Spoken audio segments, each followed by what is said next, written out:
Chapter 1326. Late at night, the entire Chong and city was asleep, but the Taiji Palace was still brightly lit. Lier was looking at the sand table in front of him thoughtfully with his hands behind his back. Yes, it was a sand table. Ever since Li Zixuan created the Yanhuang College sand table last year, the sand table was finally used in war for the first time. Reporting, Your Majesty, Prince Wei has something urgent to report. At this moment, a chamberlain rushed in and bowed. Lier's eyes flashed. He turned around and said, "Let him in. In the future, there's no need to inform Xianxia when she comes to Ganlu Hall." Understood. The eunuch cupped his hands and left. Not long after, Li Tai walked in with a letter. He raised the letter above his head and said, "Reporting to Imperial Father, the frontline army sent an urgent report. Imperial Father, please take a look." "Oh, let me take a look." Lier impatiently walked to Li Tai's side, took the report, and began to read it carefully. Zhengzhou has a 300,000 army? Cui Zhenshuo, that old thing, probably conscripted all the youths in Zhengzhou, right? Fortunately, Duan Jixuan, Ren Kan, and Wang Yu arrived in time. Otherwise, Luoyang would be in danger. After a while, Lier put down the report and whispered to himself. Li Tai stood at the side in silence. He had personally translated the telegram. Even if Lier didn't say it, he knew the contents. "Xianxia, what do you think?" Lier glanced at Li Tai, who was beside him, and asked. His son used to like to hang around him. Lier knew why. It was nothing more than fighting for favor. However, ever since Li Tai went to Yanhuang College, this child was obsessed with strange things. He heard that the Prince Wei's residents had built a laboratory to fiddle with strange things. The little fatty who used to hang around him every day and call him father was gone. Every time he thought of this, Lier felt gratified, but he couldn't help but feel a little lonely. Imperial Father, this son doesn't dare to have any opinions on the matters of the country. This son believes that with Imperial Father's wisdom and martial prowess, a mere rebel army is like a grasshopper after autumn. They won't be able to survive for more than a few days. If Imperial Father has nothing else, then this subject will take his leave first. If there are any urgent reports from the front lines, this subject will report to Imperial Father again. Li Tai cupped his hands and said, from the day the army left the capital, he was asked for leave. He was asked by Lier from Yanhuang College back to Chong, and to be in charge of communications with the front line. He was quite interested in this, so he came back half-heartedly. However, what he was interested in was the first practical use of a new technology like the telegraph, not the situation at the front line. To put it bluntly, he was now a technical geek. All right then, Xianxia, you've worked hard these days. Lier saw that Li Tai's mind was not here, so he could only helplessly say, this son is not tired. Father, please rest early. This son will take his leave. Li Tai cupped his hands and took his leave. The three armies combined into one army, besieging the enemy and attacking reinforcements. The Medicine Master's actions are very much to my liking. I like to see how much power is hidden behind the three of you. After Li Tai left, Lier lowered his head to look at the intelligence on the table and muttered to himself. Back then, he had indeed noticed the Chui family's disloyalty and had secretly made preparations. The reason why he did not nip the rebellion in the bud was mainly because he wanted to see how much power the Chui family had hidden in the dark, or how many people were willing to rebel with the Chui family. He wanted to cast a long line to catch a big fish. He wanted to take this opportunity to wipe out all the remnants of the aristocratic families in one fell swoop. Li Jing's strategy of besieging the enemy and attacking reinforcements was exactly what he wanted. However, after this battle, Zhengzhou is bound to lose a large number of young and strong laborers, and the people's livelihood will wither. I'm afraid it will be difficult to fully recover in the next 10 years. What should we do? A moment later, a hint of worry appeared on Lier's face as he sighed softly. Reporting to the general. The head chief has ordered the Black Armored Army and 150,000 provincial government troops to strictly guard the city and guard against the reinforcements from the Zheng family and the Chui family from Bowling. The head chief is leading 3 armies to travel through the night and will arrive before nightfall. The next day, a messenger rode a fast horse to the Black Armored Army's tent in the south of Guangxin County. He cupped his fists and reported to Duan Jishuan. When Duan Jishuan heard this, he suddenly stood up and said, "You said that the rebels in the city have reinforcements near Zhengzhou. Is the information accurate?" Obviously, he also realized that if the Chui family's rebels were to form a pincer attack, it would be extremely disadvantageous for them. Reporting to the general, the head chief obtained the information from within Guangxin County, and it is extremely reliable. I hope the general can deal with it carefully. The messenger replied, and then fainted immediately. He was really too tired after rushing all the way here on a fast horse. "Quick, someone come and help him to the tent to rest." Duan Jishuan hurriedly shouted outside the tent. Then 2 soldiers came in and carried the messenger away. Duan Jishuan then ordered Wu Feng, Zheng Chang, immediately send out scouts to scout along the south of Zhengzhou. If you find the enemy, come back immediately and report to me. "Yes, sir." The 2 generals cupped their fists and immediately left. Duan Jishuan thought for a moment and followed them out of the tent. "Someone, prepare the horses and follow me to the east gate camp." "Hiya! Hiya! Quick, quick, quick! Follow me! Everyone behind me! We must reach Guangxin County before nightfall." On the official road in the north of Shuzhou, an army of more than 10,000 people was galloping. The general in front was riding a war horse, and the soldiers behind were chasing after him. "Hey, I heard that the 300,000 soldiers in Guangxin County were surrounded by 150,000 soldiers outside the city. If you ask me, that Chui Quan is really useless. If I were to lead the army, I would definitely kill the Imperial Army." Hee. Next to the army, there was a small group of people who were not wearing military armor. They were all holding strange weapons, and their appearance was even more unrestrained. They were dressed rather casually, as if they were not going to the battlefield, but rather to attend some grand event. They were the Jianghu experts that the Chui and Zheng families had been keeping all these years. The rest of them were the secret guards of the Chui and Zheng families.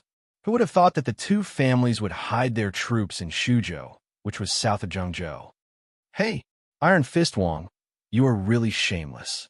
I heard that the Imperial Court had sent the Black Armored Army this time. With your mediocre skills, I don't think you can last more than 3 rounds with the Black Armored Army." Another shifty-eyed man chuckled. "Bah, Hua Xiajian, if you say one more word, do you believe that I will cut off your manhood so that you can go and harm other people's maidens? Hey, what a joke. What a joke. Brother Iron Fist, don't mind me."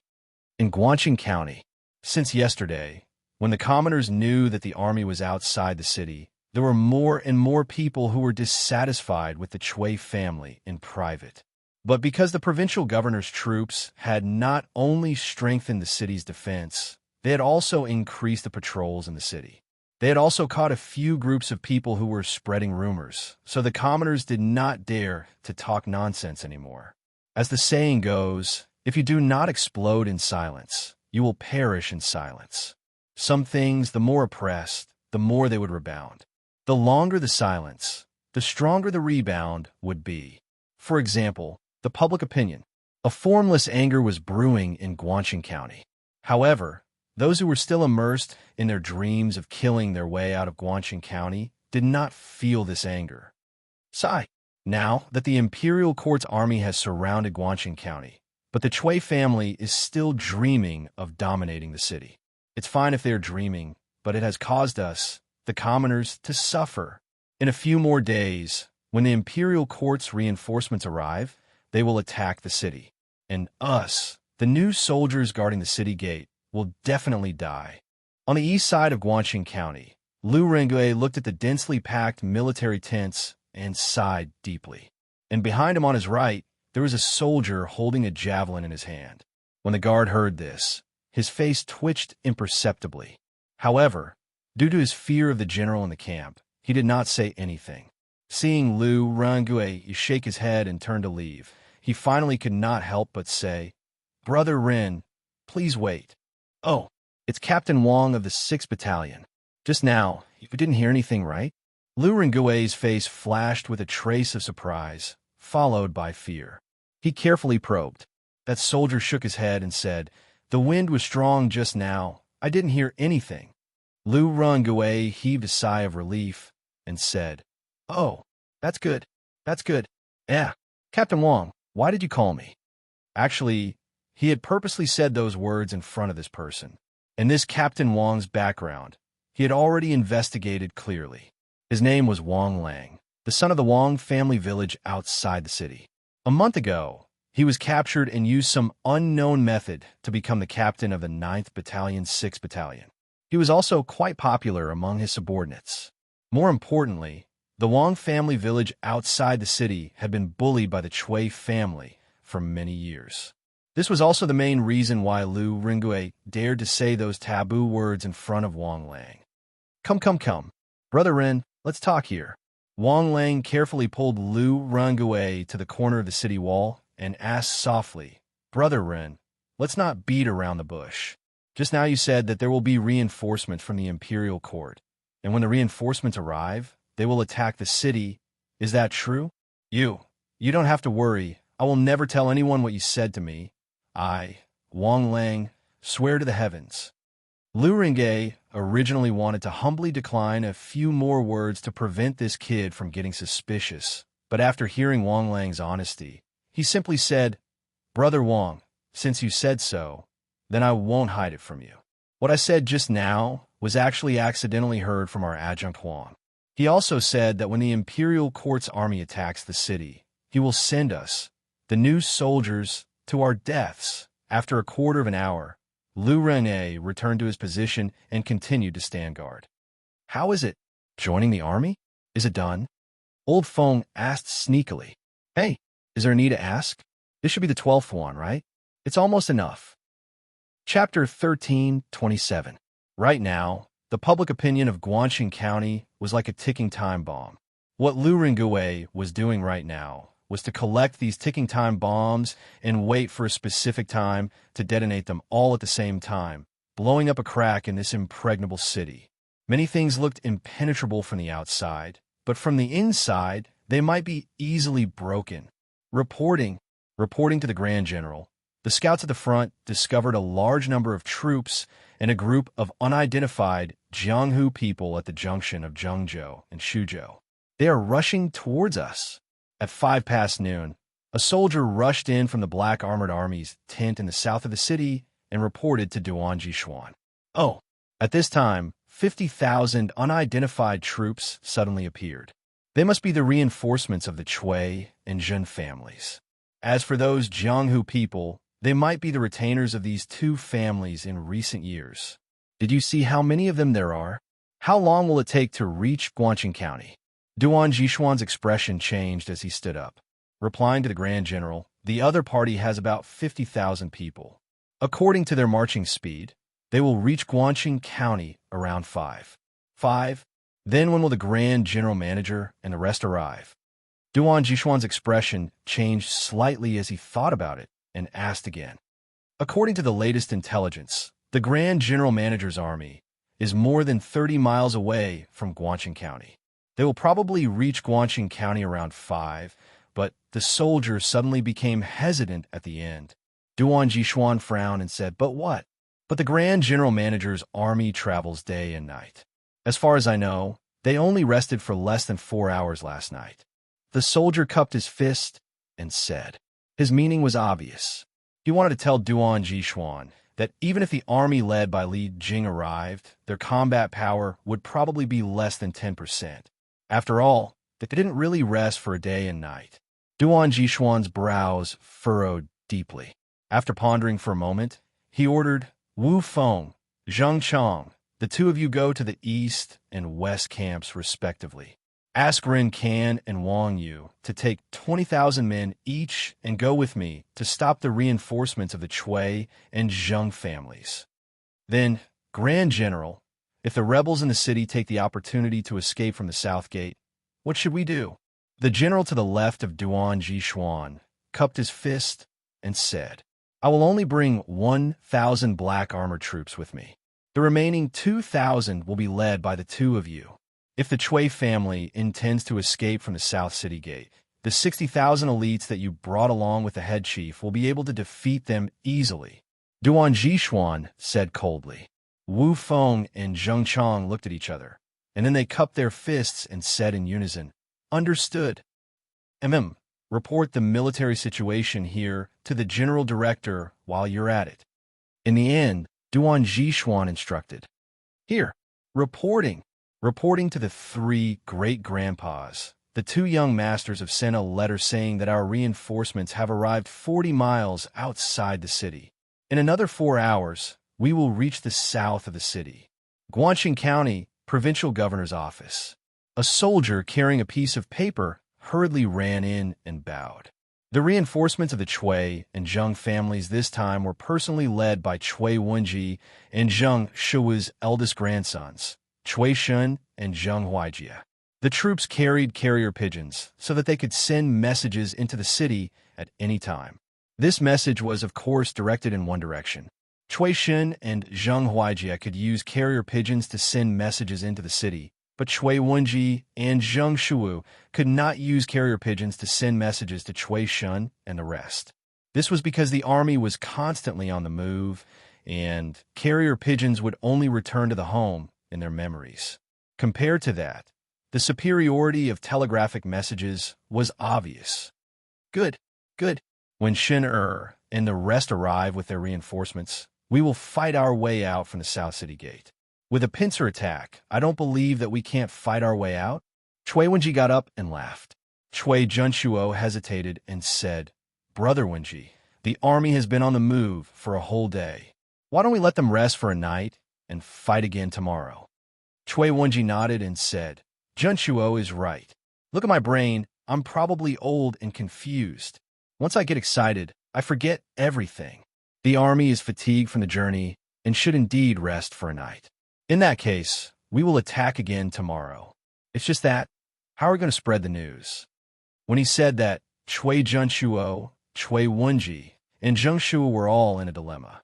Previously, they had sealed the city so that Wei Zheng and Lu Ringui could not spread the news even if they wanted to. It was only after Li Yu came to manage the city that the situation changed. Now, Guangxing County was surrounded by the Imperial Court's army. Chui Junshuo and the rest finally experienced Wei Zheng and Lu Ringui's situation.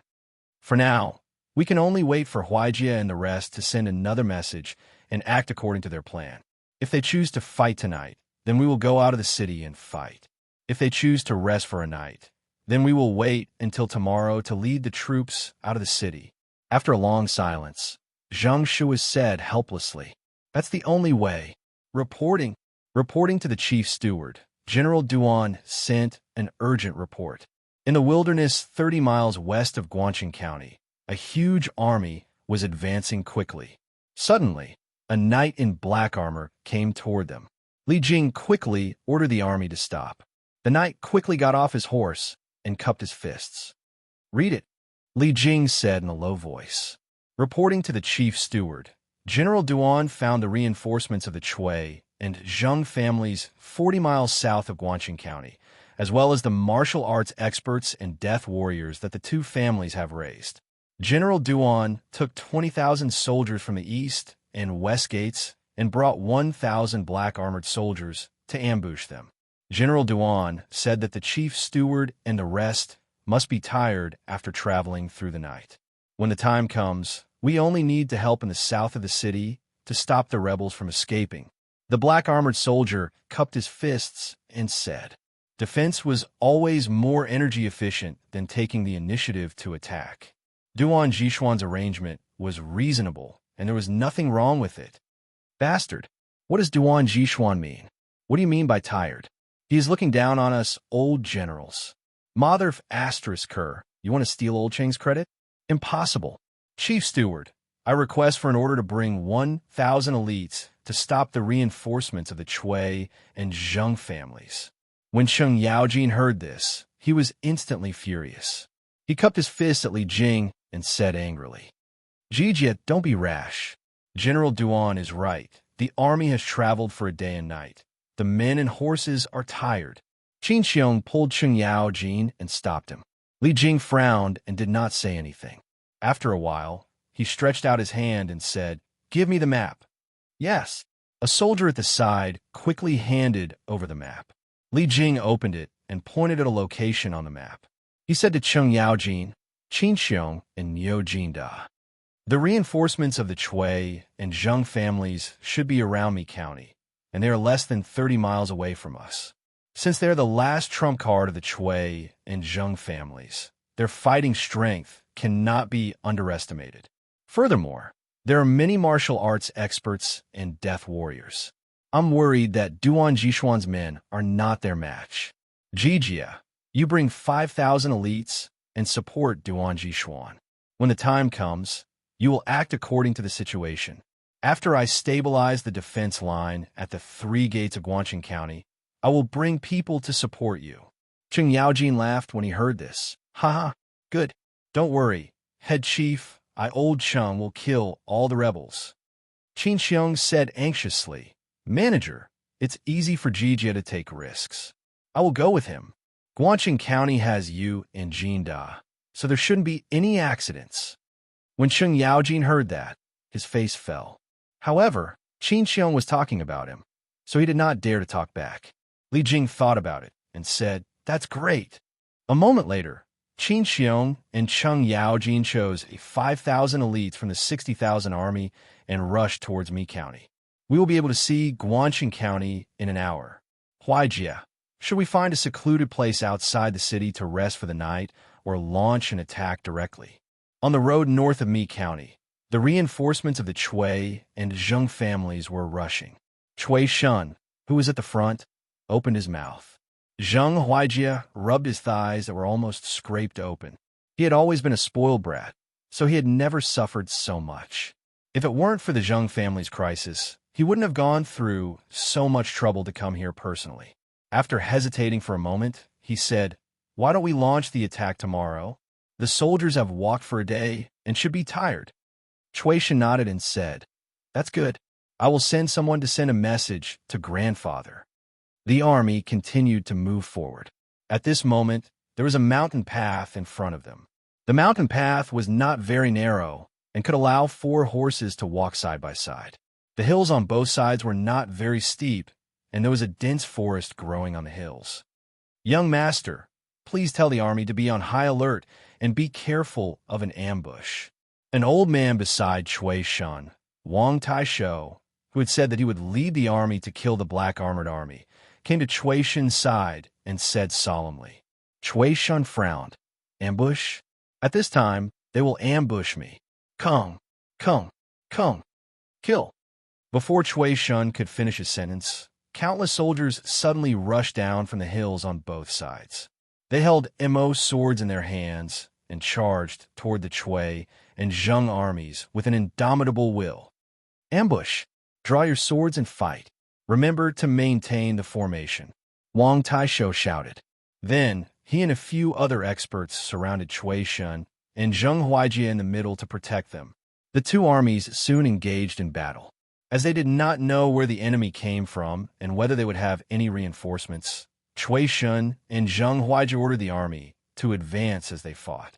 They planned to get out of this mountain path first and get rid of the terrain that was disadvantageous to them. Soon they saw the mountain path. Once they got out of this mountain path, there would be a vast plain in front of them. At that time, they would be able to fight the enemy head-on. Bang, bang, bang. Just as Chui Shun and his army were about to get out of the mountain path, everyone suddenly felt the ground tremble. Then, a group of black armored cavalry appeared on the plain outside the mountain path. They were emitting a strong and cold, murderous aura, like a group of death knights from hell. "Black armored army? Young master, it's the black armored army. But why are the black armored troops here?" Wang Taishou said with a face full of fear. Chapter 1328. 2. In one chapter, Black Armored Troops. Isn't the black armored troops stationed outside of Guangqing County? Why are they here? When Chui Shun and Zheng Huaijia heard that the enemy was the black armored troops, their faces turned green with fear. The black armored troops were known for their unparalleled combat prowess. The 2 of them had never been on the battlefield before, but this was their first encounter with the black armored troops. How could they not be terrified? Young masters, there's no need to worry. The black armored troops only have about 1,000 men. Let the experts from the Hall of Worship and the men of sacrifice from the Kamikaze Battalion meet them. As for the troops on both sides of the mountain path, let the Shadow Guards deal with them. If we could take down 1,000 black armored troops, the south side of Guangxing County will be defenseless. At that time, we will have a better chance of rescuing old grandfather and the rest. Taizhou Wang was also panicking at the start. However, when he saw the number of black armored troops, he calmed down and tried to persuade them. Hall of Worship Wang is right. Let's do as he says. At this moment, Cui Shun and Zheng Huaijie were in a state of being out of their wits. Iron Hand Wang's words were like a life-saving straw, letting them see some hope, so they desperately climbed up this life-saving straw. Yes, young master. Taizhou Wang clasped his hands and shouted, "Brothers from the Hall of Worship and the men of sacrifice, follow me to meet the black armored troops." Yes, following a chorus of voices, hundreds of Jianghu people dressed in various colors rushed out from the army. Together with 3,000 to 4,000 warriors dressed in black, they charged straight at the black armored troops. "You are courting death. Listen to my command. Charge with me." Duan Jishuan saw that the opposing army dared to take the initiative to meet the black armored troops head-on. He roared angrily and urged his horse forward. With a lance in one hand, he charged forward at an even faster speed. "Kill!" 1,000 black armored troops roared in unison and charged forward. The war horses neighed, and their shouts shook the heavens. The Hall of Worship and the men of sacrifice from the Cui and Zheng families felt that it was not 1,000 men charging at them, but tens of thousands of ferocious beasts. This was the unparalleled black armored troops. After so many years of training, the black armored troops of today was much better than the black armored troops of Li World. Bang, bang, bang. Duan Jishuan's warhorse sent countless soldiers from the Cui and Zheng families flying. Wang Taizhou panicked when he saw this. He said to the two people beside him, "Chu Xiaofeng, Hua Xiajian, you two come with me to deal with Duan Jishuan." "Ah, Iron Fist Wang, you're sending us to our deaths." "I'm not going," Hua Xiajian mocked, as he swung his sword to block the black armored troops around him. Wang Taizhou panicked and shouted angrily, "Hua Xiajian, can you be a little more mature? With us 3 great grandmasters working together, would we still be afraid of a single Duan Jishuan? If we don't capture him first, our formation will be disrupted by him alone. At that time, no one will be able to survive." "Oof. All right then." Hua Xiajian's expression changed. Moments later, he sent a flying kick towards one of the black armored troops who was about to attack him. He then turned his head towards Wang Taizhou and snorted angrily. "Oof. Duan Jishuan, your opponents are the 3 of us." Just as Duan Jishuan was killing as if he was invincible, suddenly 3 masters wielding swords and sabers came flying towards him. 3 martial Dao grandmasters. The Cui and Zheng families are really generous. Duan Jishuan frowned. He felt that this was going to be tricky. He had only just entered the martial Dao grandmaster realm a few years ago. He could fight and kill enemies, but in a one-on-one fight, he was definitely no match for these 3 grandmasters. However, with the enemy before him, even if he could not win, he had to fight. Duan Jishuan slapped his horse's back and soared into the sky, dodging the fatal blows from 2 grandmasters. Then he used his lance to stab the 3rd grandmaster, Wang Tieshou's chest. His speed was as fast as lightning, and so was the situation on the battlefield. Previously, it was 3 against 1, but in the blink of an eye, one of the 3 was about to be killed. Duan Jishuan had been on the battlefield for many years. Unlike these Jianghu ruffians, he paid the most attention to killing efficiency. His moves looked simple, but often the simplest move was the fiercest killing move. His lance moved forward without hesitation. Wang Taizhou was in the air and had no time to dodge. "Ah, Duan Jishuan, how dare you!" At the moment of life and death, Wang Taizhou roared. His hair moved without wind. He channeled his strength into his sword and swung it to block this sure-kill lance. Clang! There was a sharp sound of metal clashing as the sword and lance clashed together. But at this moment, there was a cracking sound. What shocked Wang Tai's-ho was that the long sword that he had always regarded as a treasure actually had a crack on it. Duan Jishuan sneered. Humph. To think that ordinary iron would dare to block this general's lance. Go to hell. With a crack, the long sword in Wang Tiesho's hand suddenly split into two halves. Duan Jishuan's lance continued to stab at Wang Tiesho's chest. Humph. Duan Jishuan, it's not that easy to kill me. Wang Tai's-ho growled. Then, he did something that made everyone speechless. He actually used both hands to grab Duan Jishuan's lance. Clang! Just when the onlookers thought that there would be the sound of sharp blade piercing into flesh, there was a sound of metal clashing on the horse lance. Duan Jishuan's horse lance was actually blocked by Iron Hand Wang with his bare hands. Heh! Duan Jishuan, now you know why the Jianghu people call me Tai's-ho, right? What are you two still standing there for? Hurry up and attack. Wang Tai's-ho sneered and shouted at Hua Xiajian and Chu Xiaofeng. Master Wang, we're here to help you. As long as we kill Duan Jishuan today, the three of us will be famous all over the world. Huh? Chu Xiaofeng laughed and slashed with his sword. Hua Xiajian was not willing to be left behind. He also hurried over to help. Duan Jishuan frowned. He wanted to injure one of the grandmasters when they were not prepared. Then, he would go and stall for time with the other two grandmasters. After all, the grandmasters were too powerful. If he did not hold them back and let them kill him, the Black Armored Army might lose a few hundred men. But now that his sneak attack did not work, the enemy must be prepared. He would have to face the pressure of the three grandmasters head-on. It was no different from suicide. Half an hour ago, Guangxing County, Provincial Governor's Mansion. Reporting to the two grandmasters, a portion of the soldiers from the three directions outside the city have been transferred to the south of Guangxing County. A provincial government soldier hurriedly ran into the main hall of the provincial governor's office and reported. What? To the south of Guangxing County? Isn't that where our reinforcements are? Chui Wenji stood up and said. Pan Jiyue thought for a while and said, Grandmasters, could it be that they have discovered the traces of our reinforcements and sent their soldiers to stop them from reaching Guangxing County? Zheng Shuan nodded and said, Yes, it's very likely. Duan Jishuan scouts are the best in the world. It shouldn't be difficult for them to discover that our reinforcements are from Shuzhou.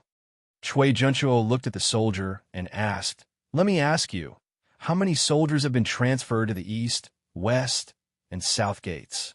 The messenger cupped his fists and replied, In reply to Tai Gong, I can't see the exact number. However, about 20 to 30,000 soldiers have been deployed from the east and west gates.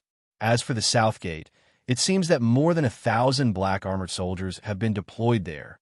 Chui Junchuo's eyes lit up and said, More than 1,000? That means there are only about 2,000 black armored army left at the south gate. Wenji, Shouwu, the east and west gates are still there.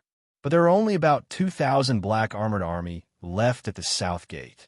Although the black armored army's combat power is unparalleled, they won't be able to withstand the combined attack of 300,000 soldiers. We will concentrate on breaking through the south gate, and then rendezvous with the reinforcements brought by Shan and Huai Jie. Chui Wenji thought for a while and saw Zheng Shuan nodding. He replied, All right, we will transfer most of the soldiers and break through the south gate. If the other two gates send reinforcements to the south gate, we will lead the rest of the soldiers to escape from the east and west gates. He was indeed an old fox. This was what it meant to attack in the east and attack in the west. Chui Junchuo nodded and said, That's the best. Jinyue, Chui Quan, go and make the arrangements quickly. Half an hour later, the south gate of Guangxing County opened. Chui Quan led 150,000 soldiers and the guard station at the south gate and charged towards the 2,000 black armored army outside the city. Soldiers, we are the black armored army. We will win. Kill. Duan Jishuan's lieutenant, Wu Feng, roared and led the black armored army to charge forward. Pay attention to the formation. Don't fall behind. Duan Jishuan's other lieutenant, Zheng Chang, shouted from behind, reporting, Lord Pacifier, the rebel army has found out that the south gate is empty. Chui Quan led 100,000 soldiers and charged out from the south gate. I don't think the black armored army can hold on for much longer. East City Gate, Central Army Tent. The messenger hurriedly ran in and bowed to Ren Kan. What? The rebel army has left the city? Ren Kan was shocked and immediately became anxious. He said, there are only 2,000 black armored troops at the south gate. Although the black armored troops have unparalleled battle prowess, how can they fight against the hundreds of thousands of rebels in the city? Men, quickly, gather the soldiers and reinforce the black armored army. Lord Pacifier, you can't do that. You can't do that. A middle-aged officer to the left of Ren Kan hurriedly stood up to stop him. Chui Junchuo has only mobilized a few 100,000 soldiers this time. The other few 100,000 soldiers are obviously still waiting for an opportunity to make their move.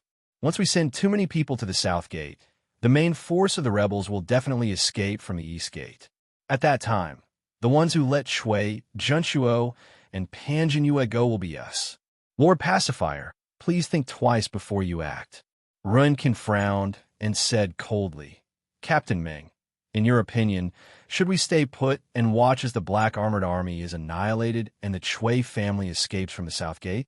You must know that the black armored army is the army that His Majesty values the most. If His Majesty finds out that we watched the black armored army being destroyed without doing anything, then our sins will be even greater. Captain Meng was speechless. He clasped his fist and said, Lord Pacifier, Lord Pacifier. Pacifier, there are currently 55,000 soldiers guarding the east and west city gates. We can only deploy 5,000 soldiers each to reinforce the black armored troops. This way, we won't weaken the defense of the east and west city gates by much. Moreover, with 2,000 black armored troops and 10,000 prefecture soldiers, even if we lose, we won't lose so quickly. Now, we just have to see if Butler Lee's army can arrive before the 2,000 black armored army is completely defeated. Other than that, we have no other choice. Ren Kan's brows furrowed. He lowered his head and fell in a deep thought. After a while, he raised his head and said, Captain Meng, immediately take 5,000 elite soldiers and go to the south gate to support the black armored troops. Also, send someone to the west gate to inform Wang Yu. Yes, Lord. The middle-aged general replied loudly and left the tent. At the south gate, the two armies were engaged in a fierce battle. The black armored army lived up to their reputation as the heavy armored cavalry. Even in the face of hundreds of thousands of enemy soldiers, they were not completely defeated. The 2,000 black armored army formed a long snake formation. With their strong charging force and armor, they charged through the rebel army several times. Chui Quan's army of hundreds of thousands had already lost at least 20,000 soldiers. Most of them were killed by the fully armored horses. However, the black armored army had also paid a heavy price. After a few charges, they had lost more than 300 soldiers. This made Wu Feng and Zheng Chang's hearts ache. Those who were able to join the black armored army were all elite soldiers who could fight against 100 soldiers. Set up your formation and surround the black armored army. Chui Quan roared, and the remaining 100,000 soldiers, under the command of their respective captains, formed an encirclement and surrounded the black armored troops. Without an open space, the black armored army could not charge forward. They were like caged beasts. Kill! From all directions, the rebel soldiers wielded long spears and charged towards the black armored troops. Without their advantage in speed, the black armored army could only raise their swords to defend themselves. But as the saying goes, 2 fists are no match for 4 hands. Under such a dense encirclement, many of the black armored army were dismounted. Bang! Bang! Bang! Kill! Suddenly, 2 armies of thousands of soldiers appeared from the east and west. The rebel army panicked. Wu Feng made a prompt decision and shouted, Charge out from the east. Kill! Soon, the eastern side of the rebel army's encirclement was attacked from both inside and outside. It did not take long for a gap to be torn open. The black armored army was finally able to charge forward again. Together with the 10,000 soldiers, they started to fight the rebel army again. However, the hundreds of thousands of soldiers that Shui Quan brought with him were not just a motley crew. There were also 20,000 Shui family shadow guards. Coupled with the fact that there were so many of them, the black armored army and the 10,000 soldiers from the provincial government showed signs of defeat. Hee, looks like we've won. We can leave Guan City from the south gate now. On the city gate tower, Cui Junchuo heaved a long sigh of relief after she saw the situation of the battle below. Bang, bang, bang. Soldiers, follow me. We're going to save the black armored army. Just when Cui Junchuo thought that the situation was settled, a black mass of soldiers suddenly rushed out from the wilderness to the west.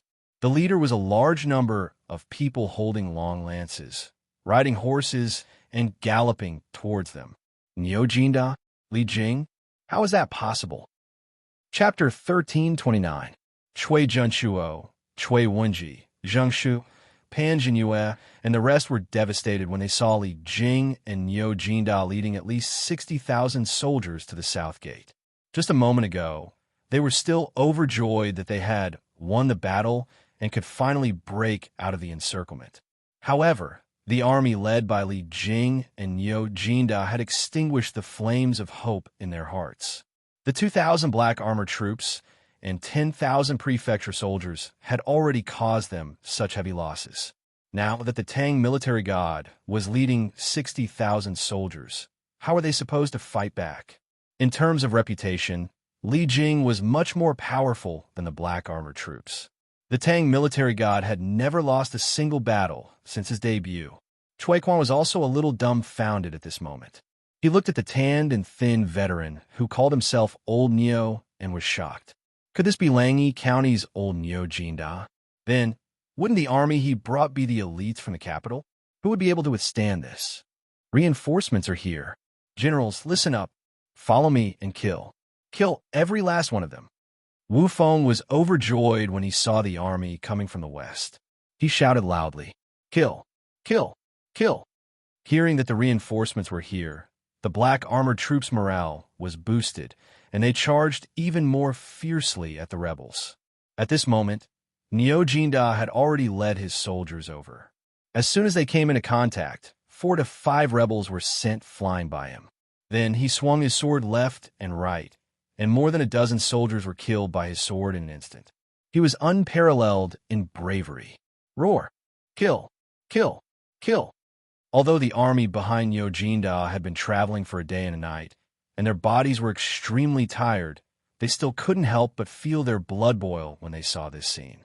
Their bodies were instantly filled with a primordial energy, and they forgot all their fatigue and launched a fearless charge. To Cui Quan, the current situation on the battlefield could be said to have taken a sudden turn for the worse. Very soon, his army of over 100,000 was scattered and utterly defeated.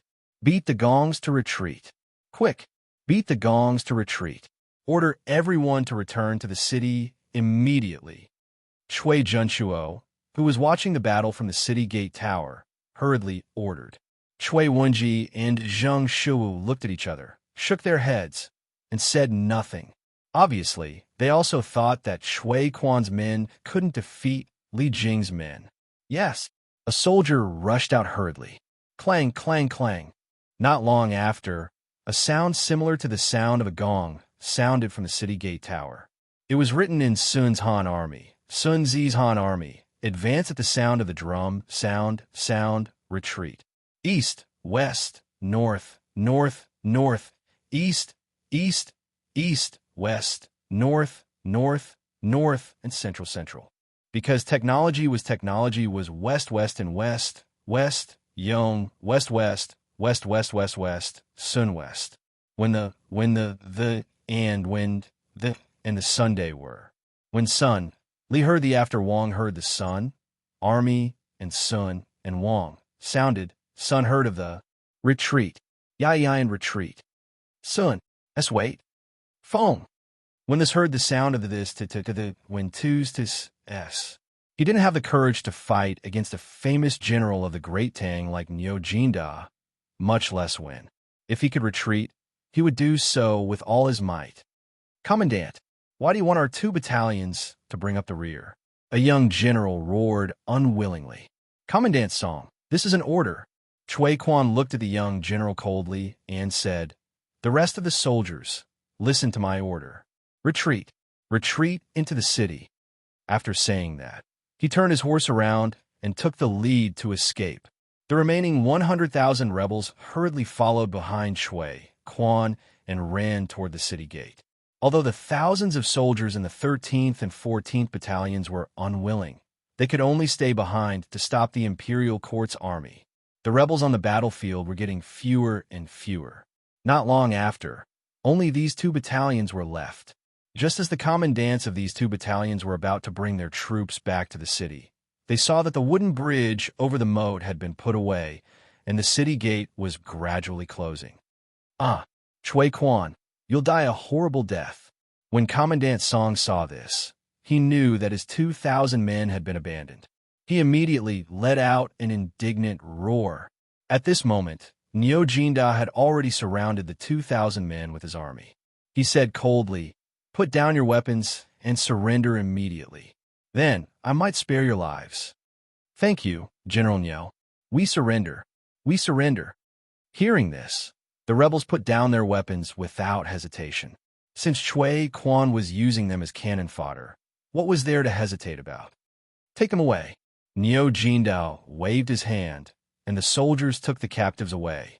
At this moment, Niu Jinda looked at Chui Junchuo and the others on the city gate tower and shouted, Chui Junchuo, you've committed treason and disregarded the imperial court's favor. I advise you to surrender as soon as possible. Otherwise, you'll die without a complete corpse. Chui Junchuo was disheartened. Li Jing and Niu Jinda's appearance made him lose all hope of winning. However, things had already come to this. If he retreated, he would die. If he advanced, he would also die. There was no turning back. Niu Jinda, it's impossible for me, Chui Junchuo, to surrender. There are still 200,000 men in the city. If you and Li Jing want to attack the city, then come at me.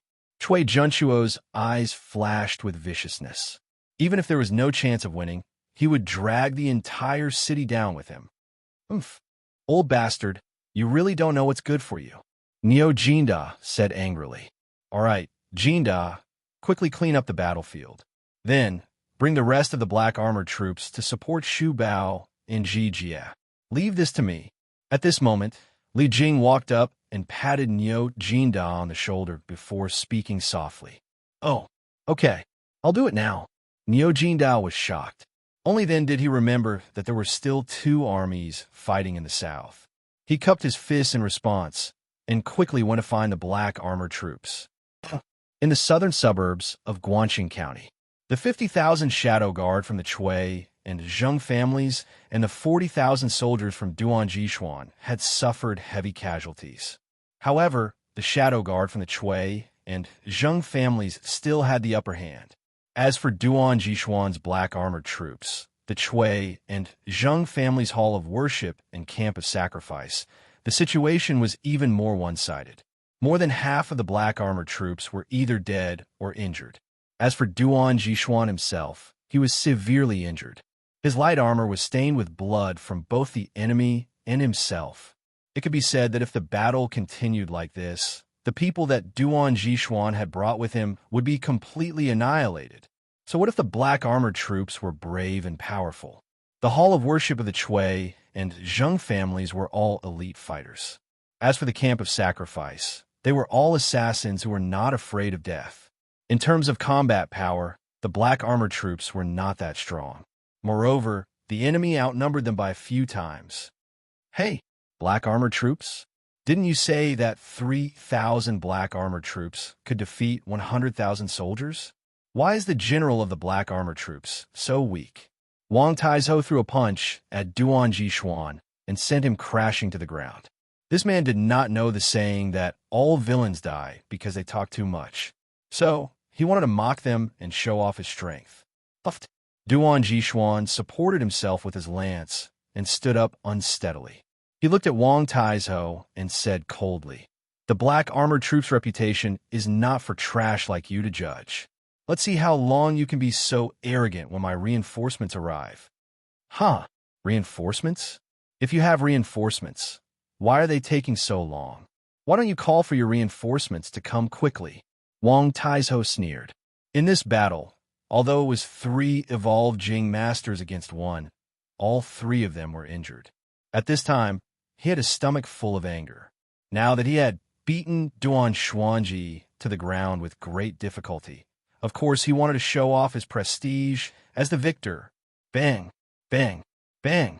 Suddenly, a series of hurried footsteps came from outside the mountain. Wang Taizhou, Cui Shun, Zheng Huaijie, and the rest were shocked. "Oh no, their reinforcements are here," Cui Shun said in a panic. "Huh, how dare the remnants of the noble families resist the imperial army? Soldiers, charge with me, old Cheng. Kill every last one of them." Cheng Yaojin held a lance in his hand and took the lead to rush over. Kill, kill, kill. The 5,000 elites that Cheng Yaojin and Qin Xiong had brought with them also charged forward. Damn it, they really have reinforcements.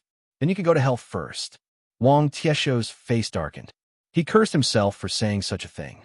He used his leg to pick up a saber beside a dead soldier and slashed it at Duan Jishuan's neck with one hand. Huh, how dare you, old man? At the crucial moment, Cheng Yaojin roared and threw out the stallion in his hand. His target was Iron Hand Wang. Wang Taizhou did not dare to take it head-on. He quickly dodged, and the lance stabbed into the ground. It was obvious how powerful Cheng Yaojin's attack was. Whoosh!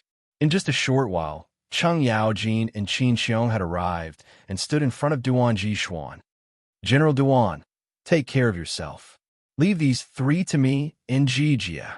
Qin Xiong looked at Duan Jishuan and said. Duan Jishuan clasped his fist and said, "Thank you, General Qin. Thank you, General Cheng." Cheng Yaojin laughed. "Hey, little Duan, next time you encounter something like this, don't force yourself. You're a good fighter. If you die in the hands of these idiots, it won't be worth it." Duan Jishuan was immediately choked by this shameless old man.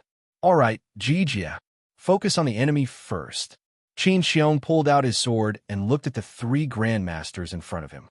"All right, today I can finally show my skills. The 3 of you, old men, come at me together."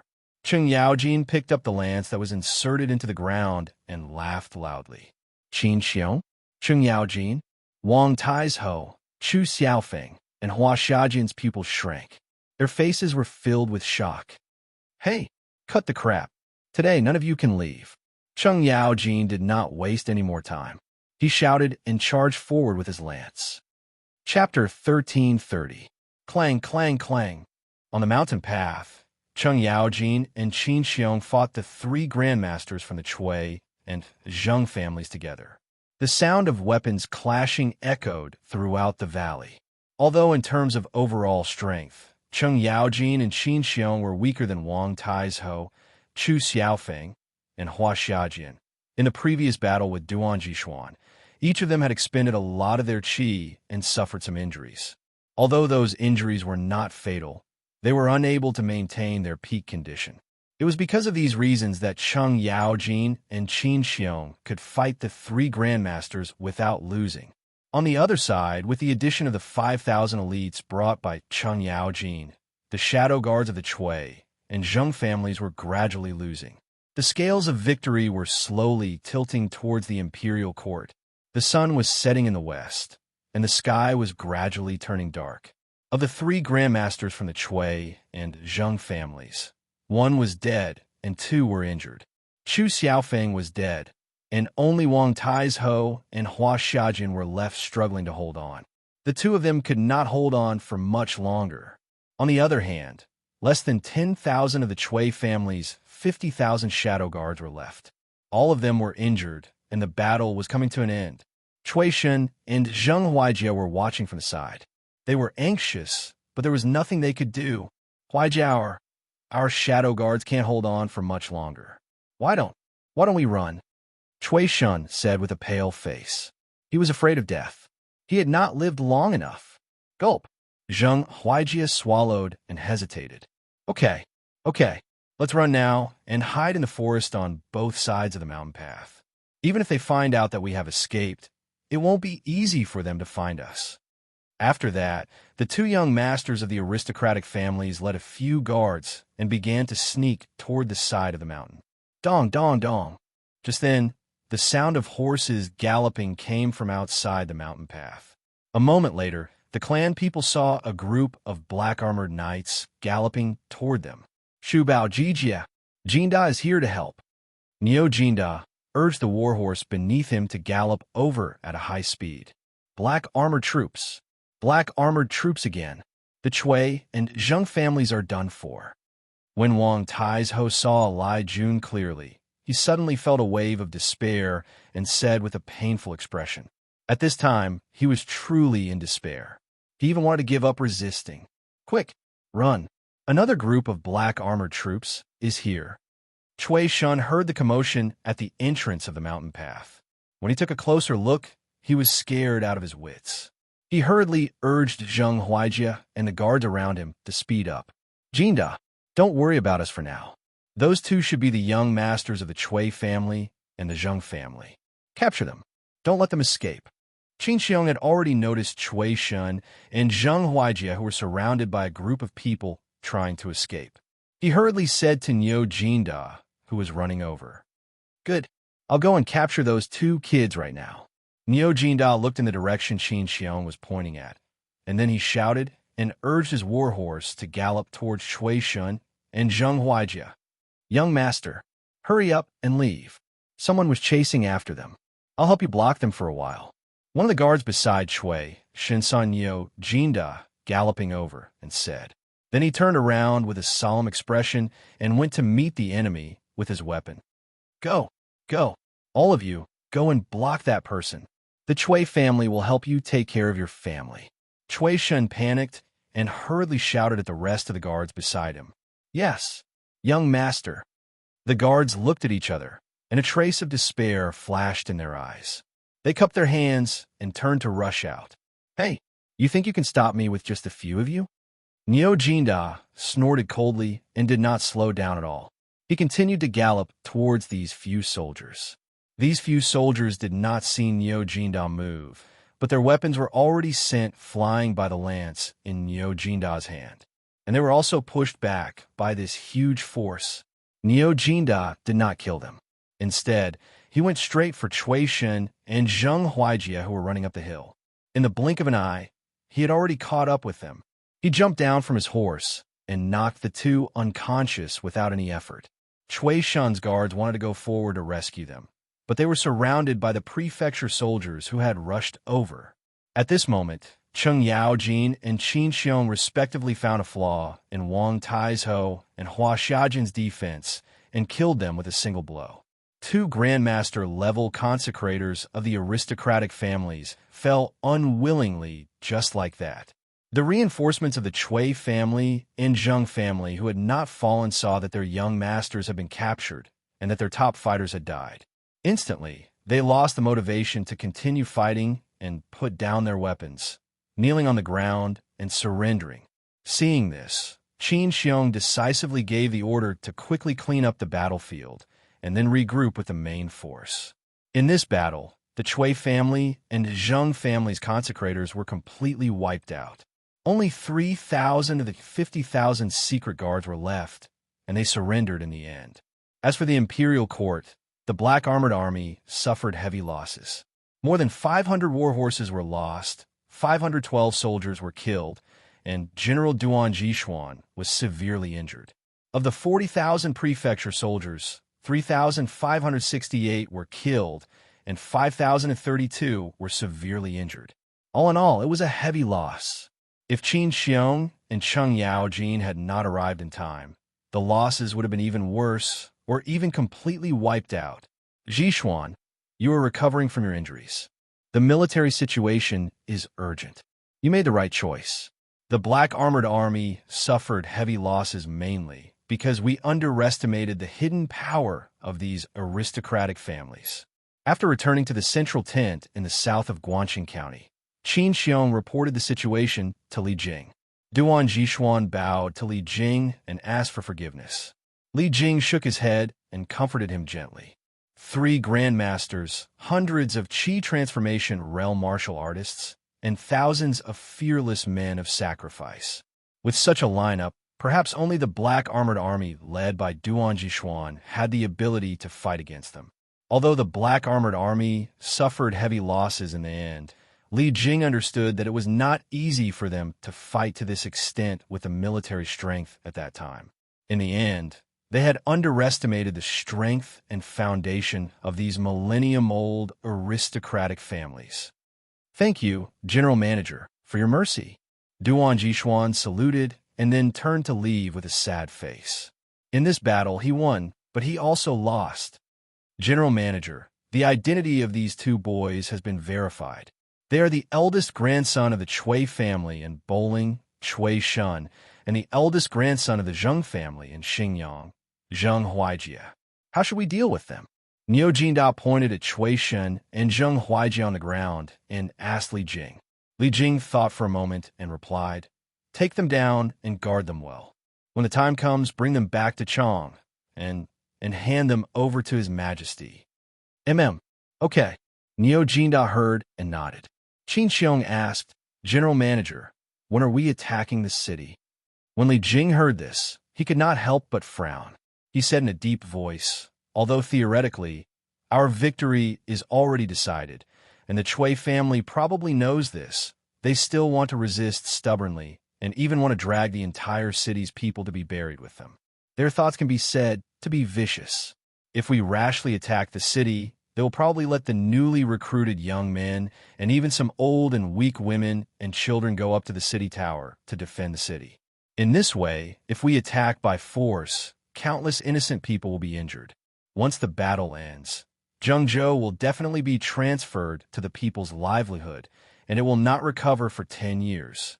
Therefore, the matter of attacking the city needs to be considered at length. I also have to report this to His Majesty. Let the soldiers rest for a night.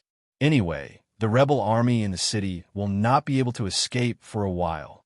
Qin Xiong frowned and thought for a moment, then nodded and said, "General Manager's words make sense. Then let's rest for a night." Li Jing's prediction was right. Chui Junshuo had the intention of dragging the entire city to be buried with him. "Wenji, Shu, you don't have to have any more hope. Since Li Jing is here, the reinforcements brought by Chui Shun and Huai Jia must have all been killed. They can't possibly defeat Li Jing's scheme." In the main hall of the provincial governor's mansion, everyone's face was gloomy. The atmosphere in the hall was very oppressive, so oppressive that it was difficult to breathe. Chui Junshuo shakily stood up and let out a long sigh. "No, I don't believe that my Huai Jia will die just like that." Zheng Shuo shook his head with a pained expression. Chui Junshuo sighed and ignored him. Unexpectedly, Zheng Shuo suddenly stood up and walked quickly to Chui Junshuo's side. He grabbed his collar and said crazily, "It's all your fault. It's all your fault. If you, Chui Junshuo, had not charmed me with your words back then, how would the Zheng family have come to this point today?" Chui Junshuo's body did not dare to move. Being pulled by Zheng Shuo like this, he immediately had some difficulty breathing. He quickly shouted at Pan Jinhua beside him, "Quick! Zheng Shuo is crazy. Quickly capture him. Quick! What are you still standing there for?" Pan Jinhua was originally hesitant, but seeing that Chui Junshuo was almost out of breath, he quickly waved his hand and ordered, "Men, capture old grandfather Zheng." "Yes, Chui Junshuo, you dare to capture me?" Zheng Shuo was quickly captured by the guards. He looked at Chui Junshuo in disbelief and asked, "Why wouldn't I dare? Quick, take him away." Chui Junshuo said angrily. Now that the Chui and Zheng family's reinforcements had been annihilated by Li Jing's men, he no longer needed to rely on the Zheng family. So he naturally did not need to spoil Zheng Shuo anymore, because the entire army in Guangxing County was his Chui family's people. Chui Junchuo, you're ungrateful. You'll die a horrible death. Chui Junchuo was quickly taken away, leaving behind a wave of vicious curses. Chui Wenji just watched and did not say a word from the beginning to the end, because he could see the situation clearly. Jinyue, if Li Jing attacks the city later, let the new soldiers go up to defend the city. After the new soldiers are all dead, let the people in the city to defend the city. Even if the Chui family cannot win, I will make Li Jing lose a few teeth in Guanqing County. I will let the entire Guanqing County be buried with the Chui family. After a moment of silence, Chui Junchuo looked at Pan Jinyue and said word by word fiercely. After everyone in the hall heard this, they could not help but feel a chill in their hearts. Chapter 1331. In one chapter, after cleaning up the soldiers and counting the casualties, there were many more tents of various sizes in the open space in the south of Guanqing County. Li Jing's 60,000 elites from the capital were able to set up camp. The generals of the army in the east and west naturally came to visit Li Jing, the general manager of the Hunan Province Army, and report the situation of the war in the past 2 days. After receiving the generals, Tai Dan walked in and bowed. Chief Steward, I was on Celestial Lamp just now. I used the binoculars to observe the situation in the city and found that the 3 city gates were heavily guarded. There were also some elderly and children among the guards in the south of the city. They were all captured by the Chui family to guard the city. Li Jing frowned and said angrily, Chui Junchuo, that old bastard, does he want all the people in the city to die with his Chui family? That's outrageous. At this time, he couldn't help but recall what Chui Junchuo said to Niu Jinda in the afternoon on the city gate tower. Niu Jinda, it's impossible for me, Chui Junchuo, to surrender. There are more than 200,000 soldiers in the city now. If you and General Manager Li want to attack the city, then come. Now it seemed that Chui Junchuo not only wanted to bury these 100,000 new soldiers with him, but also wanted all the people in the city to be his cannon fodder. That was simply insane.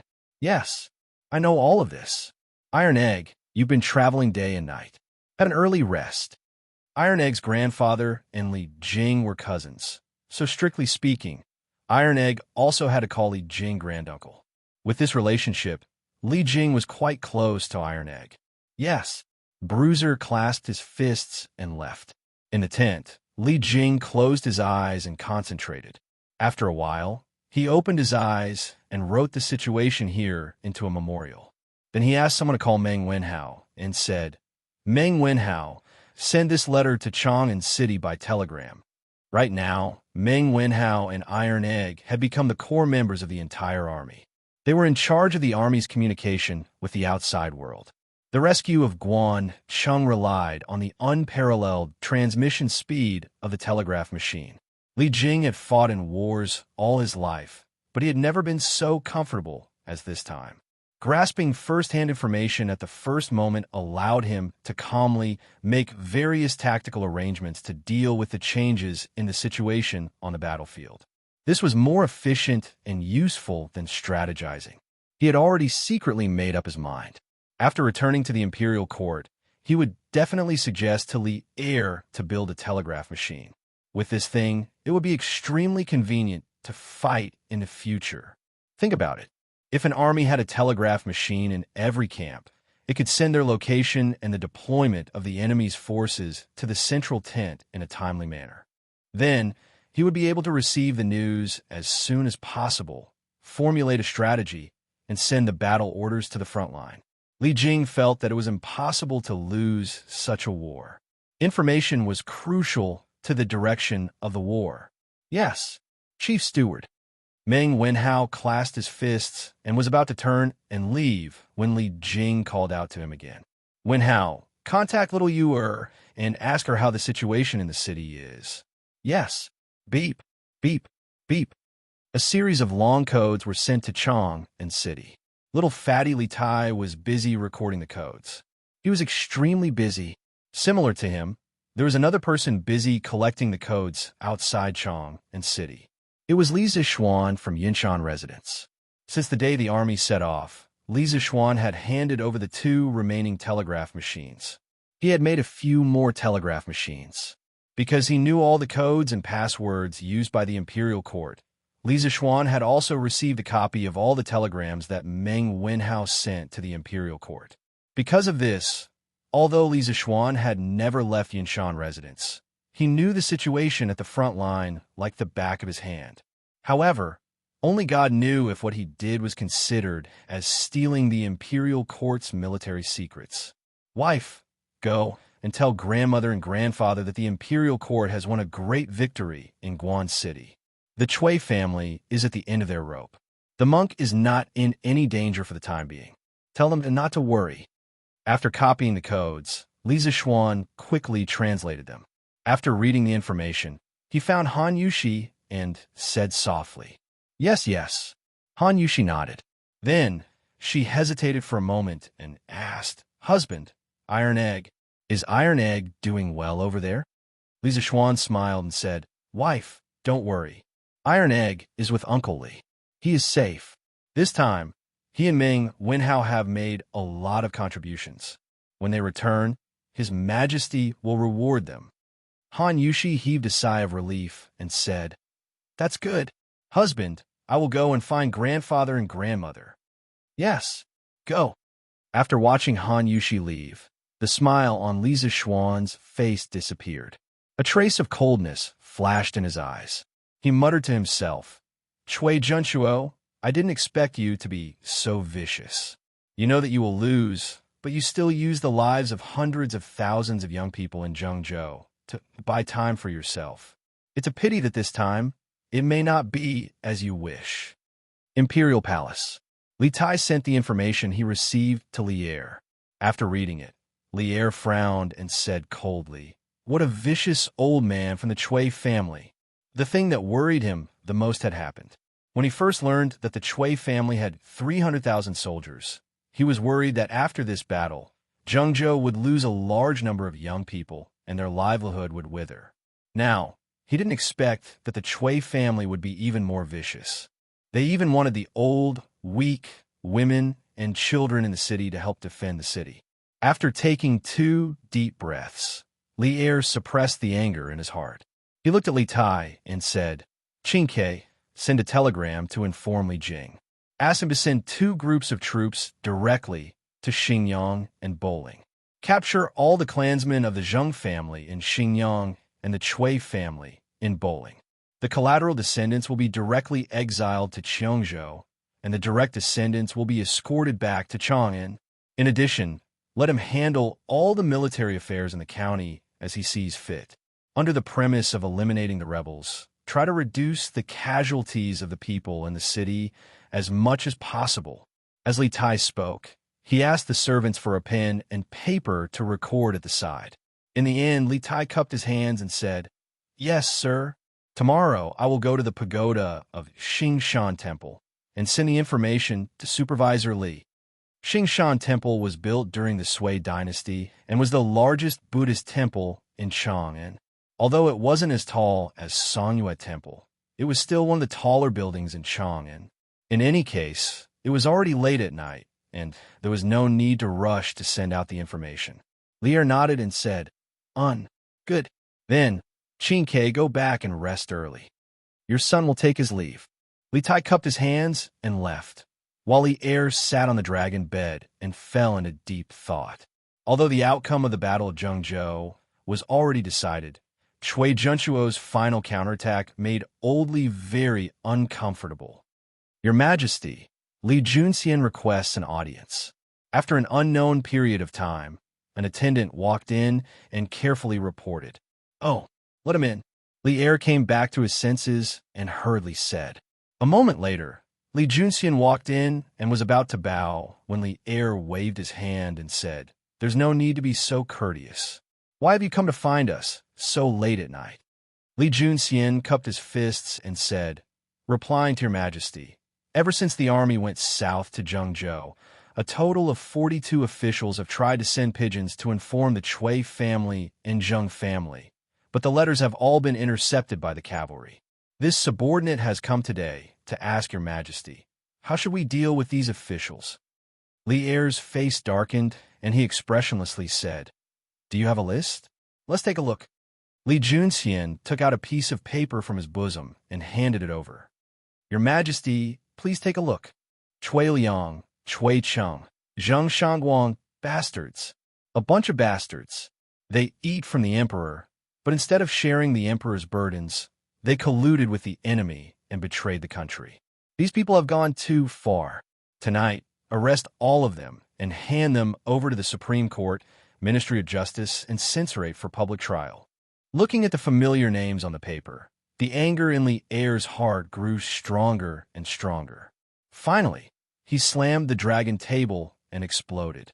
Li Juanxian's spirit was shaken, and he solemnly said, "This general obeys the decree." Li Er's casual words set off a storm of blood in Chang and city.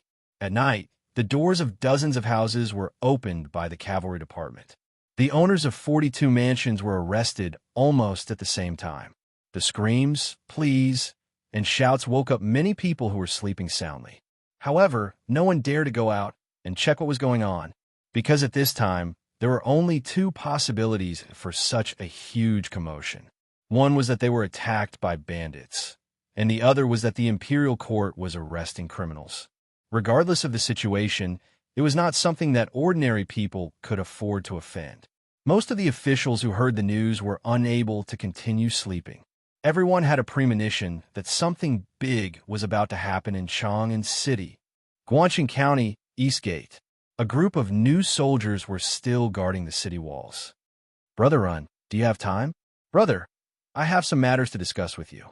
At this moment, Lu Rengge was leaning against the city wall and dozing off.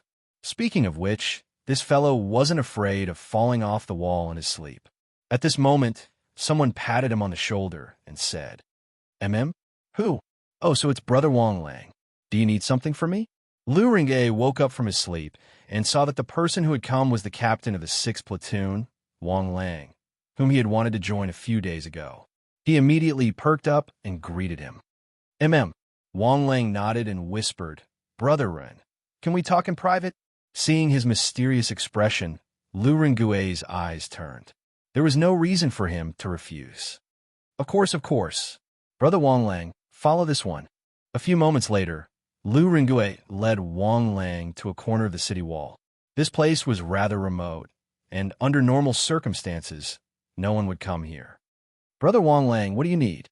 Speak," Lu Rengue asked as he leaned against the wall. Wang Lang looked around and whispered, "Brother Ren, don't you think that Provincial Governor Pan and Commandant Shui are getting more and more overboard?" Lu Rengue asked curiously. "Brother Wang Lang, what do you mean?"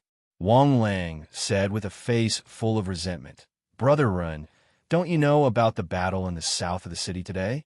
At first, Commandant Shui's army did have the upper hand, but later on, Duke Wei Li Jing and Duke Niu Jinda of Langyi County led an army of 50 to 60,000.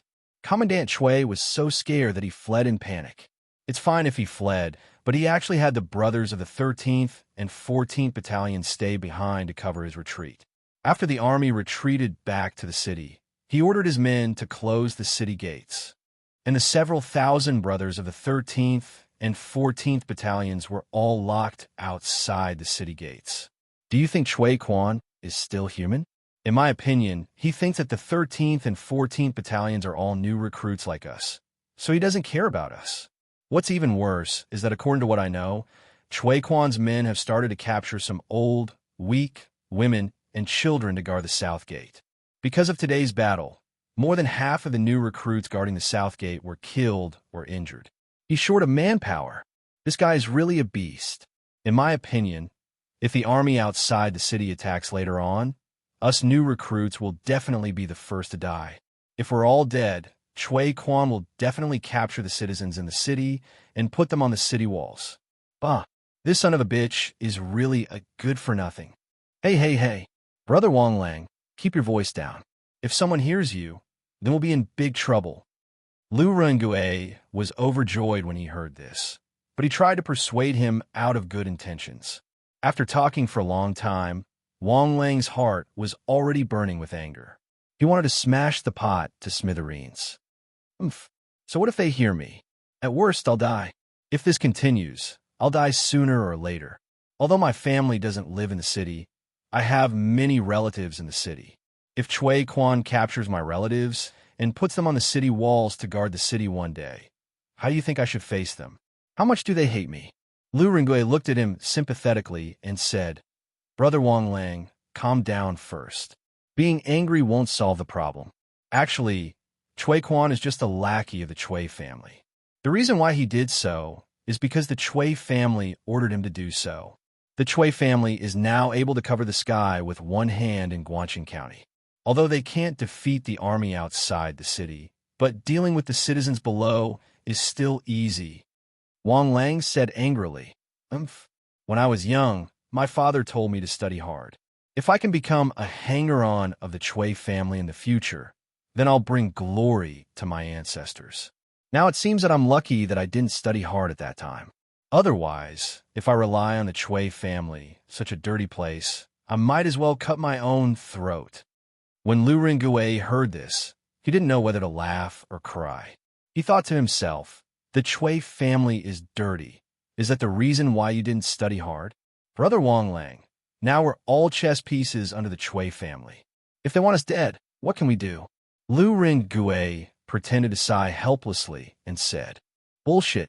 Brother Dinyo, I, Wang Lang, respect you as a man. Today, I'll tell you something from the bottom of my heart. If you want to report me after hearing it, then I'll accept it. We're going to die anyway. Instead of dying in the hands of the Imperial Army without knowing why, and ending up with the title of traitor, making our descendants unable to raise their heads, why don't we rebel against the Chui family together? Even if we die, we'll die like a real man. How about it? Brother Dinyo, do you dare to rebel with me? Chapter 1332. Sure. Brother Wang Lang, lower your voice. Even if you want to rebel against the Chui family, you don't have to be so loud. On the East Gate Tower of Guangxin County, Lu Ringui had a thought and secretly thought that the time was ripe. He first calmed Wang Lang's emotions and then whispered, Brother Wang Lang, I won't hide it from you. I, Lu Ringui, am also hot-blooded and have long disliked the Chui family. But so what? The Chui family is powerful and they have countless soldiers under their command. With just the two of us, I'm afraid we can't even get close to Chui Quan, Pan Jinyue, Chui Junchuo, and the others. We will be killed immediately.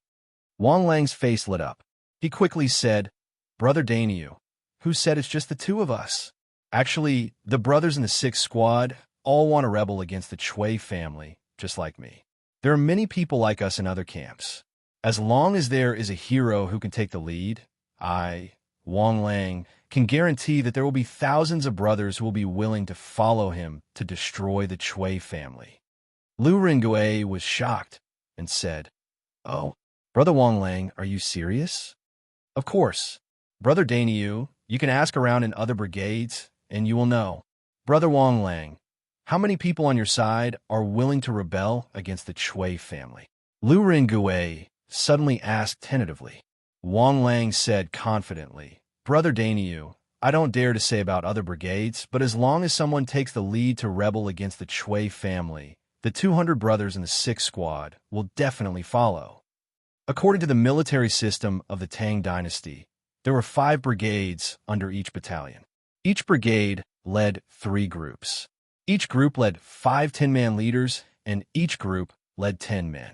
In other words, a brigade was only allowed to have 150 soldiers, and a battalion had 750 soldiers.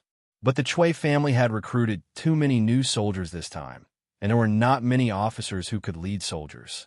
So, every battalion and every brigade was overstaffed. For example, the 9th Battalion had 9 brigades, and each brigade had 200 soldiers. Lu Ringui laughed and said, Good. Brother Wang Lang, since you trust me so much, then I'll tell you the truth today. Actually, I've always been planning to rebel against the Chui family, because I can't just watch my subordinates die with that old far Chui Junchuo. I have a plan that can topple the Chui family. Before this, I have contacted the other recruits, including you. There are a total of 8 teams on our side. I want to wait until there are more people before activating this plan. At that time, we will have the opportunity to completely push the Chui family into the abyss.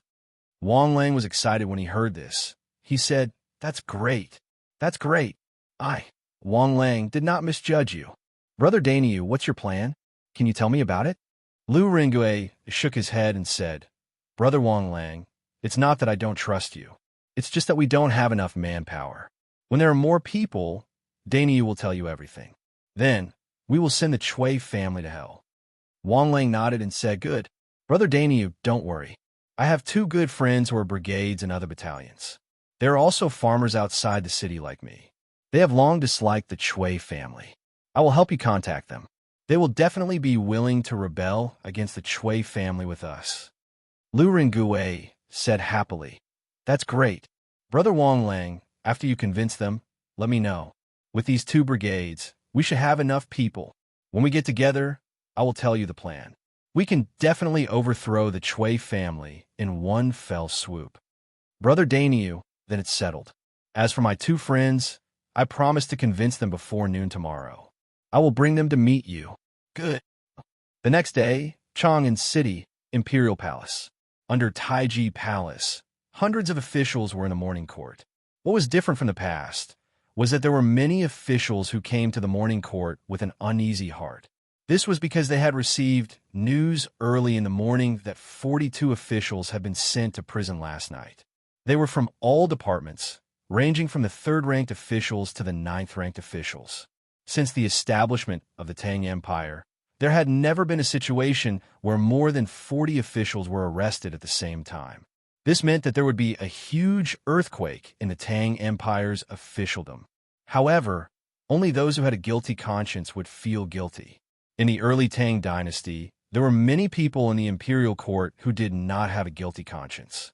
Thus, Xiaoyu was speaking frankly in the main hall, reporting to Li Er the expenditure of the imperial court's treasury in the first 3 months of this year. In general, compared to last year, the expenditure of the treasury has increased slightly in the first 3 months of this year. The reason is that His Majesty has rebuilt Shanyu and built the Yellow River Forest Belt.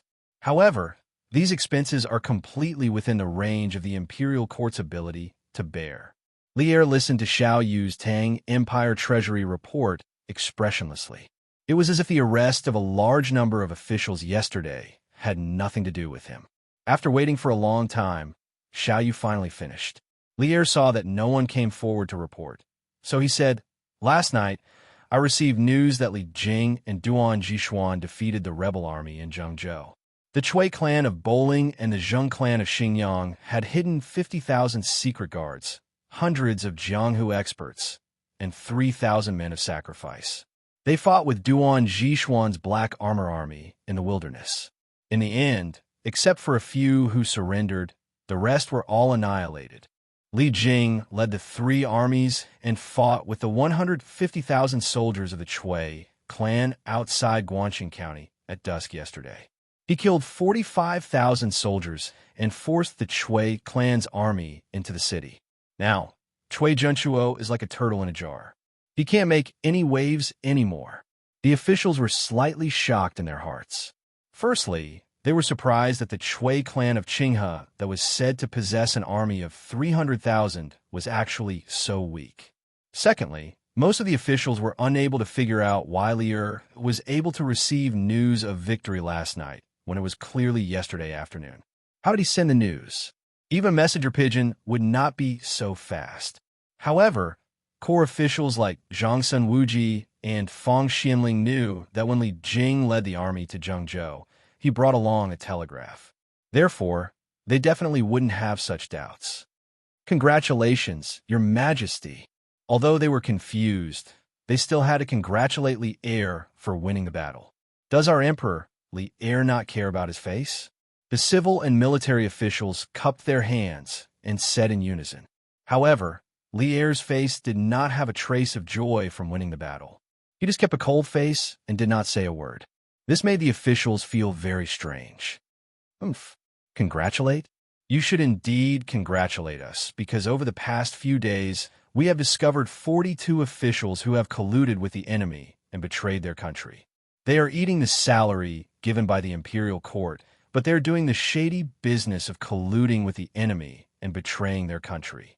If not for Baichi intercepting their carrier pigeons flying to Zhengzhou, you would have heard the grievous news of Luoyang being surrounded and about to be captured. Lier suddenly slammed the table and shouted angrily. The entire hall was echoing with his angry roar. The civil and military officials immediately kept quiet out of fear. None of them dared to breathe loudly. Lu Dui. After a moment of silence in Taiji Palace, Li Er's cold voice came from above.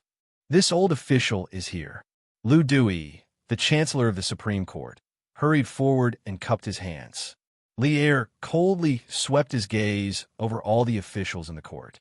Then he looked at Lu Dui and said, "In a moment, I will hand over all these officials and the intercepted letters to you. I give you 7 days to investigate these officials together with the Ministry of Justice and the Censorate. Find out if they have any accomplices. After 7 days, report to me the results of your investigation. At that time, those who should be killed will be killed, and those who should be exiled will be exiled." Lu Dui's heart trembled. He cupped his hands and said solemnly, "This official obeys the decree." The officials in the court felt a chill in their hearts. They knew that Lier was going to start a massacre. I would like to remind some people that you are officials of the Tang Empire first, and then people of the aristocratic families. Without the Tang Empire, you are nothing. Court is dismissed. After Lier said this coldly, he got up and left in a huff. Now that he had almost wiped out 3 of the 5 families, he had the confidence to say these words. The officials looked at each other and sighed. Then they left the hall and went about their own business. Little fishy, little fishy.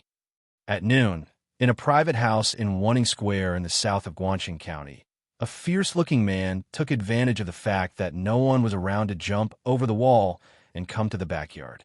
"Big Brother Lu, why are you back?"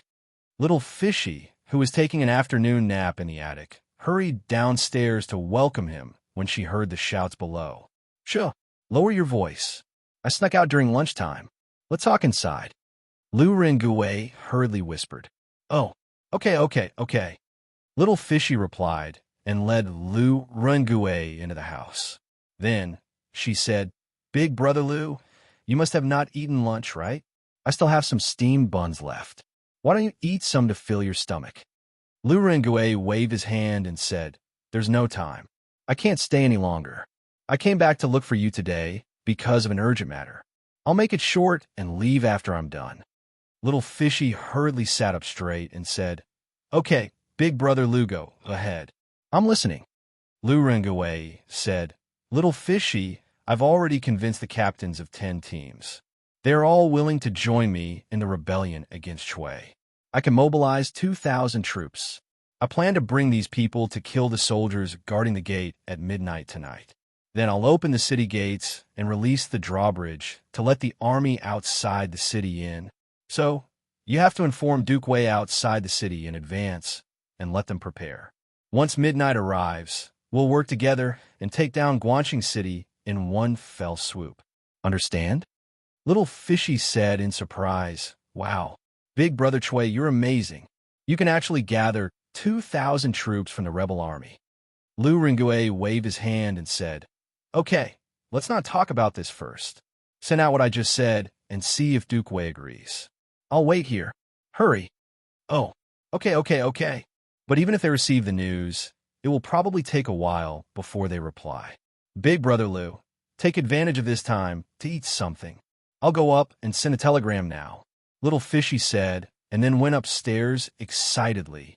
If this plan succeeded, she would be able to escape Guangxing City and return to Chang'an. Lu Rengue sat alone downstairs, thinking about what to do at night. It would take a lot of effort, so he picked up the steamed bun on the table and started eating. Chapter 1333. 2. In one chapter. South of Guangxing County, Middle Army Tent. After lunch, Li Jing gathered all the generals together to discuss the plan to break the city. "Everyone, His Majesty sent us a letter this morning. First, he asked us to capture all the disciples of Chui family in Bowling and Zheng family in Xinjiang. Second, He asked us to solve the problem of Chui family in Qinghe. Although Chui Junchuo's power is gone, he obviously wants to hide in the city and drag everyone in Guanqing County to die with him. Now, many of the guards on the south gate are the old, weak, women, and children they captured. If we want to attack the city, on one hand, we have to consider the casualties on our side. On the other hand, it's inevitable that we have to kill those innocent people. His Majesty asked us to reduce the casualties of the people as much as possible under the premise of eliminating the rebels. Li Jing, as the general manager of the army, naturally sat on the highest seat. Qin Shubao, Cheng Yaojin, Niu Jinda, Duan Jishuan, Sui Provincial Governor Wang Yu, Bian Provincial Governor Zhao Kai, and Hunan Provincial Governor Ren were kneeling on the left and right. Cheng Yaojin was furious. This Chui Junchuo is really a bastard. When I, old Cheng, break through the city gates in the future, I'll definitely beat this old thing up and feed him to the dogs. Cheng Yaojin had killed countless people in his life, but he only killed enemies. Old hooligans like Chui Junchuo, who killed civilians, were despised by old Cheng. Qin Xiong's face sank. He thought for a while and said, "If Chui Junchuo really wants to let the people defend the city, then we can't attack the city. His Majesty has always loved the people like his children. We can't fight against those people, right?" Li Jing nodded. Shu Bao is right. That's why I gathered everyone here today to discuss how to attack the city. First of all, you need to mobilize 20,000 soldiers from other provinces as soon as possible and divide them into two groups. One group will go to Bowling, and the other group will go to Xingyang. You must capture all the people of Chui family in Bowling and Zheng family in Xingyang before the news of the victory in Guanqing County spread out. Although Ren was a pacification ambassador, Li Jing was the general manager of the marching army and had Li Er's emperor's sword. All the officials in Hunan province should be under his control. Therefore, when he heard Li Jing's words, Ren quickly stood up and saluted. "Yes, head chief. I, Ren Baqian, will immediately send someone to Qi province to gather the troops." "Yes." Li Jing nodded and said, "Next, everyone, think about how to take down Guan City. We didn't bring much food with us on this expedition. Even if we can mobilize food from the nearby provinces and counties, the imperial court can't afford to drag it on for too long. Therefore, we must think of a foolproof plan as soon as possible." Hearing this, everyone in the tent frowned. Reporting. Chief Steward, young Master Meng said that he has something important to discuss with you. At this moment, a soldier came in from outside the tent and said carefully, "Usually, outsiders were not allowed to disturb this kind of high-level meeting. However, Li Jing had already said that Meng Wenhao and Iron Egg were special figures in the army. Therefore, even though the guard knew that an important meeting was being held in the tent, he still forced himself to come in and report. Li Jing's heart skipped a beat. He quickly said, "Let him in." "Yes, sir." The guard received the order and left. After a while, Meng Wenhao walked in from outside the tent. Seeing so many people in the tent, he couldn't help but be stunned. Then, his expression became a little hesitant. "Greetings, head chief and generals." Meng Wenhao saluted. Li Jing nodded and said, "Yes." "Wenhao, I heard that you have something to ask me. Say it." Meng Wenhao looked at the people around him. He knew Qin Xiong, Cheng Yaojin, Niu Jinda, and Duan Jishuan, but he had never seen Wang Yu and the others. He didn't know if he should tell them the information he had just received. After all, this matter concerned the life and death of many people. Li Jing's eyes were very sharp. How could he not see the hesitation in Meng Wenhao's heart? He smiled and said, "Haha, Wenhao, you don't have to have any misgivings. Everyone in this tent can be trusted. In the battle yesterday, if any of them were missing, the rebel army in the city would definitely have killed their way out of the encirclement." Hearing this, Meng Wenhao looked embarrassed and saluted to the people around him. He said apologetically, "I was rude and offended the generals. I hope you can forgive me for being disrespectful." Rinkin laughed and said, "Young master, you are so cautious. I guess you have very important information to tell the chief steward, right? It's never wrong to be cautious about such things." We are not unreasonable people. We will definitely not take it to heart. Wang Yu and Zhao Kai nodded in agreement. Seeing this, Meng Wenhao turned around and saluted to Li Jing. He said with a serious face, reporting to the chief steward, I just received a telegram from Little Yu. It said that the Bian province army commander, Lu Rengue, has united 10 new recruits in the city who want to rebel against Chui. They can control 2,000 troops. Lu Rengue plans to bring these new recruits to kill the soldiers at the city gate at midnight tonight. He plans to open the city gate, lower the drawbridge, and lead the army in from outside the city. I wonder what the chief steward and the generals think. They are waiting for my reply. Oh, there is such a thing? Li Jing was shocked. They were now worried about how to break through the city gate with the least casualties.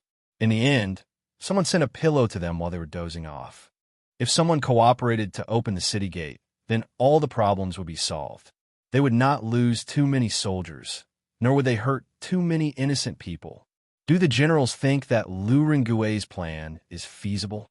Li Jing looked at everyone and asked in a deep voice. Everyone looked at each other. Qin Xiong stood up and said, Guangxing County is the governing area of Zhengzhou. The city is strong. If we attack from a front, there will be heavy casualties. If we can really break through from the inside and then cooperate with the outside, it is undoubtedly the best plan to break the city. I think this plan is feasible. Bian Province Governor Zhao Kai smiled and said, Chief Steward, I also think this plan is feasible. Lu Rengue was the Bian Province Army commander and was his subordinate. At such a critical moment, Lu Rengue directly played the key role of one person to decide the situation. This made him, the Bian Province governor, very proud. Wang Yu curled his lips in annoyance. He thought to himself that Lu Rengue was also a talent. He would see if he could be transferred to Sui Province. He was willing to directly give him the position of commandant. Cheng Yaojin, Niu Jinda, and the others did not have any objections.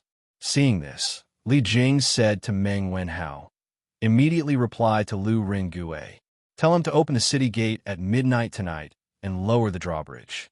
The army outside the city will be prepared to enter the city in advance. Yes, Chief Steward. Meng Wenhao cupped his fists and left.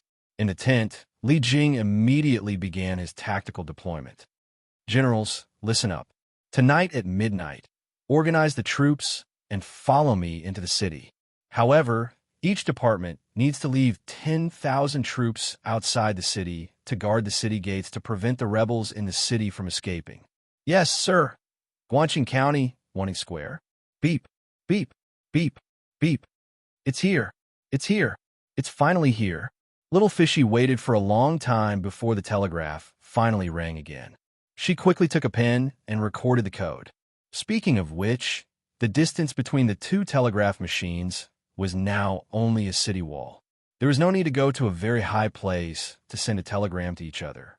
This undoubtedly created a great convenience for the communication inside and outside the city. After a while, Liu received and translated the code. Then, she went downstairs. Lu Rengue, who was downstairs, had already eaten his fill of steamed buns. How is it? Did Duke Wei agree? Lu Rengue asked anxiously. Little Fishy smiled sweetly and nodded. Yes, Wenhao just sent a telegram saying that Chief Steward Li and the rest felt that this plan is feasible. Tonight at midnight, the army outside the city will gather at the east gate. Once you open the gate, the army outside the city will flood in and destroy the Chui family. Good. Lu Rengue waved his fist excitedly and said, Okay, I will go back to the east of the city first. If I return late, I will probably take care of things. You and Wei Zhuqing must not go out tonight. After all, swords have no eyes in war. Do you understand? Yes. I understand. Brother Lu, go quickly. Little Fishy smiled and replied. Lu Rengue clasped his fist and left hurriedly. Iron Egg, are you also going to enter the city with the army tonight? South of Guangxing County, outside the central military tent, Meng Wenhao and Iron Egg, the two special people in the army, were sitting on a celestial lamp to observe the enemy. Meng Wenhao looked at the situation in the city with his binoculars and asked Iron Egg, Yes, It is not easy to get a chance to go to the battlefield.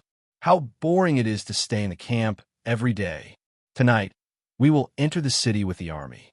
Maybe we can kill a few of the Chui family's dogs." Iron Egg stroked a heavy MO sword and replied softly. Meng Wenhao put down the binoculars and looked at Iron Egg and said, "But swords have no eyes in war. General Duan is so good at martial arts, and he was seriously injured yesterday. Tonight, the city will be very chaotic. If you are also injured, Yamacho and his wife will be very worried." Iron Egg shook his head and said, "Master said that it is difficult to make progress by practicing martial arts on a daily basis. Only in real combat, and in the face of a big crisis, can there be a big breakthrough. My master was assassinated by Snake King. In a desperate situation, he comprehended Tao and broke through. That was how he became the youngest martial arts grandmaster in the Tang Empire. And my father, in his early years, followed General Qin to fight everywhere. Although he did not get an official position in the end, he is still a great hero in my heart. I want to be a master like my master and a great hero like my father. But how can I become a master if I am locked in a cage every day? How can I become a great hero? So tonight, I must enter the city and see for myself." Meng Wenhao was slightly moved. Everyone had different dreams. He wanted to learn martial arts well and become a useful person in the Tang Empire. He wanted to bring glory to his ancestors and let his father, mother, and his sister live a good life. Iron Egg's dream was to become a master and a great hero on the battlefield. As a dream chaser, what reason did he have to stop Iron Egg? "In that case, Iron Egg, you can go. I will wait here for your good news," Meng Wenhao said with a complicated expression. Yes. Wenhao, don't worry. After entering the city, I will find little Yu and the others. Then, I will let the army take them to a safe place." Iron Egg said with a big laugh. "Thank you, Chui Quan. Have you arranged the defense of all the city gates? We can't let anything go wrong." In the provincial governor's mansion, Chui Junchuo sat on the seat of honor and asked Chui Quan. "Reporting to Grand Duke, rolling stones and hot oil have been prepared at all the city gates. Once the army outside the city attacks, there will be heavy casualties. Currently, there are 2 commoners who have been conscripted to guard the southern city gate. Along the way, there were 3 rebellions, but nothing else happened." Chui Quan bowed and replied, "Oh, there were rebellions? Can they be punished severely?" Chui Junchuo's eyes darkened as he asked. Chui Quan hurriedly said, "Reporting to Grand Duke, they have all been killed. After the rest of the commoners saw what happened to them, no one dared to cause trouble anymore." "Yes, and they should all be killed. These rebellions should be taught a lesson. Otherwise, it will be difficult to manage them." Chui Junchuo nodded. Then, his eyes darkened as he said, "In the new army, there must be many people who are dissatisfied with our Chui clan. Therefore, you should also send some veterans to watch the city gates and prevent them from slacking off or secretly opening the city gates." Chui Quan nodded and said, "Don't worry, Grand Duke. There will always be veterans watching around the new soldiers. Nothing will go wrong. In fact, many people are still loyal to the Chui clan." "Yes, that's good. Let's see how long Li Jing can drag this out. After a long time, won't he have to withdraw his troops?" Chui Junchuo was completely relieved when he heard this. However, he didn't know that the current Chui clan was no longer the 5 surnames and 7 sects that everyone looked up to in the past. Especially the recent actions of the Chui clan had already made many commoners hate them. A just cause enjoys more support, while an unjust cause finds little support. The Chui clan was about to pay the price for their recent unjust actions. As night fell, Guangxing County was lit up with thousands of lights. However, in these thousands of lights, there was no warm atmosphere like in the past, because now Guangxing County was no different from a huge cage. Everyone was a prisoner inside. No one knew how long they could live. Although they were fine today, who knows if they would be captured to guard the city walls tomorrow? "Brother Wang Lang, is everything ready?" Lu Ringge found an opportunity to find Wang Lang, the captain of the 6th squad, and asked in a low voice, "Brother Dainiu, don't worry, everything is ready. And tonight, The one who will be on duty in front of the city gates is our adjunct Huang. He will bring his personal guards. Wang Lang replied in a low voice. Lu Rengue frowned and said, Personal guards? It is said that in this personal guards, everyone is good. At night, we have to be careful. We can't let anything go wrong. Understood. Understood. The city gate was quiet again. However, as the saying goes, the tree wants to be quiet, but the wind won't stop. Sometimes, behind the quiet, there was a bigger storm brewing. At 6 o'clock in the evening, a black shadow quietly sneaked into the tower where Adjunct Huang was temporarily staying. Chapter 1334. Huff. Huff. East of Guangxing County, in one of the corner towers of the City Gate Tower, Zhengzhou's Zhucheng House's military officer, Huang Cheng, was sleeping soundly on a bed. Although it was his turn to supervise the new army tonight, it was already the middle of the night. How could he not sleep? Besides, in Huang Cheng's opinion, these new recruits were all very timid and could not cause any trouble at all. Therefore, he slept very soundly and peacefully. Tisk, tisk. A black shadow floated by and a cold light flashed. The two soldiers who were dozing off in front of the turret didn't even have time to cry out before they collapsed on the ground. Blood flowed out of their necks like a stream. The black shadow landed in front of the door, then took out a blade and extended it to the gap in the middle of the door. Ta-ta-ta. After a while, the lock behind the door was opened. The black shadow carefully pushed the door open and entered. Looking at the person who was sleeping like a dead pig on the bed, he quickly unsheathed the blade, and a cold light flashed. The head was separated from the body. The black shadow did not stop and immediately flew out. How is it? How is it, Brother Daniel? The black shadow came to a corner of the city gate tower, and Wang Lang quickly went forward to ask. It turned out that the black shadow was Lu Rengue. Huang Cheng is dead. Now that his personal guards are leaderless, we can start the operation now. Lu Rengue smiled and replied, That's great. Then I'll let the brothers start the operation now. Wang Lang said excitedly, Inform the brothers and the other teams to gather immediately and get rid of the personal guards. Let's end this quickly. After a while, all the soldiers on the city gate tower gathered. First, they killed a dozen of Huang Cheng's personal guards on the city gate tower. Then, under Lu Rengue's lead, 2,000 people went down the city gate tower and went straight to the personal guards of the city gate. Who is it? Stop! Which battalion are you from? Why are you not guarding the city up there? Why are you coming down? A soldier at the city gate hurriedly shouted when he saw Lu Rengue leading a large group of people over in an aggressive manner. Hearing the commotion, more than 100 soldiers behind him also became alert. Brother, Adjunct Huang asked me to come down and ask you to go up. He has something to tell you in person, Lu Rengue said as he led his men closer to the city gate. The soldier asked doubtfully, Sir Adjunct, why is he looking for us? Besides, why would I let you guys come down? Before the soldier could finish his words, Lu Rengue had already pulled out his saber and pounced towards him. Kill! Lu Rengue's speed was as fast as lightning. Under his sudden attack, the soldier had no time to dodge and his throat was instantly slit. After standing still, Lu Rengue let out a low roar. Behind him, more than 2,000 recruits all wielded MO swords and slashed at Huang Cheng's personal guards. It's a rebellion. Someone is going to rebel. Someone from the personal guards immediately shouted. At the east gate, they were not the only group of personal guards. There were also 5,000 veteran soldiers stationed there. Quick, let's end this quickly. Lu Rengue growled and took the lead to rush into the guards. Captain, wait for me.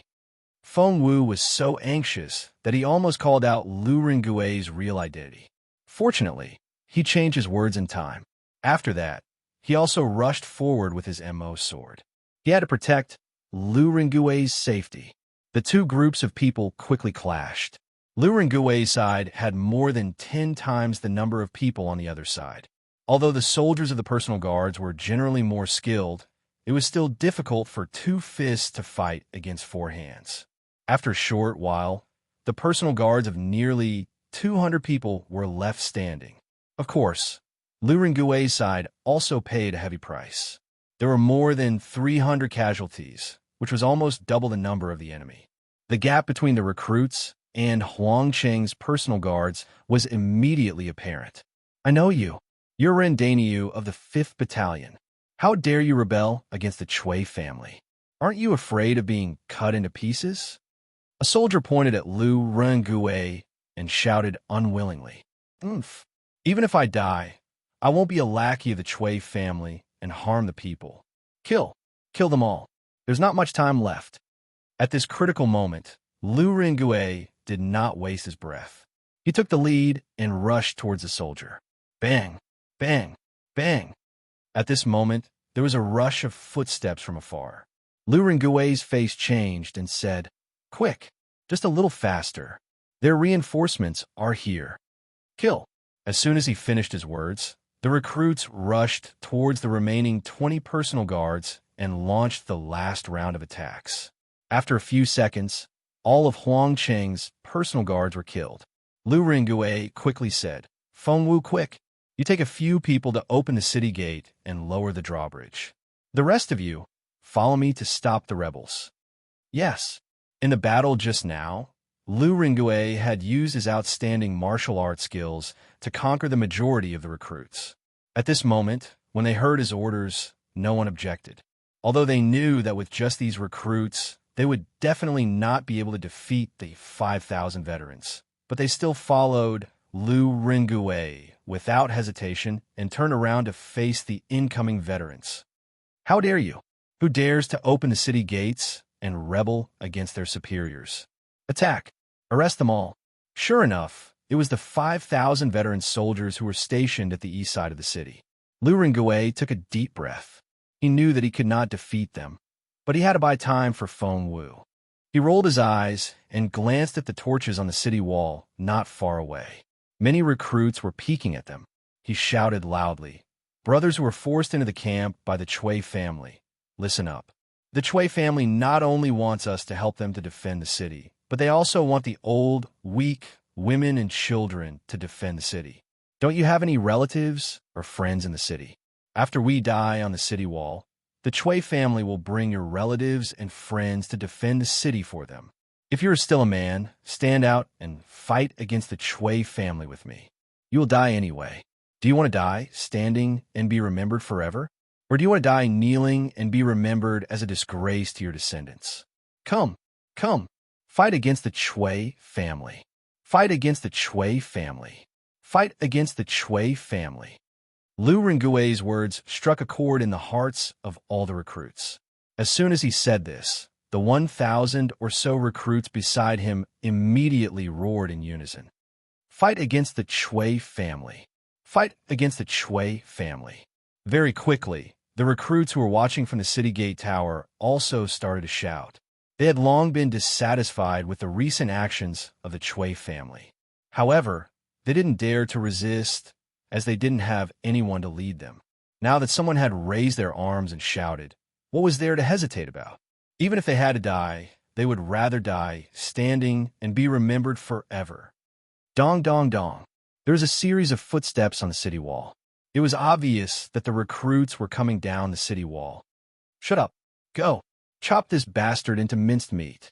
When the leader saw Lu Rengui's glib tongue trying to incite the other recruits to rebel, he quickly pulled out his sword and shouted, "Kill!" More than 5,000 old soldiers rushed forward and engaged in battle with Lu Rengui's 1,000 over recruits. Lu Rengui and his men were inferior in terms of numbers and strength. Naturally, they were forced to retreat. In just a few seconds, more than 10 of them were injured. Kill! At this moment, more than 500 recruits came down from the city wall. When they saw the battle of the city gate, they rushed up without hesitation. On top of the city wall, more recruits were rushing over. After a few minutes, the city gate was finally pushed open by Feng Wu and his men. At this moment, there were more than 5,000 to 6,000 new recruits. More recruits were coming after hearing the news. On the other hand, the 5,000 old soldiers were surrounded, and nearly 1,000 of them were injured or killed. Do you people not want to live anymore? Rebel, rebel. The provincial governor will not let you go. The Chui family will not let you go either."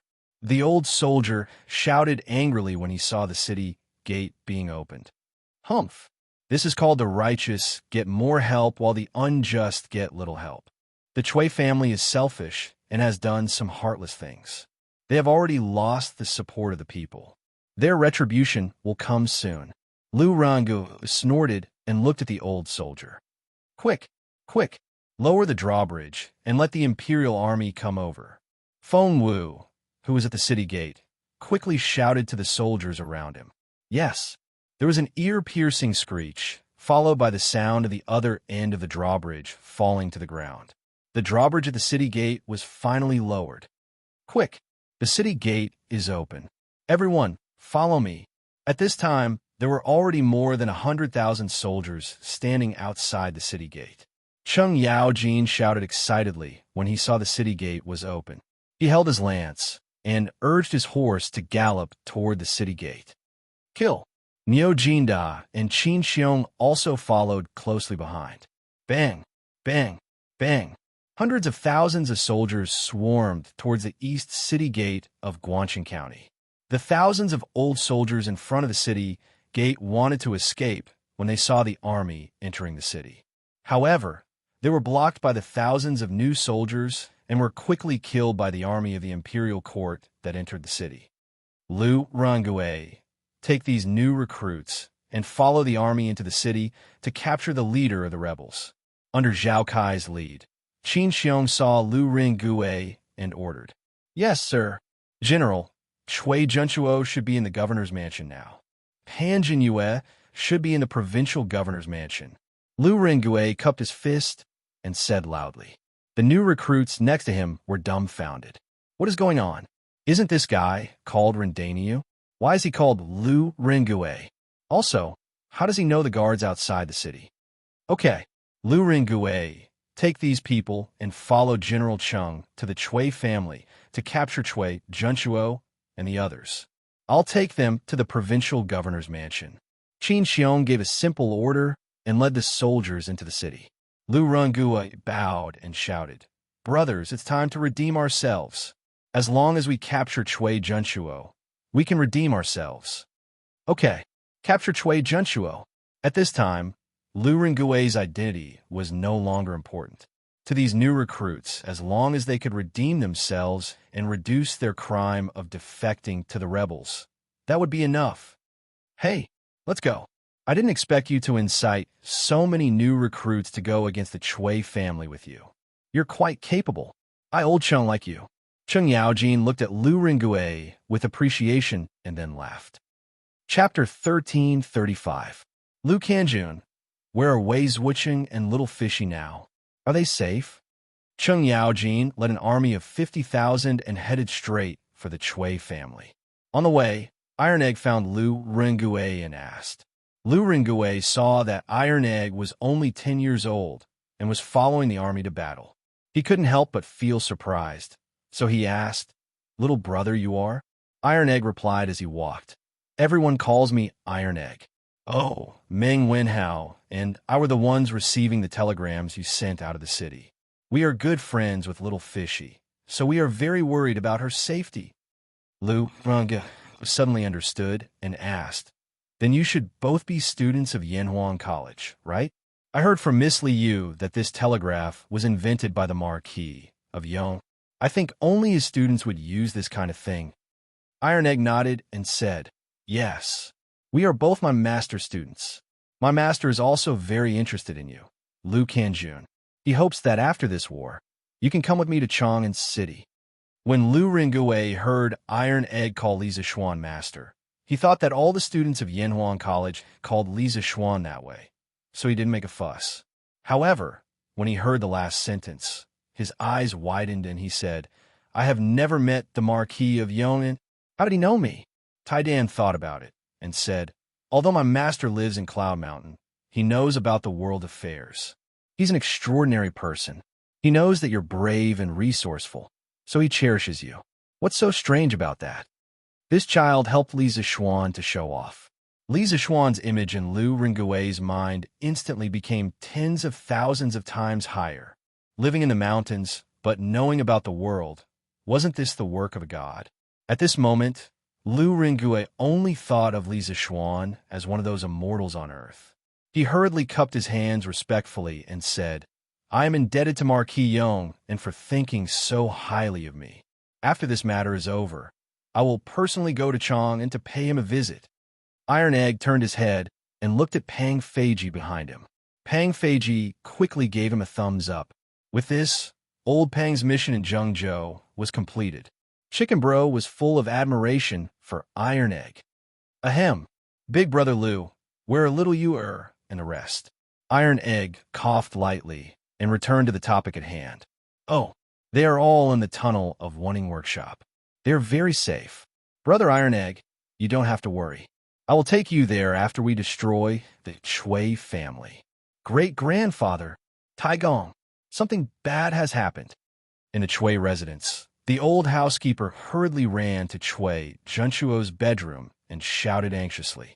Chui Junchuo, who was sleeping on the couch, was suddenly awakened. He quickly opened his eyes and said, What's the matter? Why are you panicking? Come in and tell me. Yes, great-grandfather. The old housekeeper pushed the door open and entered. At this time, Chui Junchuo had already sat up. The old housekeeper bowed and said, Great-grandfather, something bad has happened. At the east gate, the new soldiers guarding the city mutinied. They killed Adjunct Huang and then opened the gate to let the army in. Great-grandfather, quickly take the young master and escape. What? The army outside the city has entered the city? When Chui Junchuo heard this, he felt as if he had been struck by lightning. His vision turned black, and he almost fainted. It's over. It's all over. Once the army enters the city, the Chui family will definitely be wiped out. Great-grandfather, great-grandfather, you must escape. We still have 30,000 shadow guards and 5,000 men of sacrifice. Please take the young master and escape. The housekeeper knelt down beside the bed and said anxiously, Yes, escape. The Chui family cannot be destroyed. It's better to leave some hope. Immediately, let Qi Li lead the hall of worship, the men of sacrifice, and the shadow guards to escort the young master out of the city. Chui Junchuo's lifeless eyes suddenly flashed a ray of light, and he quickly ordered, Great-grandfather, what about you? I'm old and I've lived enough. I want to escape. Housekeeper, you've been with me for so many years. Later, take advantage of the chaos and escape. Chui Junchuo sighed. A man's words were kind when he was about to die. At this moment, a rare trace of kindness appeared in his heart. Great-grandfather, I've been with the Chui family all my life. Where can I go? I'm willing to live and die with the Chui family. Chui Junchuo patted the old housekeeper's shoulder and was speechless. General Cheng, the Chui family now has 30,000 shadow guards and many Jianghu experts. General Cheng, please be careful. When they were about to reach the Chui family's residence, Lu Ringue cupped his fists and said to Cheng Yaojin. Cheng Yaojin laughed carelessly and said, Hee, that's good. I've come all the way from Chong into Zhengzhou, and I haven't had enough fun yet. Tonight, I'll use the shadow guards of the Chui family as practice for the little brats below. Hurry up, don't let the Chui family escape. Asterisk bang, bang, bang. Asterisk while they were talking, a large number of soldiers suddenly rushed out of the gate in front of them. In front of the army was a young man wearing a scholar's robe. He was riding on a horse and was urging the people behind him. Hurry up, now that the guards outside the city are empty, let's go out from the south gate. Cheng Yaojin narrowed his eyes and said, Lu Rong, bring 10,000 men to the Chui family's residence to capture Chui Junchuo. The rest of you, follow me. Don't let them escape. Yes, General. A general behind Cheng Yaojin quickly took the order and left. Cheng Yaojin shouted, Chase. All of you, chase after them. Don't let the Chui family escape. Yes, sir. The army started moving. Cheng Yaojin took the lead and rode his horse at the front. Lu Ringue, Iron Egg, Pang Feiji, and the rest quickly followed behind and chased after them. Not good. There are pursuers. Chili, get your men to stop the pursuers. The rest of you, follow me and escape from the south gate. When Shui Xuanji heard the commotion behind him, he turned around and was immediately shocked. He said to Qi Li beside him with a panicked expression. Qi Li frowned. Although he did not want to agree to this difficult task, he thought that Shui Xuanji was now the young leader of the Chui family. If he could really escape, he would benefit a lot in the future. So he braced himself and said to the two people beside him, "Third brother, fourth brother, protect the young master well. I will bring up the rear." Wang Wangjin and Ming Huan cupped their fists and said, "Big brother, you must come back alive." Qi Li smiled and said, "Don't worry. If I want to escape, no one can stop me." After that, he laughed and led thousands of Chui family shadow guards toward Cheng Yaojin's army. Shui Xuanji, on the other hand, quickly summoned the remaining troops and ran toward the south gate without looking back. "General Cheng, your opponent is us. If you want to pass through this road, you have to pass through us first." Qi Li led 5,000 shadow guards and blocked the path of Cheng Yaojin's army. Guangxing County was not like Chang'an City. The distance between the streets was small. Naturally, the streets were not as wide as those in Chang'an City. 6 or 7 people standing side by side basically blocked the entire road. Therefore, Qi Li and the others had completely blocked off the path. "Hey, you talk big. Oh, you're a grandmaster. I, Old Cheng, will fight you. Lu Ringue, take 20,000 men and go around the side streets to chase after the Chui family. Leave these people to me." Cheng Yaojin narrowed his eyes and looked at Qi Li. Suddenly, his eyes burned with the fire of war. But his mind was still clear. He knew that he could not let anyone from the Chui family escape tonight. So he ordered Lu Ringue. This was also a test for Lu Ringue. "Yes, General Cheng." Lu Ringue clasped his fists and left. Shui Xuanji's plan was perfect. He let Qi Li block Cheng Yaojin while he slipped away from the South City Gate. Once he reached the South City Gate, he could recruit the guards near the South City Gate. Wouldn't his strength increase by several times? But sometimes dreams were full, but reality was harsh. Just as he reached the South City Gate, Shui Xuanji found that it was already chaotic. The recruits at the East City Gate rebelled. How could the South City Gate be spared? The recruits and veterans here were also fighting. In the beginning, the Chui family had recruited 250,000 new soldiers with 50,000 old soldiers, 30,000 shadow guards, and 20,000 government soldiers, as the foundation to expand into a 300,000-strong army. However, their foundation was not solid enough. Moreover, the Chui family's recent actions had really made those new soldiers bitterly disappointed. In addition, Lu Ringue had raised his arms and led a group of people to rebel against the Chui family at the East City Gate. The time bombs that the Chui family had buried finally exploded on this night.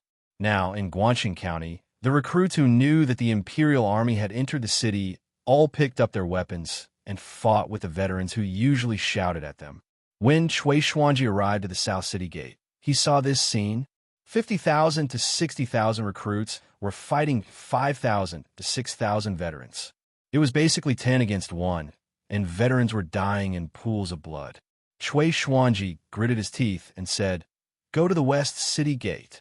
"Huh, young Master Chui, you can't go anywhere today. Stay here." While Shui Xuanji was hesitating, Lu Ringue arrived with the army.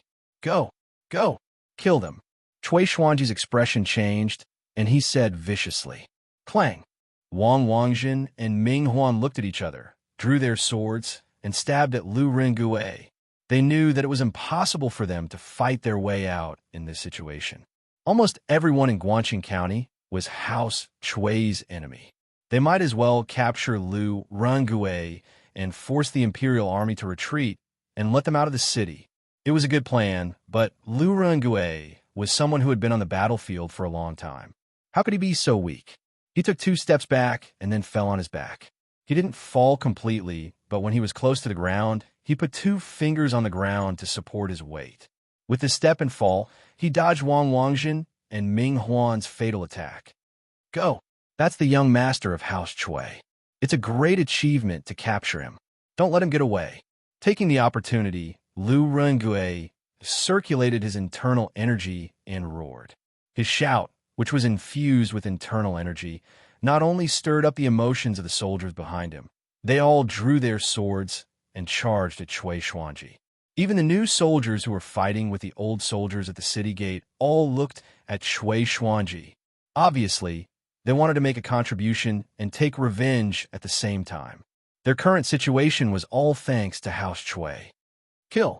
Lu Ringue's army of 20,000 charged at Xianxia and his secret guards. Many new soldiers at the city gate also changed their direction of attack and charged at Xianxia. Despicable. Wang Wangjin and Ming Huan's expressions changed. They wanted to go back to help, but Lu Ringue wouldn't let them go. His right hand twirled his saber, and he took the initiative to attack Wang Liangjun and Ming Huan. Colonel Lu, let me help you. Iron Egg was anxious. He raised his MO sword and joined the battle. Since he started drawing qi into his body last year, he had trained hard for almost a year before entering the body refining realm. Although Wang Wangjin and Ming Huan were both experts in the qi transformation realm, Iron Egg wasn't afraid. He had seen experts in the Grandmaster realm. How could he back down because of two small fries in the qi transformation realm? Brother Iron Egg, be careful. These two are very strong. Lu Ringue warned as he launched his attack. Colonel Lu, don't worry. I only need to help you hold one person back. With a leap, Bruiser arrived in front of Ming Huan. He had chosen Ming Huan because he was relatively weak. He had only just entered the qi transformation realm. Humph, you want to stop me with just you, a brat who's still wet behind the ears? Ming Huan snorted coldly. Then his body moved in a dazzling manner. Suddenly, a long sword stabbed at Iron Egg's chest without warning. It was fine if he didn't attack, but once he attacked, he used a killing move. Clearly, Ming Huan didn't want to waste time on Bruiser. Iron Egg had been by Li Zixuan's side for many years. Although his aptitude wasn't as good as others, he was definitely much more knowledgeable than his peers. After all, he had witnessed several battles between grandmasters. It was very useful for improving his eyesight and combat experience. The moment the long sword was unsheathed, Iron Egg had already reacted. He stabbed his MO sword into the ground and used his hands to block Ming Huan's killing blow. Humph! Arrogant! Ming Huan was surprised at first, but then he sneered. The long sword quickly stabbed at Iron Egg's chest. Iron Egg first took 2 steps back and dodged the attack. Then he grabbed Ming Huan's wrist and used Tai Chi to push Ming Huan away. Ming Huan staggered and almost fell to the ground. His heart was filled with disbelief. What kind of martial arts was this? Why did he feel like he couldn't use any strength? Big brother, let me borrow your sword. Iron Egg borrowed a sword from a soldier next to him. Then he looked at Ming Huan, his eyes full of eagerness. Sure enough, actual combat was the best way to make one's blood boil and focus their attention. He knew that he couldn't beat Ming Huan, but he wanted to use the Tai Chi sword that Li Zixuan had taught him to hold Ming Huan back.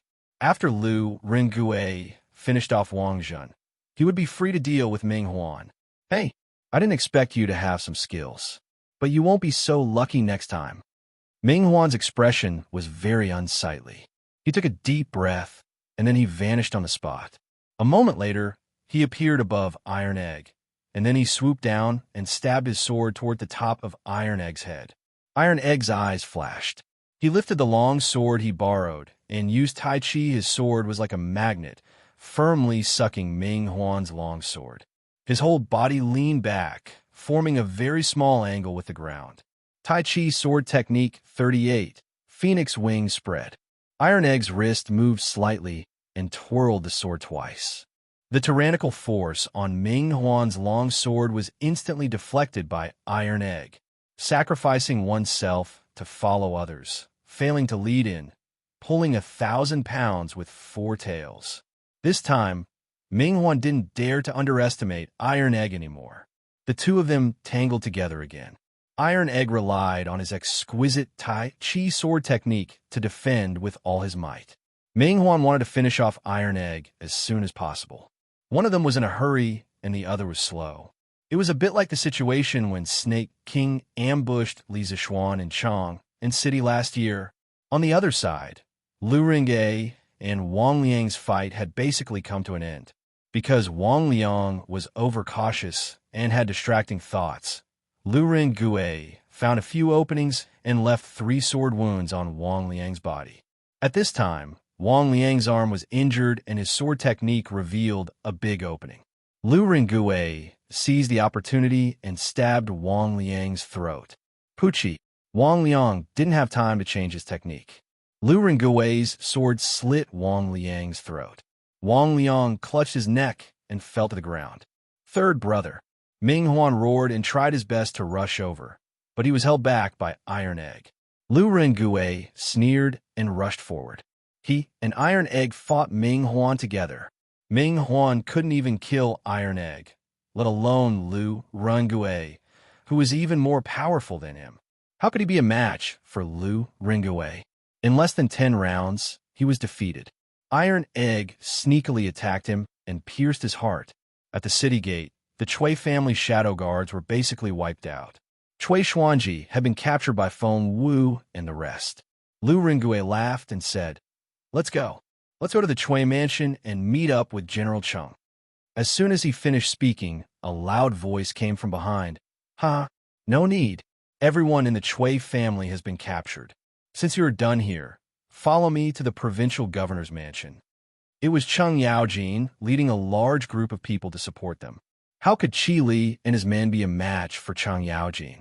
The battle over there ended even faster. As for the Chui mansion, Chui Junchuo had sent all her shadow guards to protect Chui Xuanji. Cheng Yaojin's aide led the troops to the Chui mansion and captured all the Chui family members without any effort. At this point, the Chui family of Qinghe had become history. A 1,000-year-old family was wiped out in one night. Life was unpredictable. How sad. Chapter 1336. All the guards of the Chui family were annihilated. The old soldiers of the Zhicheng house in Zhengzhou didn't even need the imperial court's army to act. They were either annihilated by the new soldiers who had a deep grudge against the Chui family or kneeled down and surrendered. All the reactionary forces in Guangxing County were finally wiped out. The clansmen of the Chui family in Qinghe, all the officials and generals in the provincial governor's manor, as well as the county magistrate and registrar of Guangxing County, were all captured and locked up in the prison of the provincial governor's manor. Li Jing directly took over the provincial governor's manor. Hundreds of thousands of soldiers from outside the city entered the city at night. Guangxing County changed hands overnight. Yiminglei, the position of county magistrate of Guangxing County, will be temporarily taken over by you. Before dawn tomorrow, draft a notice to pacify the people and hand it to Wei Zuocheng for inspection. If there is no mistake, hurry up the printing and post it in the city tomorrow morning. We must let the people see the true face of the Chui family and let them understand that the emperor truly loves the people like his own children. The Chui family is just a hypocritical wolf that wants to kill its master. Although it was already late at night, the provincial governor's manor was still brightly lit. Li Jing sat on the seat of honor and made arrangements for the people after the war. In the early years, he followed the heir to conquer the north and south. Every time he conquered a city, the first thing he did was to pacify the people. After the chaos, there would be great governance. This sentence not only applied to the change of the dynasty, but also to the post-war reconstruction of the city. Those who had just been freed from the chaos of war, their hearts were restless and restless. If they were not pacified in time, once they were instigated by someone, there would be another turmoil. Li Jing had been on the battlefield for a long time. It was because he was very clear about this that he solemnly told Yiminglei, "Thank you for your trust, head chief. Rest assured, head chief, I know the true colors of the Chui family and what they have done in the past few months.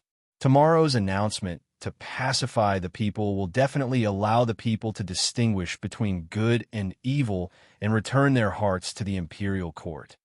Yiminglei didn't expect that this time he would gain a blessing in disguise and become the acting county magistrate of Guangxing County, although it was only a temporary position. But if he did it well, there was a high possibility that the word temporary would be removed and he would directly become the official county magistrate. He cupped his hands and left after receiving the order. Now, there were only less than 2 hours before dawn. Yi Minglei estimated that he wouldn't be able to sleep tonight, but what did that matter? Right now, his entire body was filled with enthusiasm. Left Minister Wei, the announcement to pacify the people is of great importance. When the time comes, I'll have to trouble you to check on Yi Minglei. After Yi Minglei left, Li Jing looked at Wei Zheng and cupped his hands. It couldn't be helped. After all, Wei Zheng was the best rider here. Otherwise, Li Jing would definitely not be willing to trouble Wei Zheng, because this old troll often liked to cause trouble. Wei Zheng did not shirk away and readily agreed. This is my duty. How can it be troublesome? Head chief, you can rest assured. Yi Minglei had stayed with him in the underground tunnel for many days. Strictly speaking, the two of them could be considered friends in adversity. For such a small matter, of course, he wouldn't decline. Li Jing's heart was slightly relieved. He looked at Cheng Yaojin, Qin Xiong, and the rest who were sitting below and said, "This time, everyone has done their best to besiege Guangqing County. When we return to the imperial court, this old man will definitely report to the emperor and reward you according to your merits." Everyone stood up and cupped their hands. "Thank you, head chief." Li Jing nodded and said, "It's not early now. Everyone has been working very hard these days. Quickly go and rest. Tomorrow, all the generals must count the casualties and submit the battle report to this old man. This way, this old man can send the news of victory to the emperor." "Yes," everyone responded and cupped their hands to bid farewell. The incident happened suddenly, and it was already 1 o'clock in the morning. There was no place for them to stay in the city. So tonight, they all stayed in the guest rooms of the provincial governor's residence. Who asked Pan Jinyue to have so many rooms in the provincial governor's residence? Wenhao, at first, I really didn't expect that you would come all the way to Guangqing County to save me.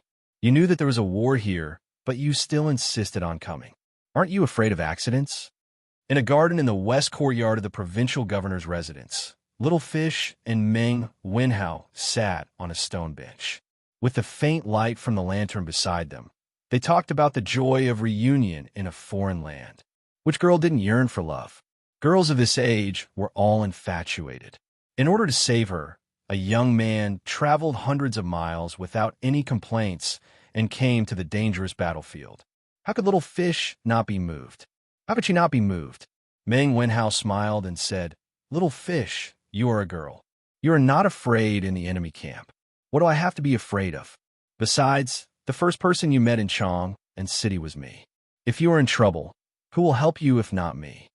Hearing this, Liu felt warm in her heart. She didn't know why. She had always been open-minded, but at this moment, she didn't know what to say. After a moment of silence, Little Fish raised her head and rebuked. "Idiot, I came here to take care of the city, to get rid of violence, and to save Left Minister Wei. As long as I can achieve my goal, even if I die, I think it's worth it. After all, I'm just an insignificant person to everyone. But you're different. You have parents and sister. If you have an accident here, what will they do?" Meng Wenhao frowned and said, "Who said you are just an insignificant person?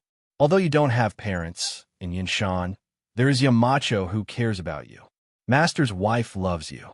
Also, Mr. Mai usually takes care of you. How can you be an insignificant person?" After that, Meng Wenhao hesitated for a long time. As if he felt that it was not enough, he added, "And I also care about you. So, you're definitely not an insignificant person. In Chong, and you have friends and elders. When they heard that you had an accident in Guangqing County, everyone was very worried about you. Sometimes, the more ordinary the words, the more touching they were."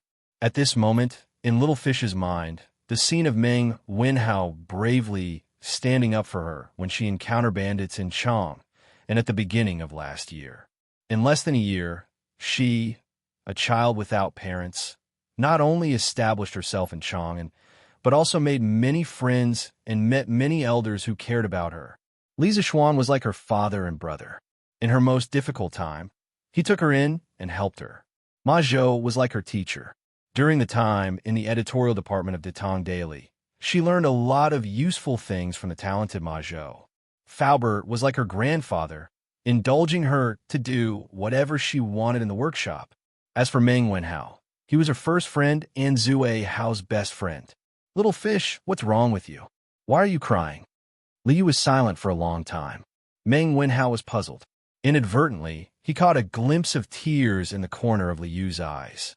He quickly went up to her and asked with concern, I'm fine. It's just that a gust of wind blew sand into my eyes." Liu suddenly woke up from her memories. She rubbed her eyes and pretended as if nothing had happened. She said, "Wenhao, it's getting late. You've been fighting with the army for the past few days. It's better for you to rest early." Meng Wenhao felt a little strange, but he didn't know where to start.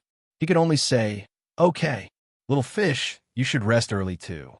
Let's talk tomorrow." "Okay." Little fish nodded. Meng Wenhao turned around and left. When he was about to reach the corridor under the eaves, Liu suddenly shouted, "Meng Wenhao." Meng Wenhao couldn't help but stop in his tracks. He turned around and heard Liu continue, "Meeting you is the greatest honor in my life. Thank you for coming to save me. You are Little Fish's best friend for life." After that, Little Fish's face suddenly turned red. She hurriedly turned around and ran back to her room. Meng Wenhao was stunned. After a long time, he shook his head and smiled. He then walked into the room. "Let old Chui go. Let the Chui family go. The Chui family are all good people. Let old Chui go. He is a good person. Yes, the current emperor killed his brother and imprisoned his father. It's a treacherous act. He needs a wise leader like old Chui to take over the throne to help the country. Li Jing, old Chui is only helping me to help the country. What's wrong with that? Why do you want to capture him? Let old Chui go." The next day, when the people woke up, they found that Guangxing County had a new master overnight. Most of the people were very happy. After all, when Guangxing County was surrounded 2 days ago, the Chui family had already shown their ugly side. The people all knew that as long as the Chui family was in power, they would very likely be captured and sent to their deaths to defend the city. Thus, the next morning, when the people learned that the imperial army had entered the city and that the Chui family had been destroyed, they all rushed to spread the news. The city could be said to be extraordinarily lively. However, there was a group of people who were filled with righteous indignation when they learned that the Chui family had been destroyed and Chui Junchuo had been captured. They went to the provincial governor's residence together and completely blocked the entrance. They stood in front of the door and loudly protested. These were all Confucian scholars of Guangxing County. They had previously relied on the Chui family, hoping that they could one day enter the court and become officials through the Chui family's connections in the court. Perhaps some of them had recently been fantasizing about helping the Chui family succeed in their rebellion and become heroes of the founding of the country. But now, Li Jing had destroyed the high and mighty Chui family in their hearts. At the same time, he had also extinguished their dreams in their hearts. Thus, these greedy Confucian scholars came to the provincial governor's residence to cause trouble. On the other hand, this also showed that the Zhengzhou Daily had been very successful in brainwashing these people. Li Jing, who had heard the commotion, couldn't help but be furious when he heard the Confucian scholars shouting at the door. He turned his head and said to a guard, "Beat them all away with sticks." Yes. After a while, a group of armored soldiers rushed out of the provincial governor's residence. They held wooden sticks in their hands and rushed toward the crowd. "Ouch! My leg! Ouch! My head! Li Jing, how dare you? We are the disciples of the saints. How dare you use weapons? You are going against all the scholars in the world. Indeed, there are incapable rulers and treacherous officials. After you die, you will go down in history in infamy." The leading scholar shouted loudly at the top of his voice. Li Jing, who was about to enter the house, had a change in expression at this moment. He said in a low voice, "Arrest all of them and send them to prison." The Confucian scholars had harmed the country. Li Zixuan's engineering was more useful. Li Jing couldn't help but sigh in his heart when he thought of the crucial role Meng Wenhao and the Iron Egg had played in this war, and then looked at these Confucian scholars who couldn't distinguish between good and evil. Chapter 1337. Chief Steward, there are so many Confucian scholars. Should we arrest them all? In front of the Guangxing provincial governor's office, a guard hesitated when he heard Li Jing say that he wanted to arrest all the Confucian scholars. The Great Tang was founded on martial arts. Although it was not like the Song and Ming dynasties, ordinary people still respected scholars. Today, more than 200 Confucian scholars came to the provincial governor's office to cause trouble. Compared to the number of scholars the Chui clan had raised, these were just a drop in the ocean. However, if Li Jing arrested all of these Confucian scholars, it would definitely shake the court and cause all the scholars in the world to attack him. Guangxing County has just been established. We need to calm the people down. Arrest them and interrogate them first. If they are innocent, then let them go. If they are in cahoots with the Chui clan, then no one could save them. So what if they are scholars? Can a scholar violate the law and slander the emperor? Li Jing also felt that this matter was tricky, but for him, the most important thing was to calm the people of Guangxing County. Yes, Chief Steward. The guard cupped his fists and walked to the door. He ordered loudly, "Arrest all these audacious students who slander the emperor and throw them all into prison. You dare? We are the disciples of the saints. We read the books of the saints." A hint of panic flashed in the eyes of the leading scholar. Then he put on a fierce front. Disciples of the saints? You think you're worthy? The benevolence, righteousness, propriety, wisdom, and faith of the saints? What have you learned? The saints told you to be loyal to the emperor and love the country. Is this what you did? You are just a bunch of selfish and greedy scoundrels in troubled times. Are you worthy of being called disciples of the saints? You are simply ruining the reputation of Confucius. Take them away. At this moment, an old man walked out of the provincial governor's office and scolded the group of Confucian scholars. This is Minister Wei. A Confucian scholar recognized the old man. Who else could this old man be but Wei Zheng? Since the beginning of this year, Wei Zheng had been sent to Hunan province to clean up the government. He had appeared in public many times, so it was not surprising that someone recognized him. When the leading scholar saw that it was Wei Zheng, his face immediately paled. When it came to generals like Li Jing, he could use his glib tongue to accuse Li Jing, but when it came to Wei Zheng, who made a career out of scolding, he was truly terrified. After all, the person in front of him was a super ruthless person who dared to scold Second Emperor Li in front of him. Who could be compared to him?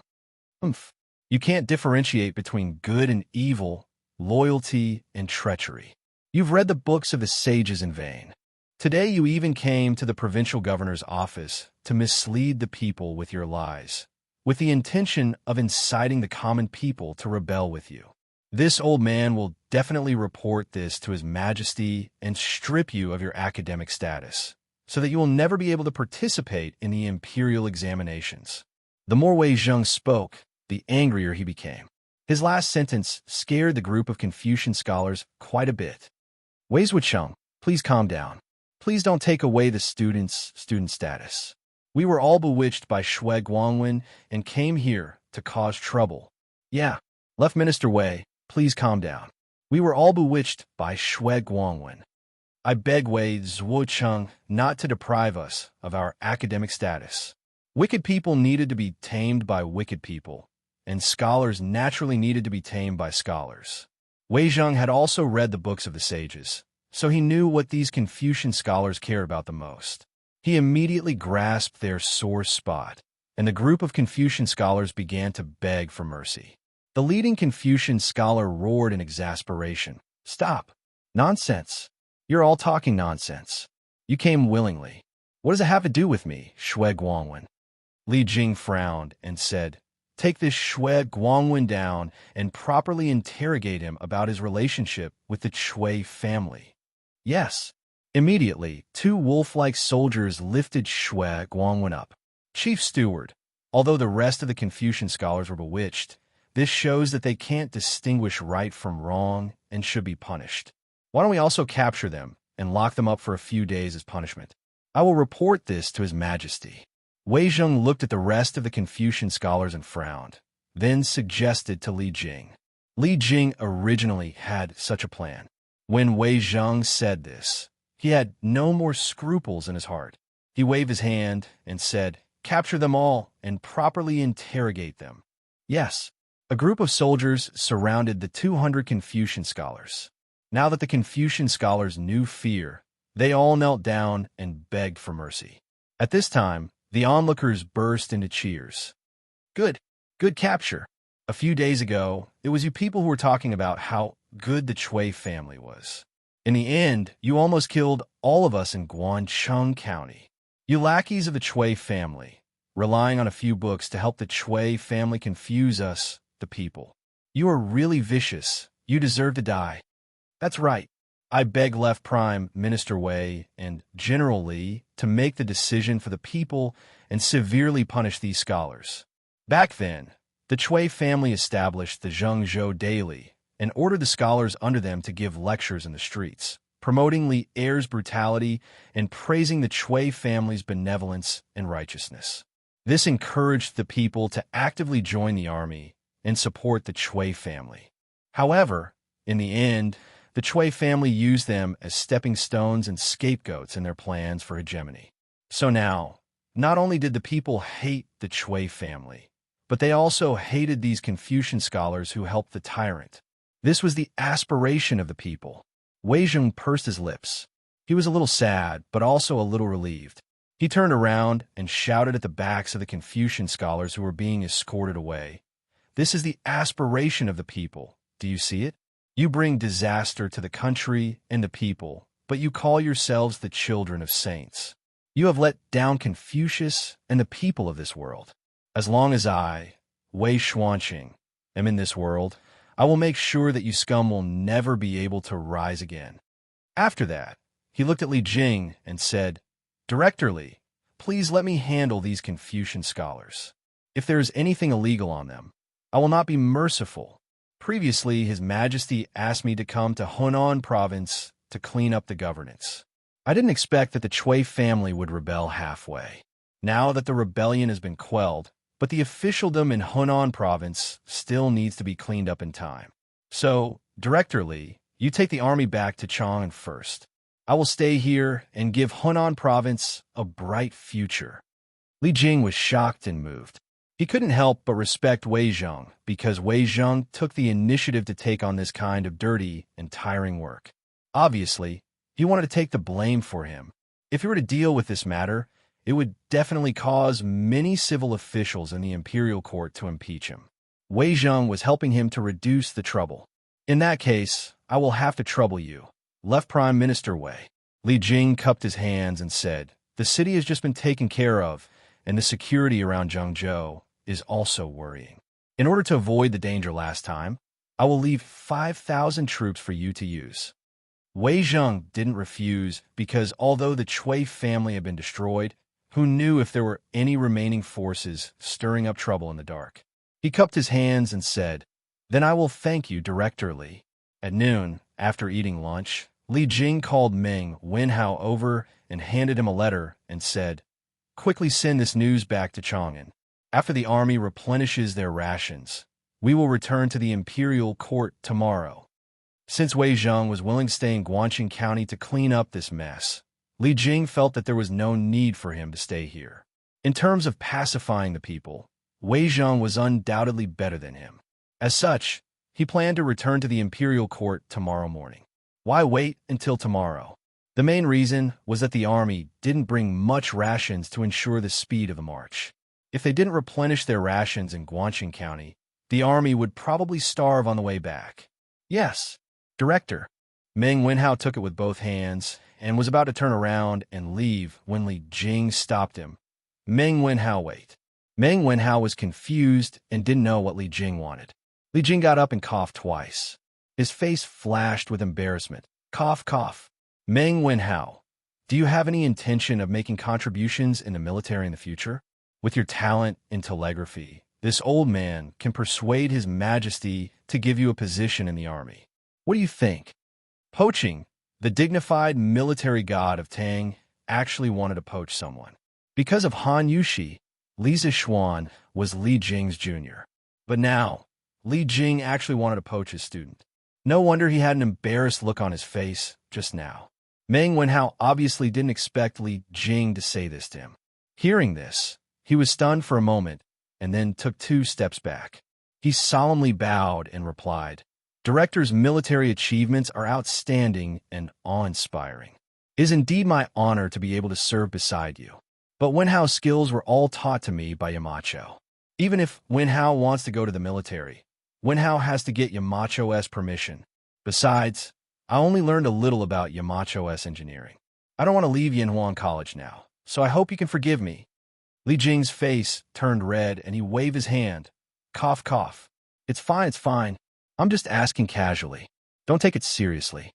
When you return to Yinshan, don't mention this to Yamacho. If Li Zishuan were to find out about this, where'd he put his old face? At this moment, Li Jing regretted asking just now. Meng Wenhao couldn't help but laugh in his heart. He didn't expect the invincible military god of Tang, Li Jing, to have such a moment. How rare. Don't worry, Director. I didn't hear anything just now, but I have something to say. I don't know if it's appropriate. Meng Wenhao cupped his hands and said. Li Jing raised his eyebrows and said, "Oh, Wenhao, go ahead." Meng Wenhao said, "It's actually not difficult for Director to use telegraphy in the military on a large scale. Yamacho promotes engineering so that the students of the academy can apply what they have learned. Yamacho will definitely be very willing to lend you a hand in this matter." Li Jing's eyes lit up. Indeed, it was better to go directly to Li Zishuan, the head of engineering, than to poach people behind their backs. Meng Wenhao saw that Li Jing was silent and deep in thought, so he quietly left. "Father, Guancheng has been victorious." Director Li sent a telegram saying that the head of the Chui family, Chui Junshuo, and the governor of Zhengzhou, Pan Jinyue, have been executed. The army will return tomorrow. In Chang, in city, Li Tai had just finished his lunch when Li Er rushed over and reported, "Oh, Guancheng County has been conquered so quickly? Quick, let me have a look." Li Er was so surprised that he couldn't close his mouth. 2 days ago, he was still worried about how to conquer Guancheng. Today, he received news that Guancheng had been conquered, which really surprised him. Li Tai quickly handed the telegram over. As they weren't in a hurry to march this time, there was plenty of time to send the telegram. Therefore, this telegram described the process of conquering Guancheng County in detail. Li Er read it for a full 15 minutes before he finally finished reading it. He couldn't help but sigh. Good. We didn't hurt the innocent people, and our soldiers didn't suffer too many casualties. This plan of cooperation from the inside and the outside was well done. Lu Ringwei, this person is also a talent. He is brave and resourceful. The governor of Bian province sent him to manage the city. It was the right choice. If it weren't for him, Wei Xuanqing would have met with misfortune this time. This way you can actually stay calm in a dangerous situation and help the army communicate with each other. When Shi and Yi Fashion went to Guancheng County, I was worried that they would ruin my plans, but I didn't expect that in the end, she would become a key figure in the entire war. And this Meng, Wenhao, and Iron Egg, they all contributed greatly to this war. The people around Li Zishuan are really extraordinary. I'm not in Jianghu, but Jianghu is full of legends about me.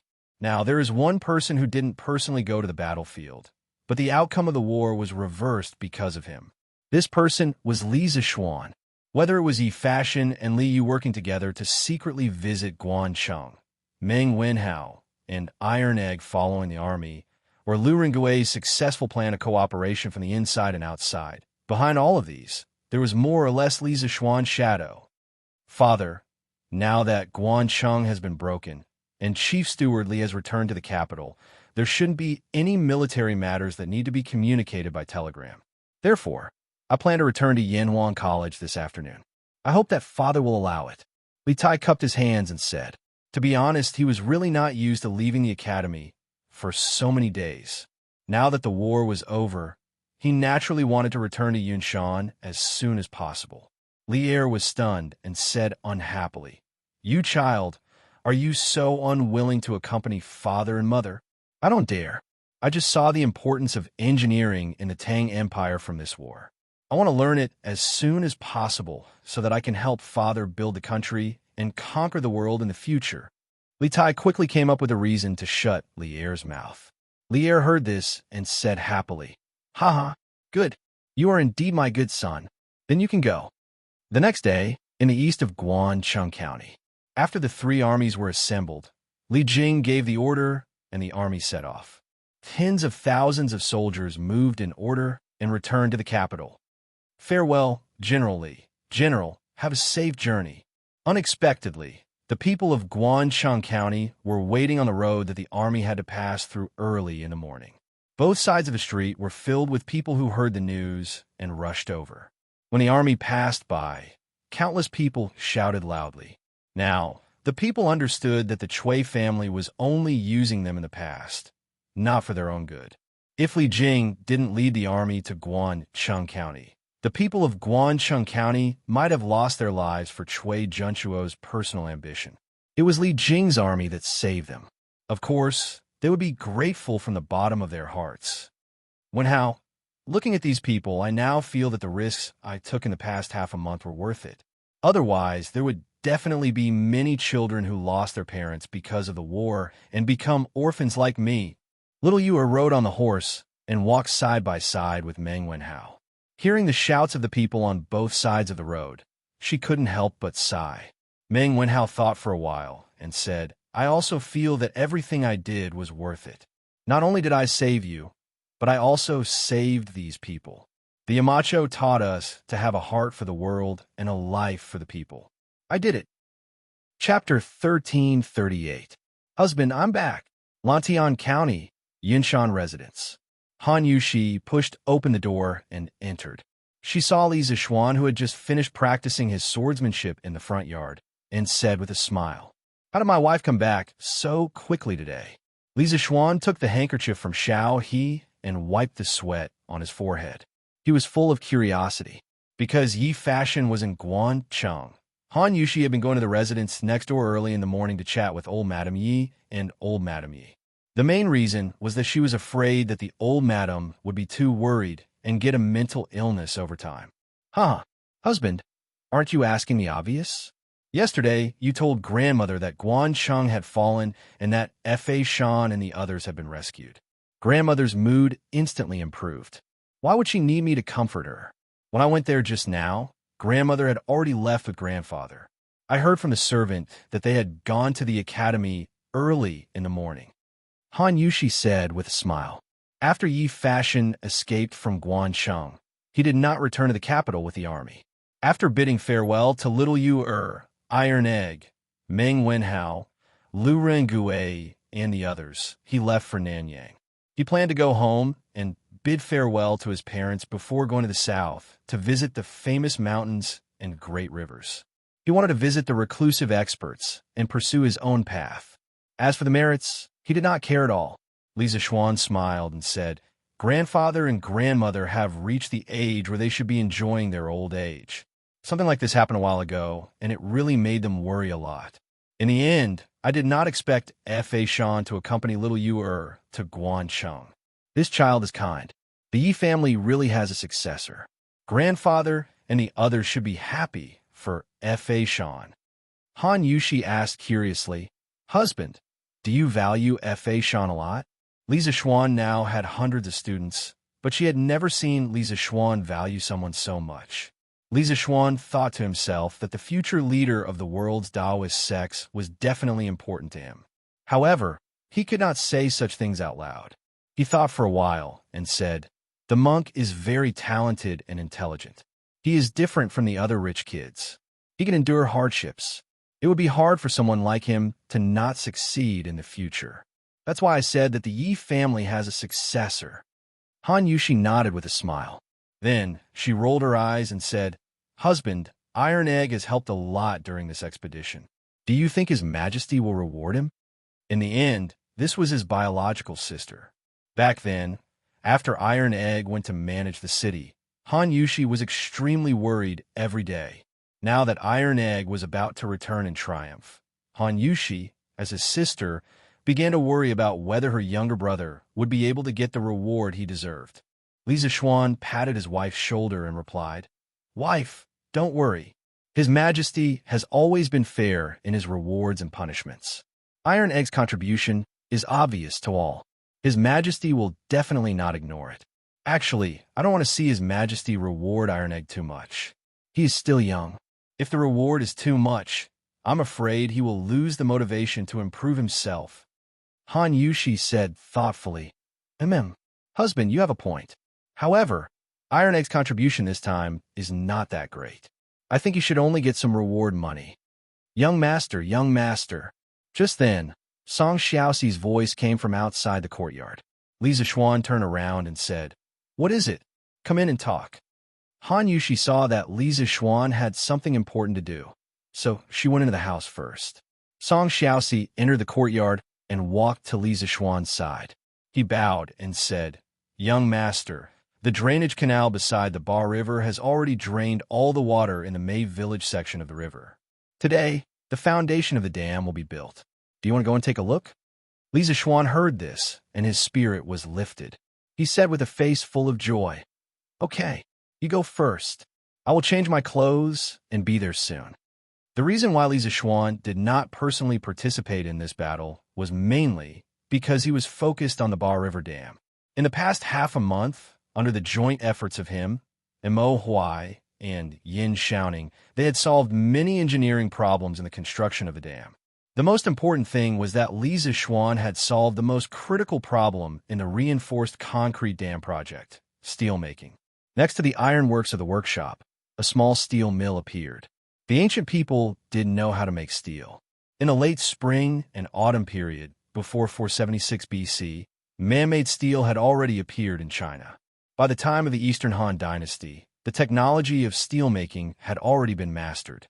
The most commonly used techniques were stir-frying and tempered steel. The so-called stir-frying was to heat pig iron until it was melted or basically melted, then stirred in the furnace. The carbon contained in the pig iron would be removed by the oxygen in the air, thus obtaining steel. The quality of steel produced by this method was not high. As for tempered steel, it was to repeatedly heat, fold, and forge a piece of iron. The purpose was to make the structure of the steel dense, the composition of the steel body more uniform, reduce impurities, and thus improve the quality of the steel. Therefore, the quality of the swords made from tempered steel was very high. Although the quality of tempered steel was high, this method had low output and high cost, and it was difficult to meet the needs of industrial development.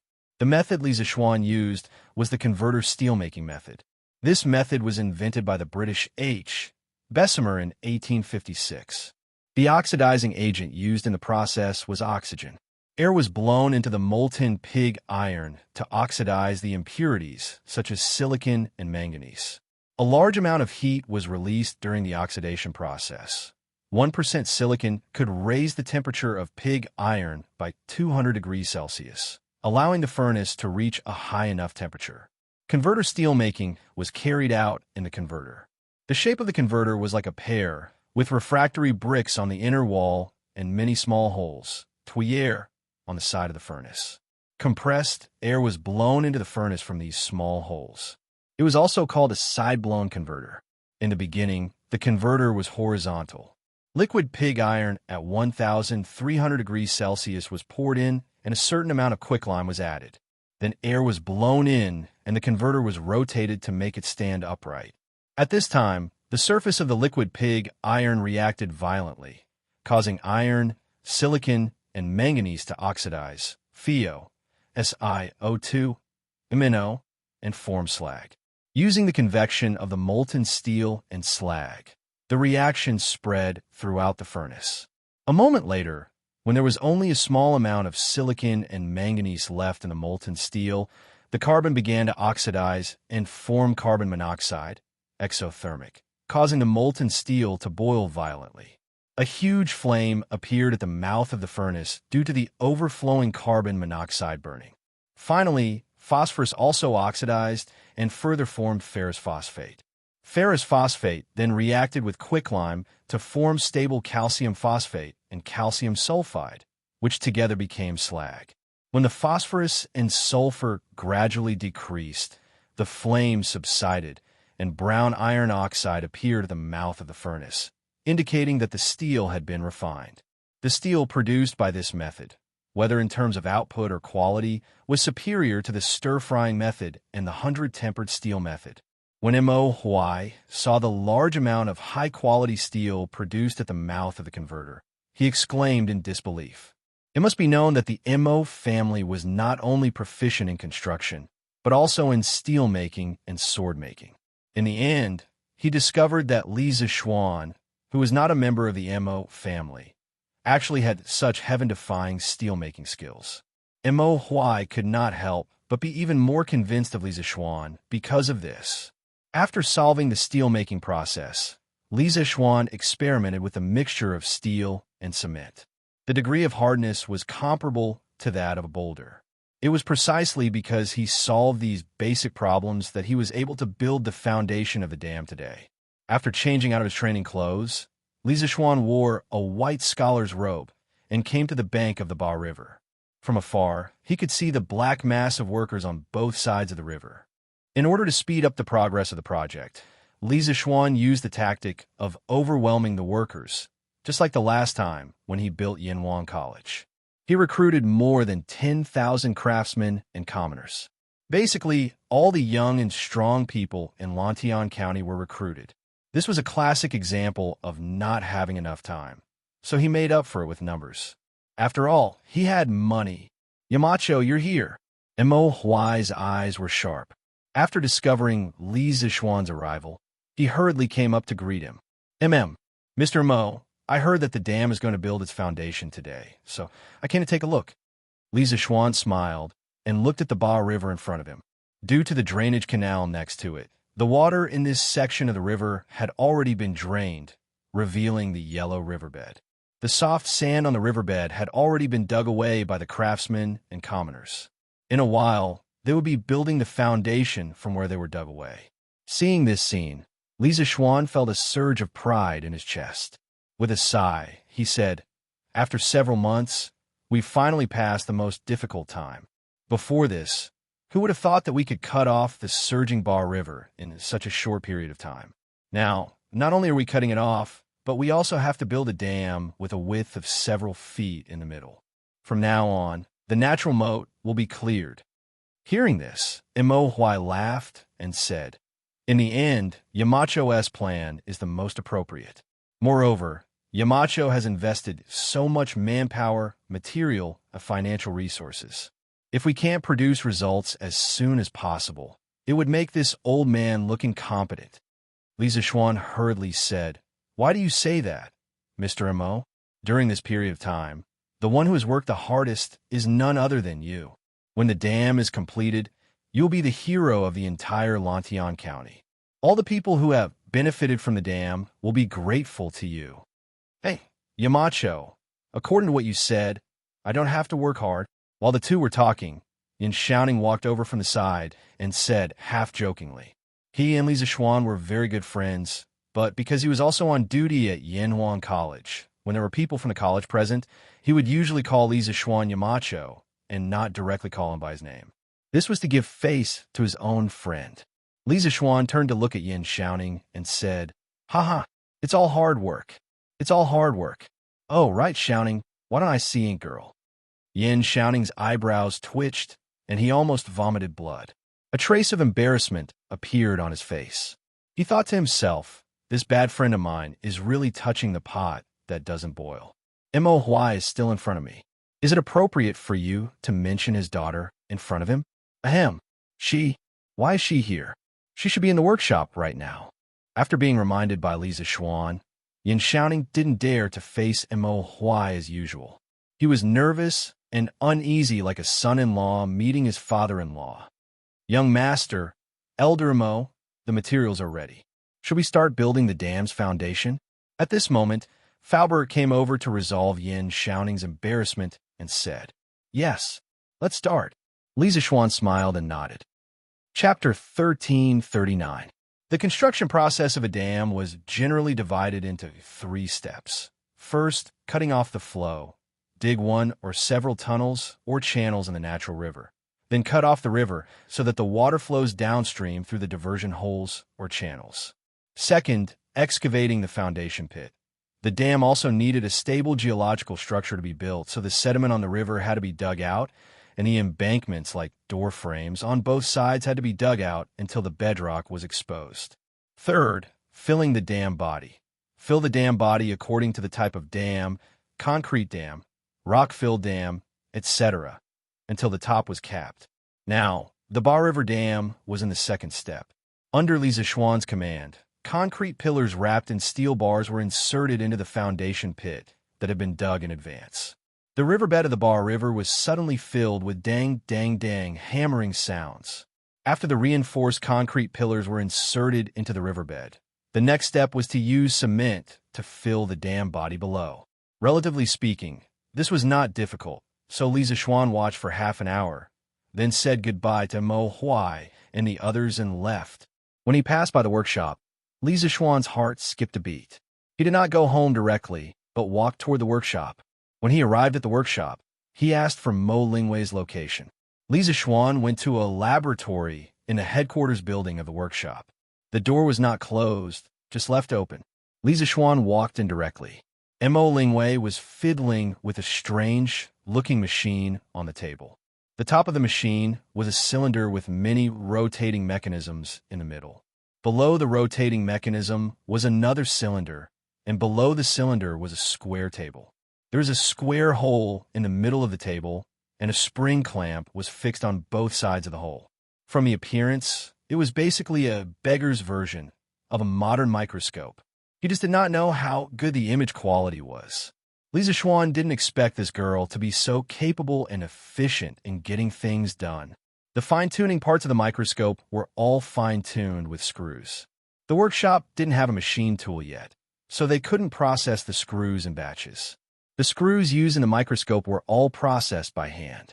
Therefore, this microscope was definitely one of a kind in the world. Even Mo Lingwei herself could not make a microscope that was exactly the same as this one.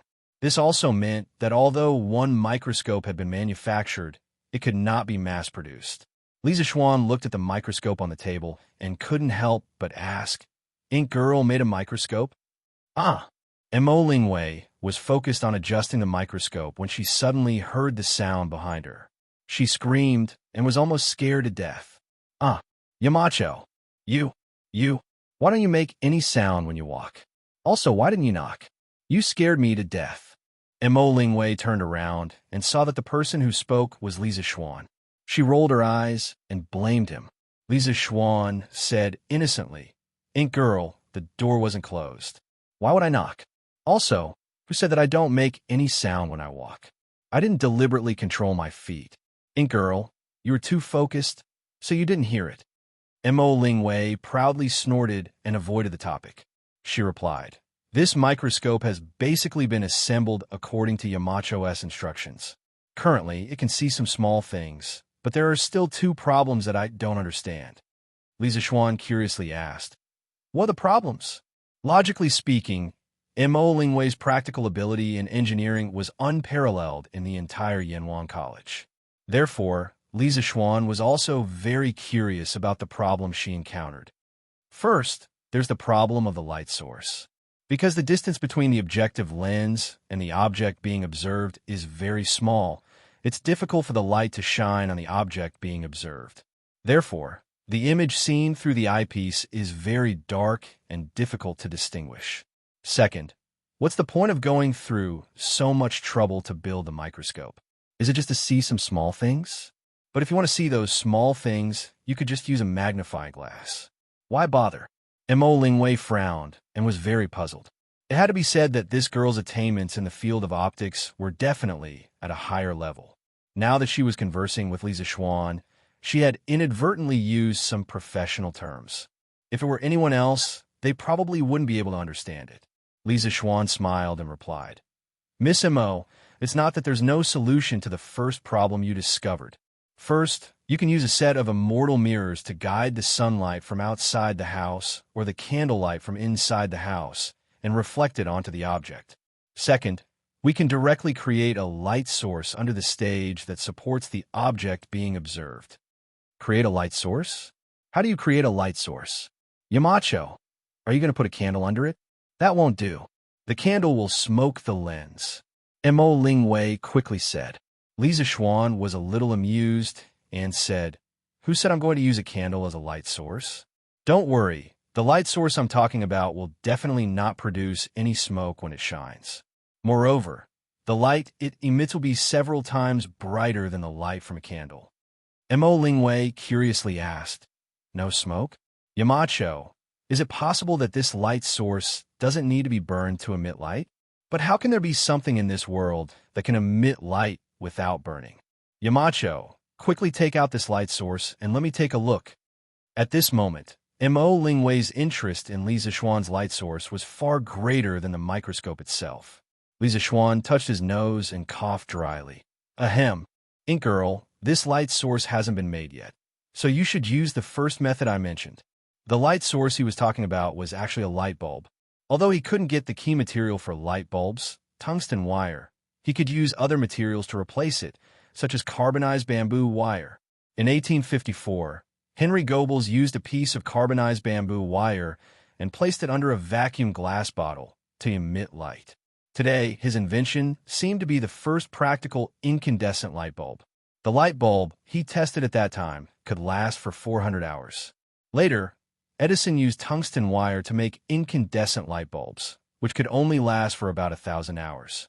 Therefore, before finding tungsten metal, using carbonized bamboo wire to replace tungsten wire was a very good choice. Mo Ling Wei listened to Li Zixuan bragging about this light source for so long, but in the end he said it hasn't been made yet. Even though she usually respected Li Zixuan very much, she couldn't help but roll her eyes at Li Zixuan. If it was someone else, she would probably have directly scolded. "If you haven't made it yet, why are you talking to me?" "Yamacho, what about the second question?" Mo Ling Wei took a deep breath. She resisted the urge to scold him and said. Li Zixuan smiled a little awkwardly and said, "As for the second question, actually I asked Ink Girl to make a microscope to observe smaller objects. It's hard to see clearly with just a magnifying glass." Mo Ling Wei was puzzled. Smaller objects? Were they? Could it be a molecule or an atom? In Yenwang College's physics and chemistry textbooks, there are only introductions about molecules and atoms. Therefore, it wasn't strange that Mo Ling Wei knew about molecules and atoms. But this girl really dared to say that she wanted to use a microscope to observe atoms. This requirement was too high. First, it had to be clear that the size of atoms was around 0. 1 nanometers nm. A normal optical microscope's wavelength distribution was between 400 and 700 nanometers, which was limited by the diffraction limit. The optical microscope's resolution limit was only a few hundred nm. Therefore, if one wanted to use a microscope to observe atoms, they had to use a super-resolution electron microscope. With Tang Dynasty's current industrial foundation, let alone a decade, even if Tang Dynasty was given 100 years, its technology wouldn't be able to reach that level. Ink Girl, you're joking. I'm talking about smaller objects, not atoms. Oh, right, Ink Girl. Have you calculated the magnification of this microscope? Li Zixuan suddenly thought of a very important question, so he asked. Mo Ling Wei thought for a moment and replied, "I've roughly calculated that this microscope's magnification is about 400 times. Li Zixuan heard this and nodded in satisfaction. In his previous life, Leeuwenhoek made the world's first super magnification microscope, which had a magnification of 270 times. Mo Ling Wei's microscope had completely surpassed Leeuwenhoek's by 270 times. Huh, very good. 400 times, it should be barely usable." Li Zixuan laughed and then pretended to be mysterious. "Ink Girl, follow my previous method and improve the microscope. When the time comes, I'll show you something good." Mo Ling Wei was very curious and asked, "Yamacho, what is it?" "Hee, this is a secret for now." Li Zixuan chuckled and did not answer. Mo Ling Wei curled her lips in dissatisfaction and then put on a pitiful expression and said, "Yamacho, look at me, a girl. I don't study etiquette, but I work for you in the workshop every day and don't even receive a salary from you. Do you think it's easy for me? You still treat me like this. You don't know how to treat a girl well." "Oomph."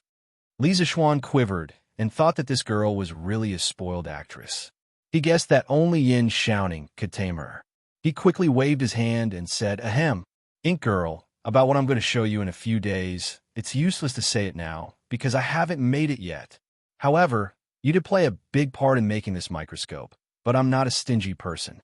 When the time comes, I'll give you some benefits, and you'll definitely be satisfied." Mo Lingwei's eyes lit up, and she immediately became spirited. She quickly asked, "What benefits?" "Yamacho, hurry up and tell me."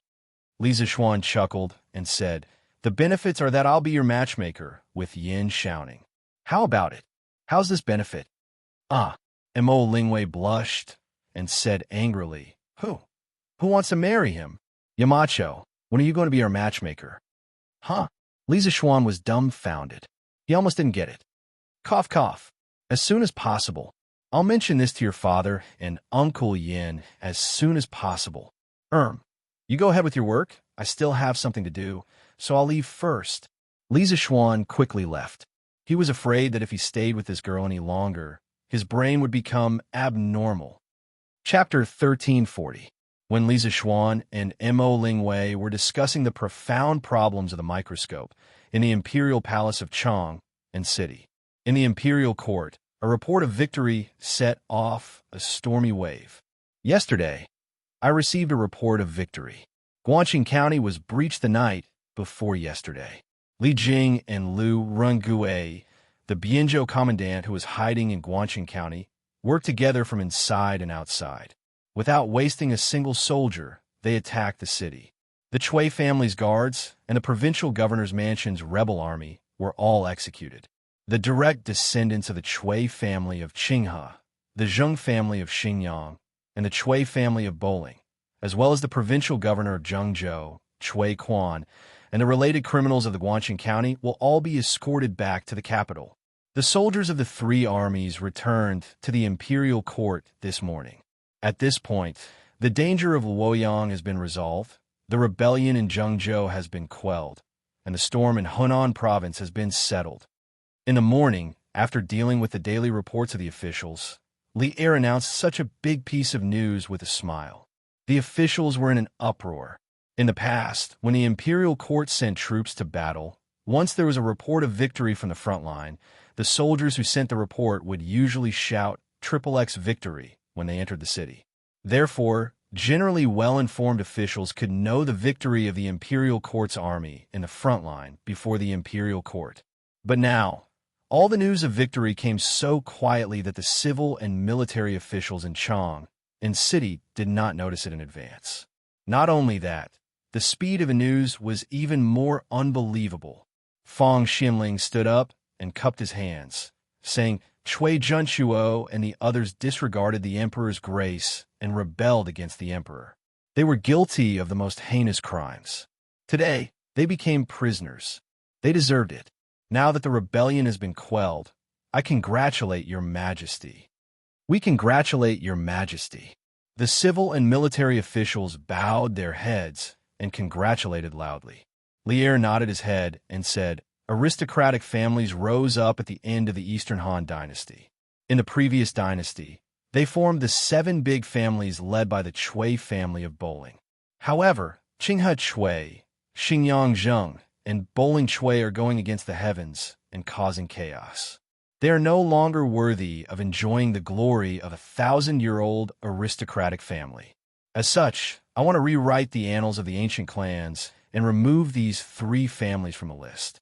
This matter will be handed over to you, Minister Fong. As long as you have the need, the officials in the imperial court will be under your command. In addition, in recent years, those aristocratic families and big clans have been selling their daughters for marriage. Every time a girl marries into another clan, they will ask for a large amount of money as a betrothal gift. They will make a deal based on the number of betrothal gifts. I hope that the revised clan annals can completely get rid of such bad habits." The officials were stunned. They were all at a loss for what to do with Li Er's combination of punches. Clans, as the saying goes, officials have descendants, and there are officials in the pedigree, that is, aristocratic families. Since Chao Pai implemented the 9-rank system, the official election system was controlled by aristocratic families and big clans. They selected officials completely based on the level of family prestige. In layman's terms, if your ancestor was a high-ranking official, then you can definitely become an official. If your ancestor was a pauper, even if you were a genius, sorry, please stand aside. This way of selecting officials, in a way, Jin and Northern and Southern dynasties, caused a situation where there were no poor families in the upper class and no clan in the lower class. At the same time, in terms of marriage, aristocratic families also thought highly of themselves and never intermarried with poor families. It could be said that family status had completely become the standard to judge a person's moral level in marriage. Under such a situation, the study of genealogy came into being. The aristocratic families all compiled genealogies for themselves and evaluated their family prestige in various places. Moreover, this practice was protected by the government at that time. After more than 200 years of the Wei, Jin, and Northern and Southern dynasties, the aristocratic family's power had been severely weakened by the Sui dynasty. They were no longer as glorious as before. Emperor 1 of the Sui dynasty, Xianxia, abolished the 9-rank system and created the imperial examination system. Moreover, after experiencing the turmoil at the end of the Sui dynasty, the aristocratic families suffered a serious blow. However, in the Tang dynasty, the Shandong aristocratic families led by Cui, Liu, Zheng, Li, and Wang were deeply rooted and still had a certain amount of power, even though they had been attacked by the Peasant War. Many ministers in the imperial court fought to marry the Shandong aristocratic families, and the Shandong aristocratic families still maintained their aloof social status. In the common people, the Cui family's reputation and status far exceeded that of the royal family. This was something that Li Er could not tolerate. Now that he had the prestige of pacifying the 3 aristocratic families, Li Er decided to revise the clan annals and reconfirm the Longxi Li family's aloof status in the world. Who would dare to disagree? Sometimes, although the butterfly effect could change the direction of the wheel of history, some historical events would still happen. It was just that the events were brought forward. According to the official records, in the 6th year of Jingguan, Li Er and Fang Xianling had a long conversation. During this conversation, the topic of marriage customs at that time was mentioned. They believed that the drawbacks of the clan selling marriage were prominent and harmful to the customs of the people. The imperial court should start to reform. This long conversation between the emperor and his minister opened the prelude to revising the clan annals. Immediately after, Li Shimin gave specific instructions. He ordered the officials of the imperial court to search for the clan records in the world. Based on the relevant records of the existing historical materials, he would examine the authenticity of them, praise the loyal and virtuous, and demote the traitors. This was a huge project. With the emperor's order, the group of talents around Li Shimin began to move actively. Those who participated in the revising of the clan annals included Wei Zheng, Fang Xianling, Gao Shilian, Wei Ting, Chen Wan, Linghu Defen, Yu Shinan, and the others. In the 12th year of Jingguan, the clan annals had been completed. 293 surnames, 1,651 families had basically followed Li Er's instructions. The royal family was the leader, followed by the relatives, and Bo Ling Sui was demoted to the 3rd class. However, at that time, the people did not recognize Li Er's new revision of the clan annals. The status of the nobles in Shandong was still higher than the royal family. Now, Li Er had started the work of revising the clan annals in advance. The final result was very likely to be different from the original result in history. This old subject will follow the imperial edict and do my best to rewrite the clan annals. After hearing Li Er's order, Fang Xianling was stunned for a long time. When he reacted, he hurriedly stepped forward and bowed. The removal of 2 surnames and 3 sects meant that from today onwards, there were only 3 surnames and 4 views in the world. Moreover, it was the 3 surnames and 4 views led by the Li royal family. Such a major event would definitely shake the world. The hearts of the officials trembled. Li Er had only ascended the throne for 2 years. yet he was already able to have such political and martial arts skills. Those officials who still wanted to climb up the ranks of the aristocratic families had no choice but to think carefully in their hearts. After the morning court, Li Er ordered people to post the notice of the great victory in Guangxing County in Chang'an City. When the people saw it, they all rushed to spread the news. The news that the Cui family of Qinghe, the Zheng family of Xingyang, and the Cui family of Bowling rebelled and were all destroyed by Li Jing spread throughout Chang'an City in a very short time like a gust of wind, and it was still quickly spreading to the surrounding counties. The Cui family of Qinghe, the Zheng family of Xingyang, and the Cui family of Bowling were all destroyed? These are all thousand-year-old aristocratic families. How could they be gone just like that? Yes, in the past, from the officials to the people, it was the highest honor to marry the daughter of the 5 surnames, especially the daughter of the Cui family. Even the prime minister wanted to marry her, but he couldn't get her. But now that the Cui family has fallen, the daughter of the Cui family will probably be sent to the musical house, right? Humph.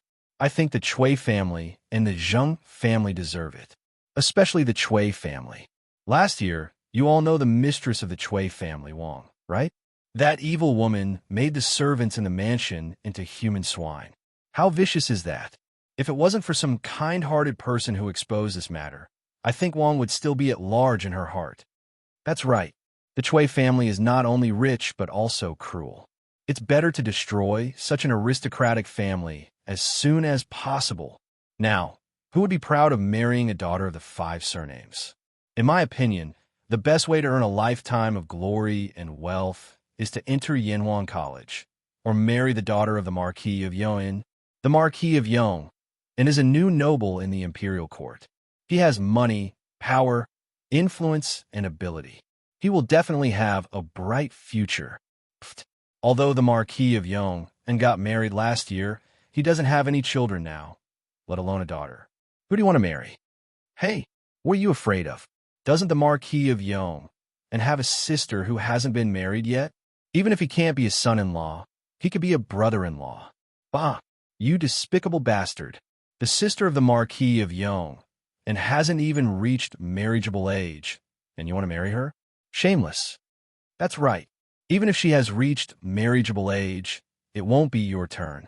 The Marquis of Yong and is talented in both civil and military affairs.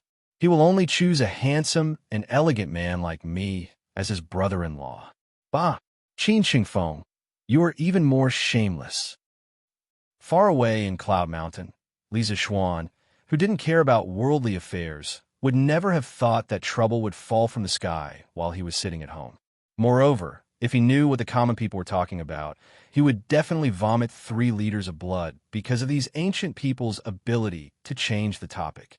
They were clearly talking about the imperial court's rebellion and the annihilation of the 3 aristocratic families. But why did they end up talking about him, Li Zishuan, looking for a brother-in-law? This ability to change the topic was too scary, right? Brother, when is Iron Egg coming back? Lan who didn't know that she had become the best daughter-in-law in the common people's mouths, hurriedly asked when she saw Li Zishuan coming back. Li Zishuan smiled and patted the little girl's head, saying, "What is it? Lan why are you looking for Iron Egg?" Lan pushed away Li Zishuan's big hand on her head.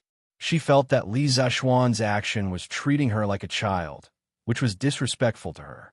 The little girl frowned and said, "Nothing much. It's just that I went to the academy to play recently, but there was no Iron Egg, so it was very boring. Brother Chonyo only knows how to bully Lan Brother, just tell Lan when Iron Egg is coming back." After saying that, the little girl pouted proudly, looking very cute. Li Zishuan heard this and felt helpless.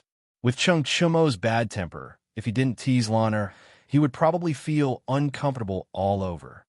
Iron Egg has already left Zhengzhou with the army today, and he should be back in 6 or 7 days. Lan don't worry. Big Brother will show you something fun. Lan's eyes lit up, and she immediately became interested. She asked excitedly, "What is it?" Li Zishuan smiled and said, "Hee, I can't tell you now, but you'll know when the time comes. Stinky Brother, you're still keeping me in suspense." Oomph. Yamacho, Yamacho, His Majesty has gone to the academy. You should go quickly. In the afternoon, Li Zixuan was sunbathing in the front yard when Imo Zheng suddenly rushed to the door and said, Li Zixuan quickly got up and said, Okay, I'll go over now. No matter what, Yamacho Li Zixuan was the most powerful person in this land. When he came to Yanhuang College, Li Zixuan, as the Yamacho, had to be present just like a leader inspecting his work. Half an hour later, Li Zixuan arrived at Yanhuang College. After asking about Li Er's current location, he quickly followed him. Old Li was now in the corridor outside Class 1's classroom. It seemed like he was secretly listening to the teacher's lecture inside. Li Zixuan was just about to bow when Li Er waved his hand to stop him, as if he had eyes behind his head. Li Zixuan understood what Li Er meant, so he didn't say anything. Thus, a dean of Yanhuang College and a Yamacho of Yanhuang College actually leaned on the window outside the classroom and did the shady business of eavesdropping on the teacher's lecture. This class was physics. Class 1's physics class was originally taught by Mo Huai, but Mo Huai was now busy with the construction of the dam and couldn't leave at all. Therefore, all of Mo Huai's affairs in the academy were temporarily handed over to Mo Chue. This person was also the focus of Mo Huai's training and was very likely to be the next Mo family big son. A while ago, Li Zixuan had secretly tested Mo Chue's ability and found that whether it was his grasp of physics or his ability to lecture in class, this young man was basically on par with Mo Huai. Based on this, Li Zixuan gradually relaxed. When school started, all of you must have seen Yamacho personally demonstrate the telegraph machine. You only know that the telegraph machine is very magical and can transmit messages from far away. But do you know why it could transmit messages?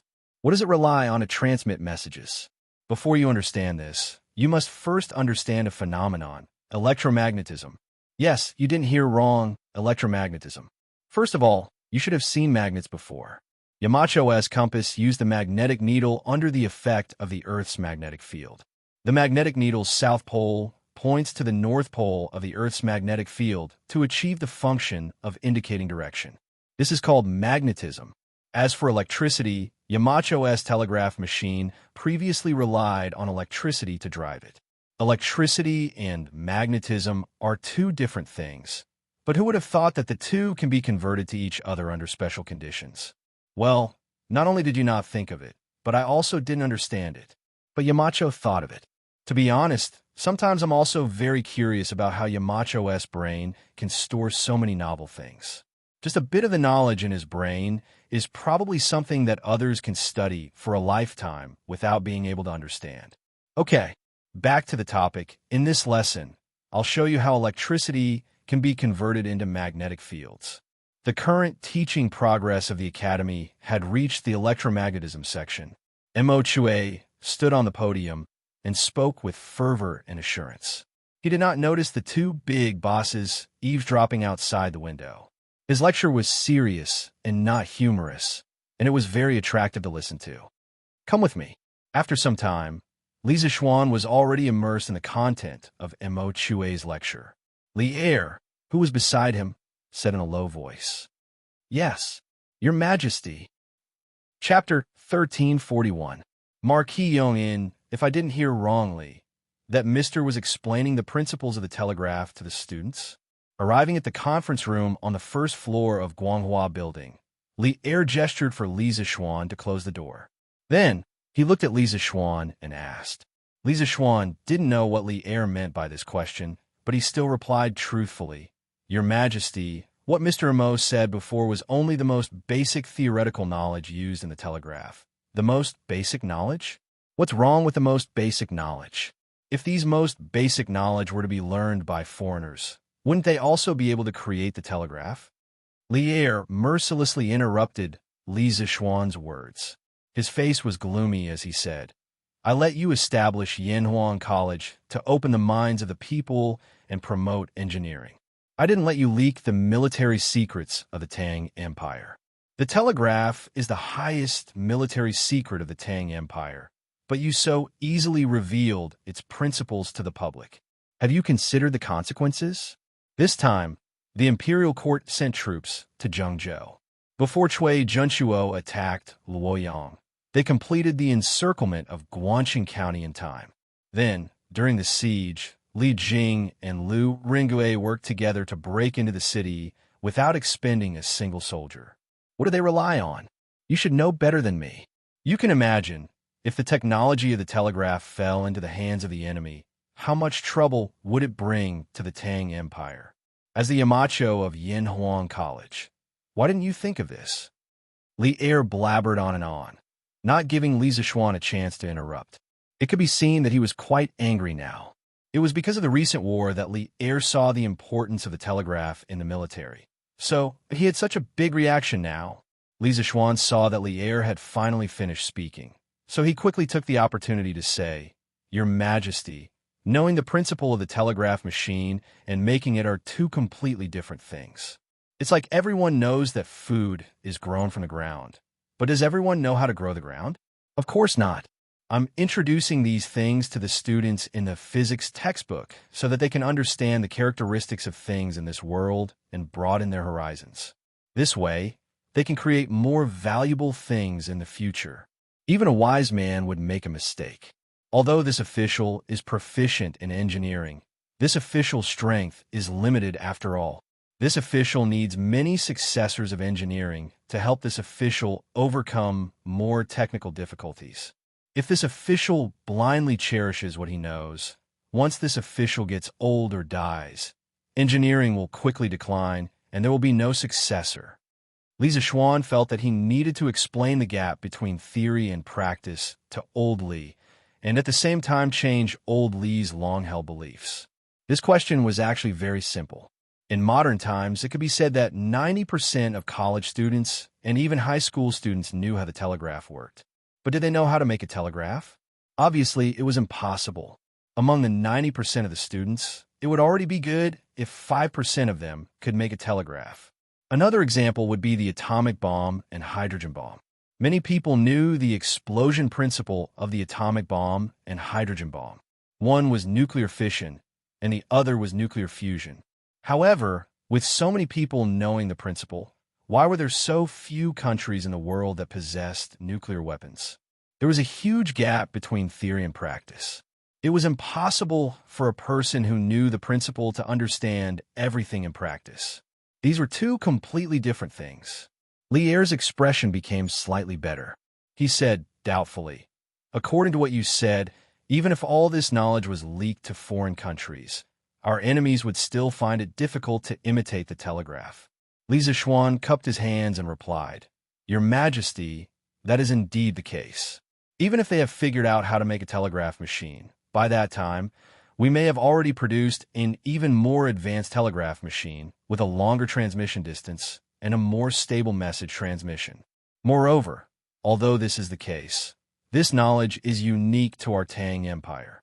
Currently, only the students of Yanhuang College have the qualifications to learn it. This official will also instruct them to keep it a secret. Even if the students outside or the envoys of other countries enter the academy, they will not be able to learn this knowledge. Your Majesty's words today can be considered as a reminder to this official. In the future, this official will strengthen the education and punishment of the students of the academy. In the future, Yanhuang College's enrollment will focus on whether the students are patriotic. This will prevent evil people from sneaking into the academy and stealing knowledge. This official will quickly come up with a regulation for these things and then hand it over to Mr. Kong Gui and Mr. Wenji to strictly implement it. This will further prevent the teachers and students of the academy from leaking the academy's knowledge. Li Er's expression finally improved.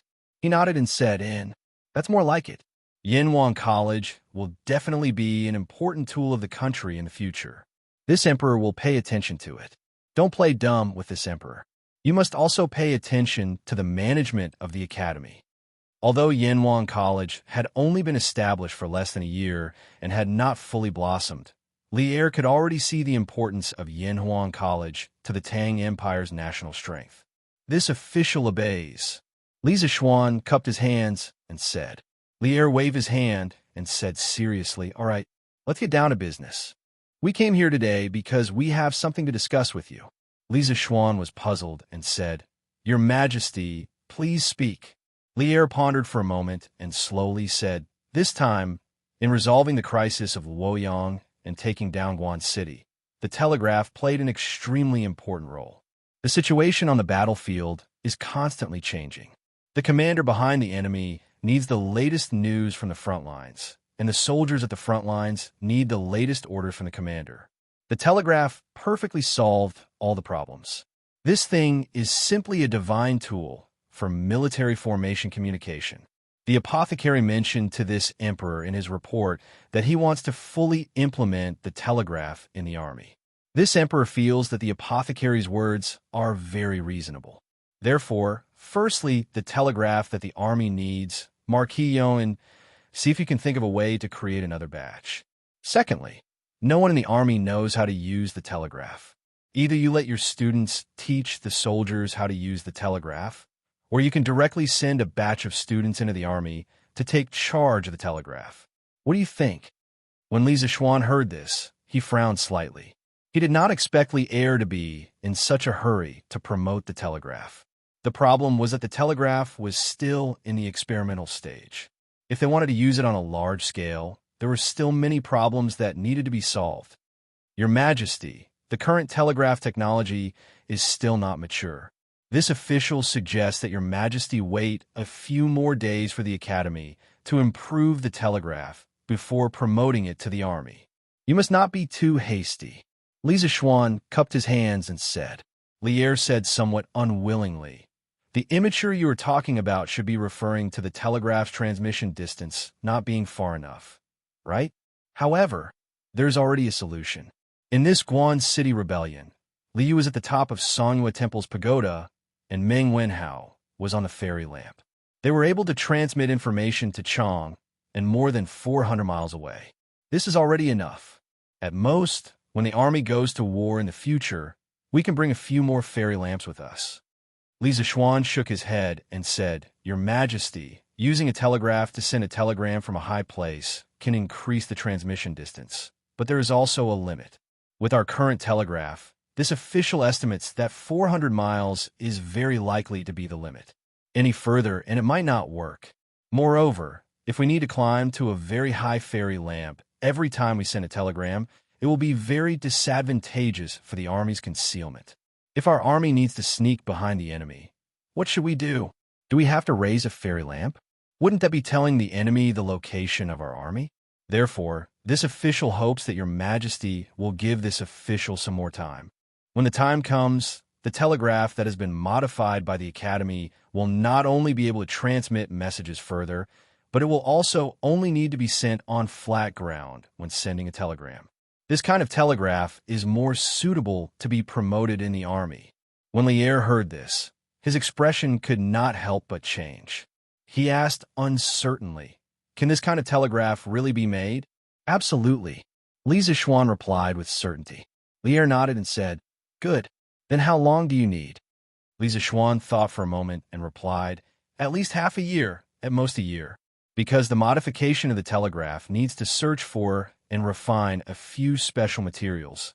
This official cannot give Your Majesty a very precise time.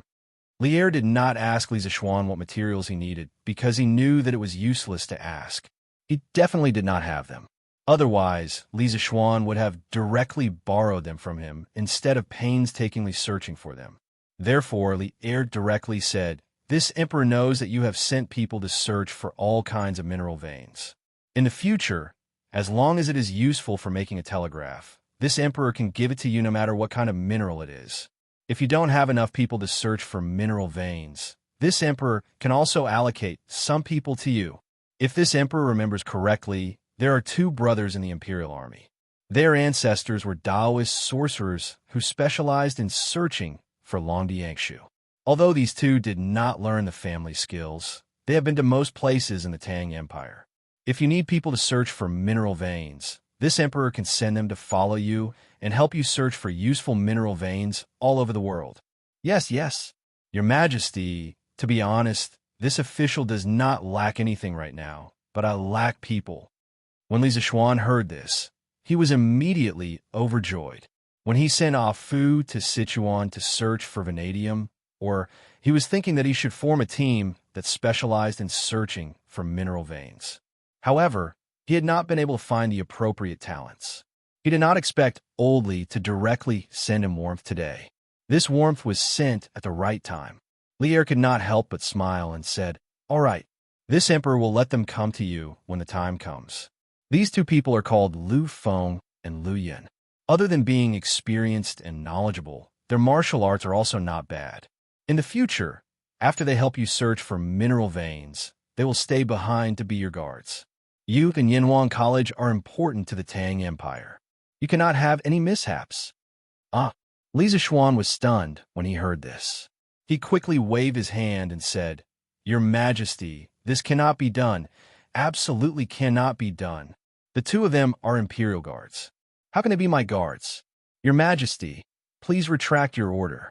Previously, when Pang Feiji searched for the whereabouts of the Fergos of Tai Bai for several months to no avail, Li Zishuan had thought of expanding a group of guards. Although he was indeed lacking guards, he could not use the Imperial Army as his guards.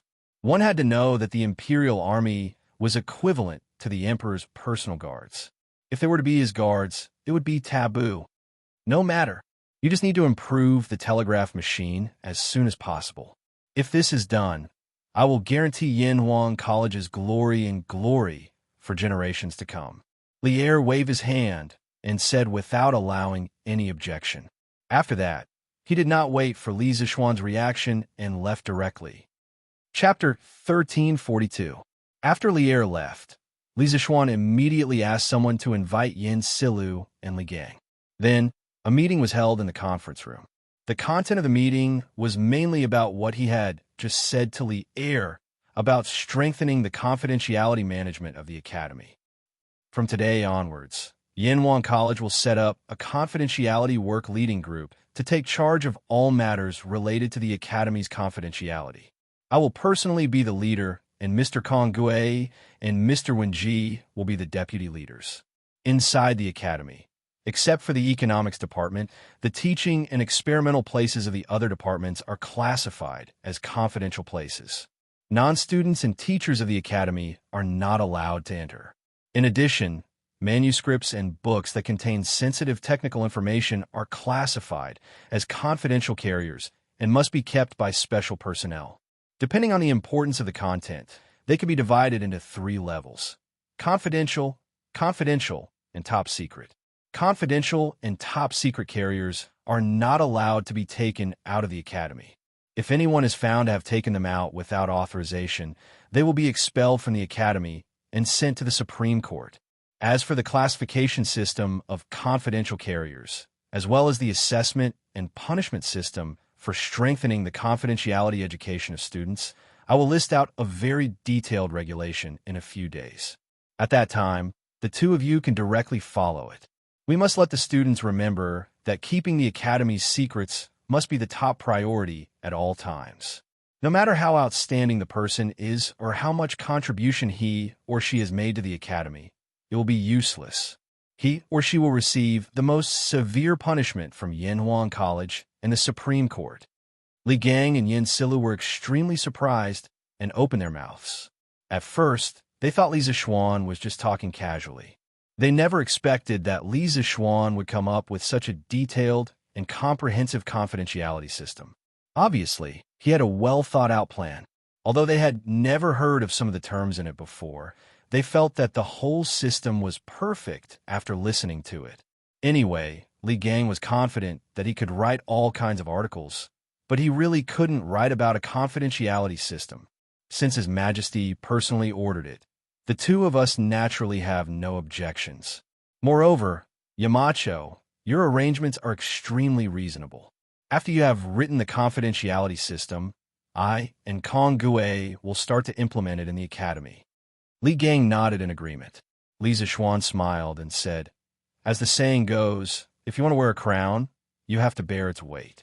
Since Yinhuang College was founded on engineering, and the teachers and students in the college study the most advanced engineering knowledge in the world every day, they have the obligation to keep the college's secrets. I'm sorry that I've caused trouble for the two of you again. Sorry for the trouble. In fact, he didn't come up with this system by himself. In his previous life, he had a senior who entered a military confidential unit after graduation. Every once in a while, they would have a confidential exam, and the content was similar to what he had just said. Most of these were things he had heard from his senior brother in his previous life. In the evening, the two helpers that Li Zixuan was going to assign to Li Zixuan finally arrived at Yinshan Villa. It wasn't just two people who came, but a group of people. There were a total of 15 people. Of the two people in the lead, one was about 30 years old. He had a square face and wasn't ugly. Coupled with his beard, he was a very charming middle-aged man. If it was in his previous life, he might have been able to charm some infatuated girls. The younger one was about 24 or 25 years old. He had a delicate face, but his facial features were sharp, and there was a sense of arrogance between his eyebrows. Li Zixuan looked at the two people from head to toe. The two people opposite him were also secretly looking at him. After a while, the two quickly bowed and saluted. "Greetings, Marquis. I'm Lu Feng, Lu Yun, and I'm here to serve Marquis." Li Zixuan nodded and said, "There's no need for the two generals to be so polite. His Majesty clearly said that he would only send the two of you. Why did so many people come?" Lu Feng clasped his fist and said, "Marquis, these are my brothers in the Imperial Guards. Searching for the mineral vein requires a lot of manpower. I requested for an imperial edict and brought all of them here." When Li Zixuan heard this, he smiled and nodded. Since that's the case, you guys can stay in Yinshan Villa for the time being. As for searching for the mineral vein, I'll arrange for you guys to go in a few days." Just as he finished speaking, Li Zixuan struck out like lightning. With a hand knife, he chopped towards Lu Feng's neck. Lu Feng was obviously caught off guard. In the blink of an eye, he retreated while crossing his arms in front of his neck, forcibly blocking Li Zixuan's chop. Bang! The two of them separated immediately upon contact. Lu Feng was directly pushed back 10 steps. Lu Yun, who was beside him, was anxious. He swung his fist towards Li Zixuan. Li Zixuan smiled and grabbed Lu Yun's wrist unhurriedly. With a Tai Chi push, he borrowed the force of Lu Yun's attack. Lu Yun immediately lost his balance and almost fell to the ground. However, Lu Yun was no ordinary person. He quickly regained his balance, turned around, and with a black tiger steals the heart, he threw a punch at Li Zixuan's chest. Li Zixuan's body slightly arched back. True Qi instantly gathered in his chest muscles. Then, he straightened his chest. Like a fully drawn bow that was released, his true Qi borrowed the rebound force and directly rushed towards Lu Yun's punch. Bang! With another loud sound, Lu Yun was sent flying without any suspense. When the rest of the Imperial Guards saw that their general was attacked, they subconsciously wanted to pull out their swords to help. However, the person opposite them was a Marquis. How could they help? Just as they were hesitating, Lu Feng shouted, "Lu Yun, stop! Don't be rude to Marquis." After saying that, he strode towards Li Zixuan and clasped his fist. "Thank you, Marquis, for showing mercy. My second brother did not know etiquette and offended Marquis. I hope Marquis can forgive him." Lu Yun saw this and quickly understood that Li Zixuan was just testing the martial arts of the two brothers. Hence, he quickly came over to apologize. "Marquis, I have offended you. Please punish me, Marquis." Li Zixuan waved his hand and said with a smile, "All right, get up." Just now, this Marquis was just itching for a fight and wanted to exchange pointers with you. It can't be considered as offending your superiors. The two generals have excellent skills. Not bad, not bad. Lu Feng was convinced and said, "I have long heard that Marquis is the youngest grandmaster in Tang. If Marquis did not deliberately show mercy, I am afraid that I would not have been able to block that blow. Marquis has great merit. I, Lu Feng, am impressed." Lu Yun also looked at Li Zixuan with a fanatical expression and clasped his fist. "Thank you, Marquis, for showing mercy." Li Zixuan smiled and said, "The two of you don't need to be so modest. With your strength, I'm sure you're among the best in the Imperial Army. All right, go pack up and stay on Cloud Mountain." "Yes, Marquis." Lu Feng and Lu Yun accepted the order and left. Li Zixuan looked at the backs of the two brothers and smiled slightly. One was in the late stage of Qi transformation, and the other was in the middle stage of Qi transformation. Lier had really sent him 2 strong helpers. In the next 2 days, Li Zixuan was busy drafting the confidentiality rules for the academy and also took time to go to the workshop. It seemed that he was doing something. On the morning of the 3rd day, Xianxia suddenly came to report, "Young master, Ink Girl asked you to go to the workshop. She said that she has finished the modification." Finished the modification. That meant that the microscope had an additional light path to increase the brightness of the field of vision. Li Zixuan heard Song Xiaoxi and immediately understood what Mo Lingwei meant. He called Lan Er over and said, "Lan Er, do you remember 2 days ago that I told you that I would bring you to see something good?" Lan Er's eyes lit up and she said excitedly, Yes. Brother, can you bring me to see that thing now?" Li Zixuan nodded and said, "Ha. Lan Er guessed right. Let's go, follow me to the workshop." The little girl was used to being wild. Hearing this, she immediately cheered and said, Okay. Lana wants to go to the workshop with brother." Han Yushi, who came out after hearing the noise, looked at the siblings helplessly. Li Zixuan invited, "Wife, do you want to go together? This is something that I have never seen before." Han Yushi smiled and said, "Husband, you can go with Lan. I still have to go to Chang and City later. There are some things that I need to deal with at the Warmtang Foundation." Li Zixuan heard this and did not insist. He took his little sister out and went to the workshop at the bottom of the Cloud Mountain. "Yamacho, you're finally here? Aya, Lana, you're here too?" In the workshop, in a laboratory from before, Li Zixuan pushed the door open and entered. Mo Lingwei came up to him and greeted the siblings. Lana giggled and quickly stuck to Mo Lingwei's side. Li Zixuan nodded and said, "Okay."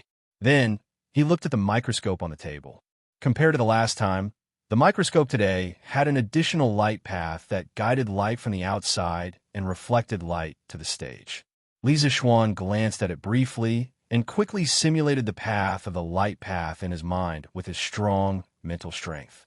It was just a subconscious operation, but he couldn't help but be shocked because the scene in his mind was exactly like the computer in his previous life running ZMAX, a very famous light path simulation software. He could clearly see the path and details of the light path in every part of the light path. This ability was just like how he could simulate all kinds of mechanical structures in his mind before. Now, it seemed that his strong mental strength could not only be used to simulate mechanical structures. In fact, it was like a supercomputer installed in the brain. It could simulate any kind of complicated calculation, 3-dimensional modeling, and all kinds of mathematical or physical models. It was really amazing. "Young master, these are the glass slides you made a few days ago." At this moment, Song Xiaoxi came. When he entered the workshop, Li Zixuan had asked him to get something. That's right, it was the slides and cover slips that were necessary for the microscope to observe the samples. "Okay, give them to me." Chapter 1343. 2 in 1 chapter. "Yamacho, why did you ask someone to bring the glass sheets over?" Mo Lingwei asked curiously when she saw Song Xiaoxi bring over a box of glass sheets. Li Zixuan smiled and said, "Ink Girl, these glass sheets are used to store objects under observation. Think about it. If the sunlight shines from below and the object is placed in another container, how can a light pass through?" Mo Lingwei nodded thoughtfully and said, Yamacho is right. Then what is Yamacho planning to use this microscope to look at today?" "To look at the water. To see what is in the water that we usually drink," Li Zixuan said with a smile. Then he turned around and ordered, "Xiaoxi, bring me a bowl of clear river water." The diameter of the bacteria in the river was generally about 5 microns. The microscope made by Mo Lingwei had a magnification of 400 times, which meant that it could magnify the bacteria to about 2 millimeters. The human eye could see at least 0.2 millimeters, so, with this microscope, it was possible to see the bacteria in the river. What's more, other than bacteria, there are also some parasites in the river. These parasites are much bigger than bacteria. "Yes, young master." Song Xiaoxi nodded and left to carry out the order. But he was a little confused. "Look at the water? What's there to look at? It's cool and clear. What can be in it?" Although he was thinking this, Song Xiaoxi still walked to the cafeteria of the workshop. The new workshop now has more than 1,000 permanent employees. Of course, there is a staff cafeteria. The workers in the cafeteria will bring back water from the Bar River every morning and fill the cafeteria's water tank. So Xianxia doesn't need to go to the river. He only needs to come here to get water. Oh, Brother C, why are you here? Xianxia had just walked into the courtyard where the dining hall was located when a servant came up to him with a fawning smile. Although Xianxia was just a servant in the workshop, the servants were also divided into ranks. Xianxia served Faubert every day and could also see Li Zixuan often. How can an ordinary servant compare to him? Ahem, I'm just here for a bowl of water. You can go about your business, tycoon. Xianxia understood that Li Zixuan and Mo Lingwei's microscope should not be revealed to outsiders yet. After being by Faubert's side for so long, he still had a sense of secrecy. Therefore, he casually made up an excuse and planned to go in and get the water himself. It just so happened that he was feeling a little thirsty. The manservant named Daheng hurriedly said, "Hey, fourth brother, wait here. I'll go boil some water for you." Xianxia quickly grabbed Tycoon and said, "No need. I like cold drinks. I say, you brat, hurry up and do your own things.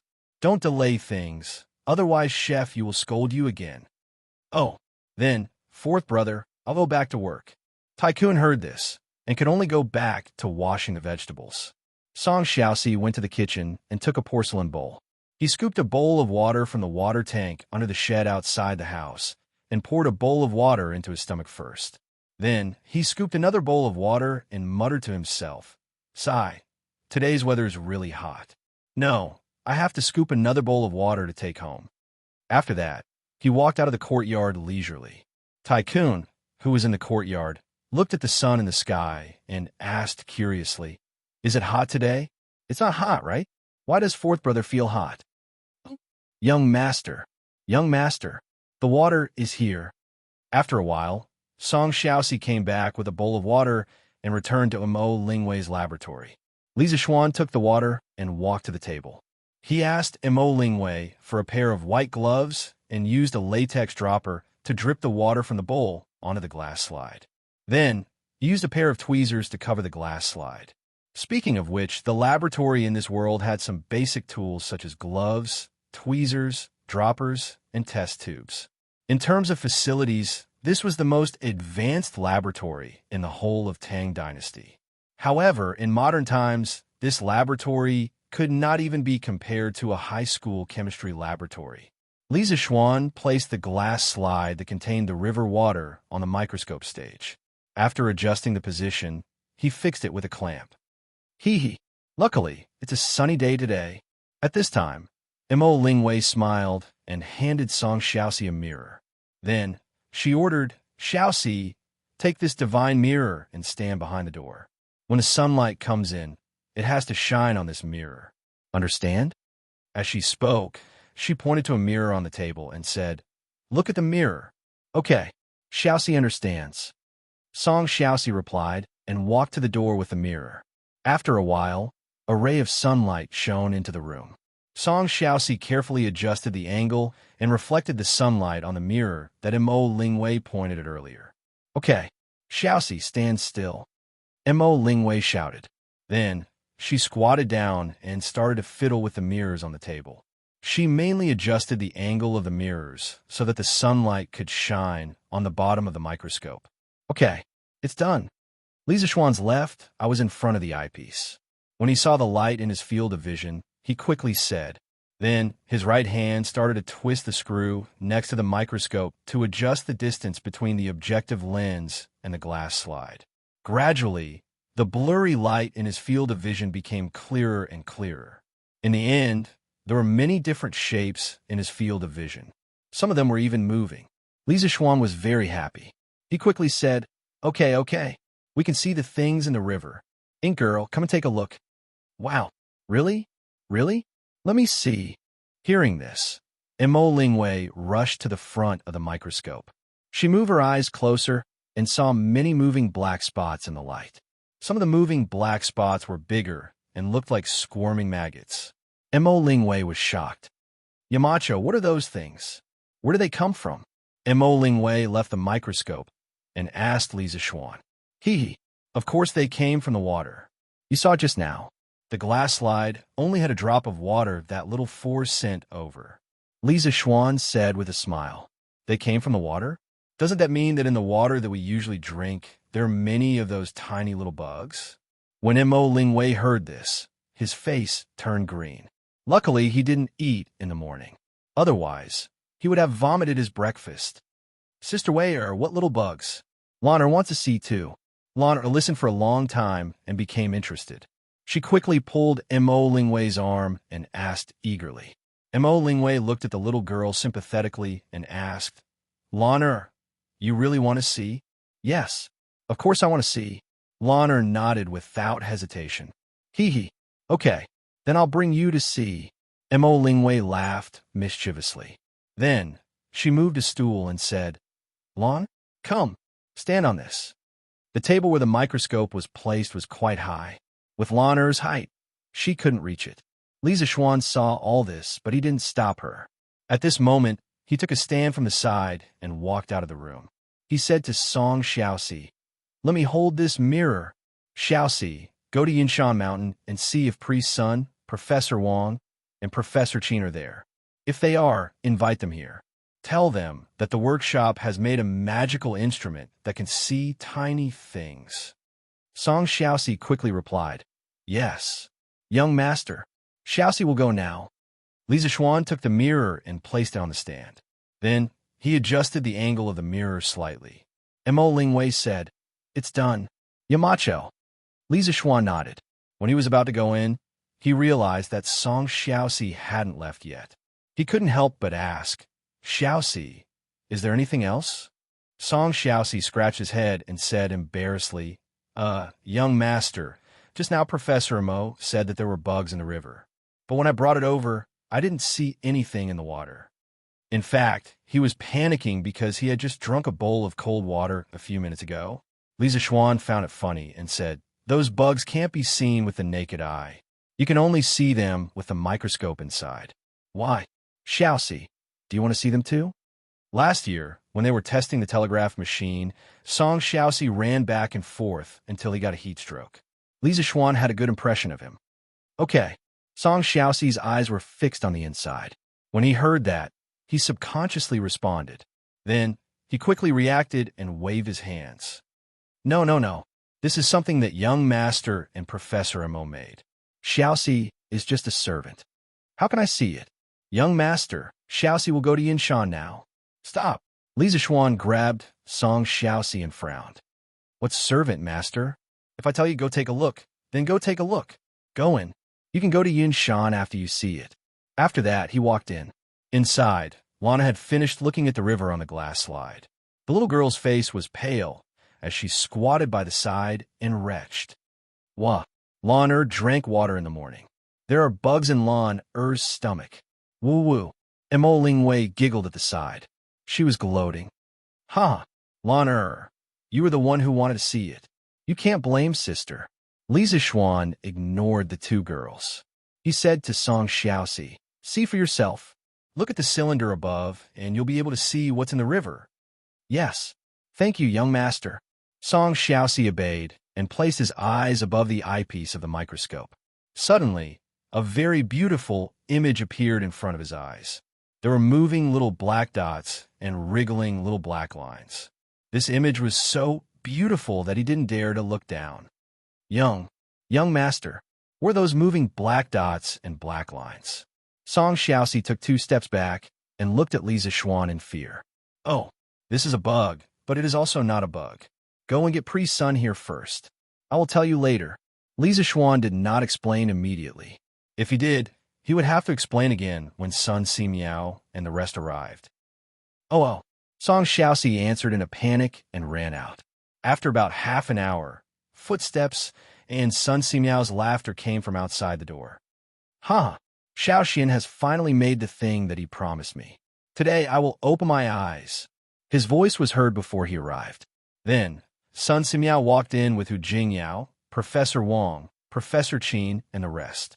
Without waiting for Li Zixuan to greet him, Sun Simiao's eyes had already locked onto the microscope on the table. With an excited expression, he asked, "Little Xian, is this the tool that you told this poor Taoist before that can see tiny things?" Li Zixuan replied, "That's right. I call a microscope. I used it to observe the river. Priest Sun, you could take a look at it." Microscope? That's a good name. Sun Simiao praised and then said impatiently, "Little Xian, please teach this poor Taoist how to use this microscope." "No problem." Li Zixuan smiled and followed Sun Simiao to the microscope. Under his guidance, Sun Simiao finally saw the world in the drop of water. Is this really just a drop of water? How can there be so many living things in the water? Sun Simiao had traveled extensively in his life. What had he not seen? Moreover, he was already past the age where he would make a fuss about nothing. However, when he saw the world in the drop of water, he could not help but take 2 steps back and exclaim, "Priest Sun, this is really just a drop of water. Look, it's the drop of water that we took out from that bowl." Li Zixuan pointed at the bowl of water next to the table and said. Sun Simiao turned his head and looked at it. He could not believe it. "The water is so clear, but why can I see so many living things in it with a microscope? Let me take a look too." Professor Wang and Professor Qin could not hold back their curiosity. They rushed to the side of the microscope and put their eyes next to the eyepiece. After they saw it, they were shocked. "Yamacho, what are those black dots and black lines in the water? Why do they look like living things?" Professor Qin stroked his beard and asked in a low voice. Everyone looked over, including the pale-faced Song Xiaoxi. Li Zixuan smiled faintly and said, "Dr. Qin, although the river looks clear, it contains a lot of things. There are dead things, and there are also living things. The living things that I call the most are bacteria. These bacteria are very small, but how small are they? Let's put it this way. Do you think our hair is thin?" Professor Wang nodded and said, "Of course, our hair is very thin." Li Zixuan smiled and continued, "But this type of bacteria is not even 1/10 of the diameter of a hair. Do you think we can see it with our naked eyes? Of course, other than bacteria, there's something bigger. I call it a parasite. Once it enters the human body, it will live in the human body. It is very difficult to digest and expel it.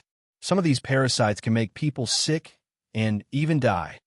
Sun Simiao heard and could not help but sigh. There are so many living things in a drop of water. The Buddhists have a saying, "A flower, a world, a leaf, a Bodhi." It seems that it is true. Song Xiaoxi, who was next to him, rolled his eyes and fainted. Chapter 1344. Young master, I'm not dead. In M.O. Lingwei's lab, Song Xiaoxi sat on a stool and slowly regained consciousness. He looked at Li Zixuan and the rest and asked in confusion. Li Zixuan pursed his lips. Although he was trying to stifle a laugh in his heart, he said in a bad mood, "Die? What die? Priest Sun, Professor Qin, and Professor Wang are all famous doctors. Do you think it's that easy for you to die?" Song Xiaoxi was enlightened. He quickly stood up and saluted Priest Sun and the rest. "Thank you, Priest Sun, Professor Qin, and Professor Wang for saving my life. This kid really thought that he had just walked through the gates of hell." Sun Simiao was a decent person. He was not like Li Zixuan, who had a bad heart. He waved his hand and laughed. "You were just shocked and fainted. It's not a big deal. I didn't save you. You don't have to thank me." "Huh?" Song Xiaoxi was stunned. Wasn't he on the verge of death because he drank cold water and was invaded by parasites? Why did Sun Simiao say that he was just shocked? Wouldn't that be too embarrassing? At the thought of this, Song Xiaoxi's face turned as red as a monkey's butt. Young master, Faubert should need help. I'll go over now." Song Xiaoxi lowered his head and said to Li Zixuan. Then he quickly ran away. Hey, stop right there, Xiaoxi." M.O. Lingwei quickly stopped Song Xiaoxi. She smiled and asked, "Xiaoxi, what happened to you just now? Why did you faint?" Song Xiaoxi turned around and scratched his head awkwardly.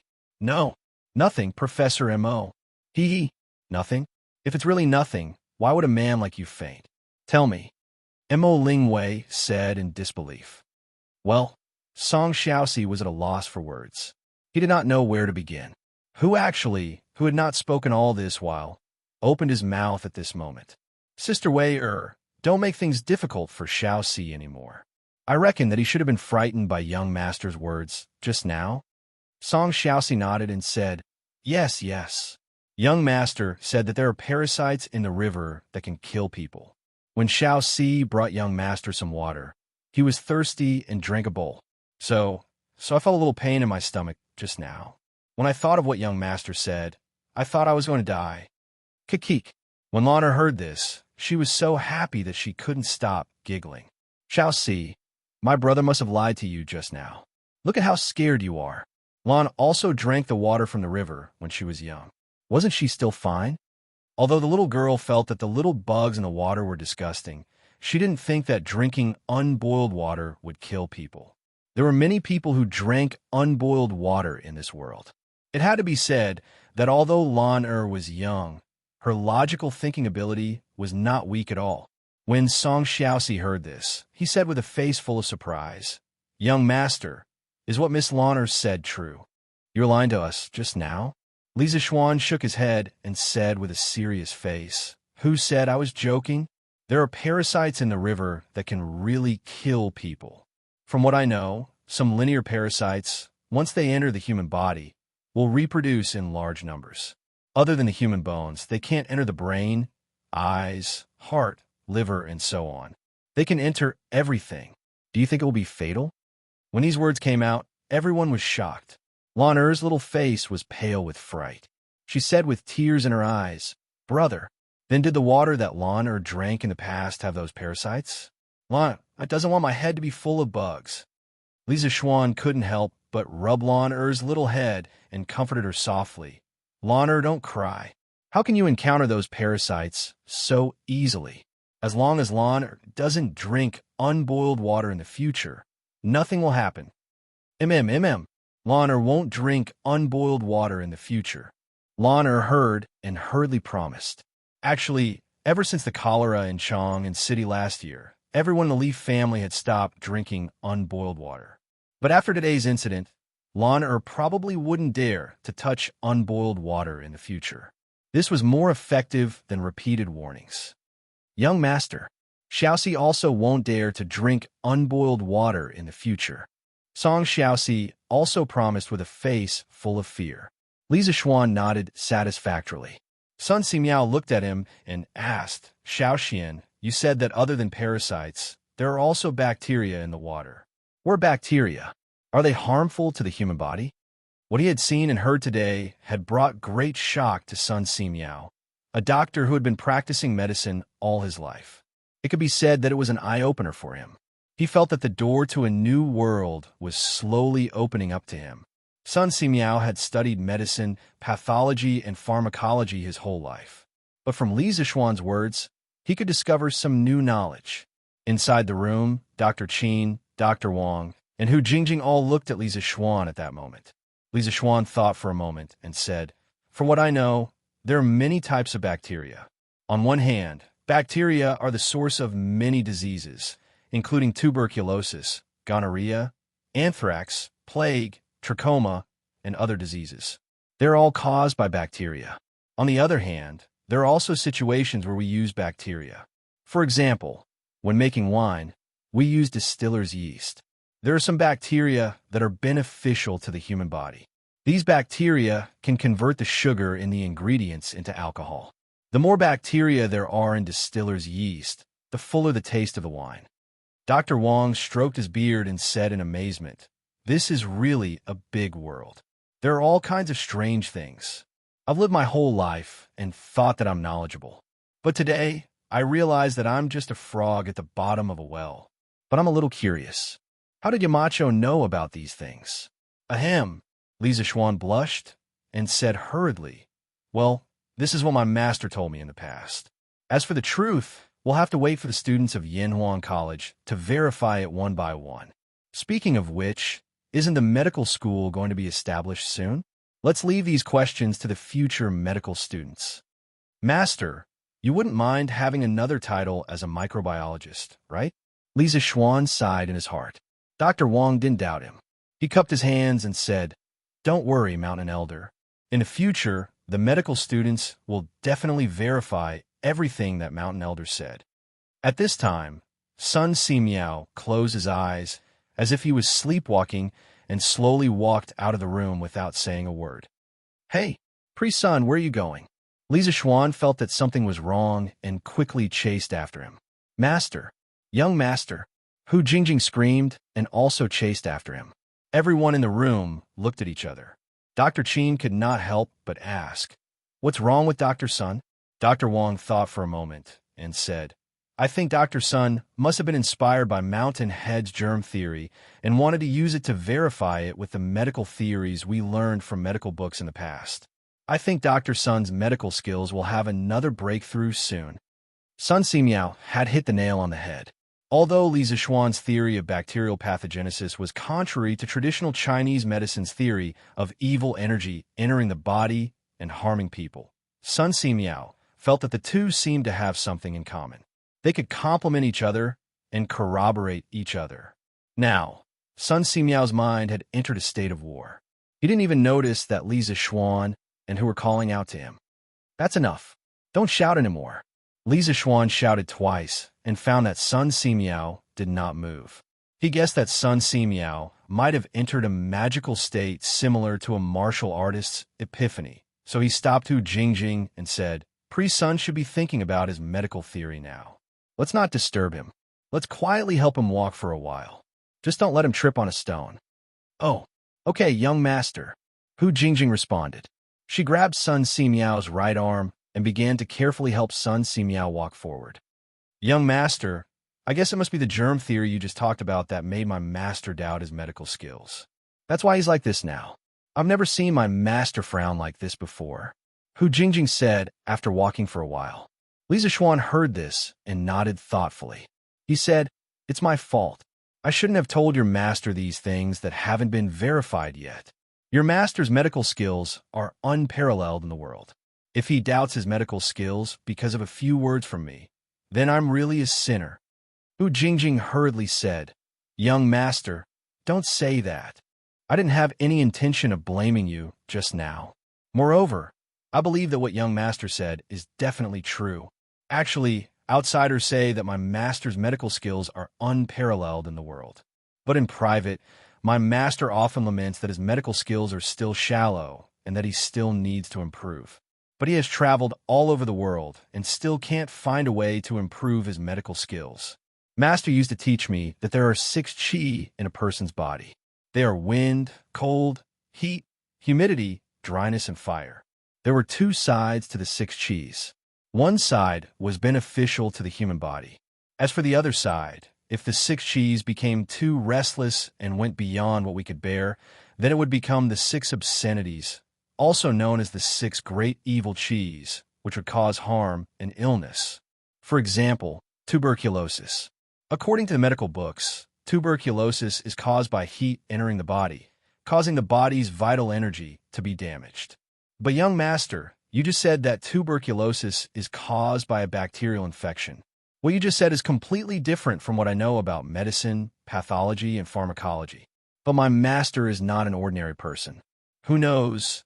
He might be able to comprehend something from it. Who knows? Li Zixuan was silent.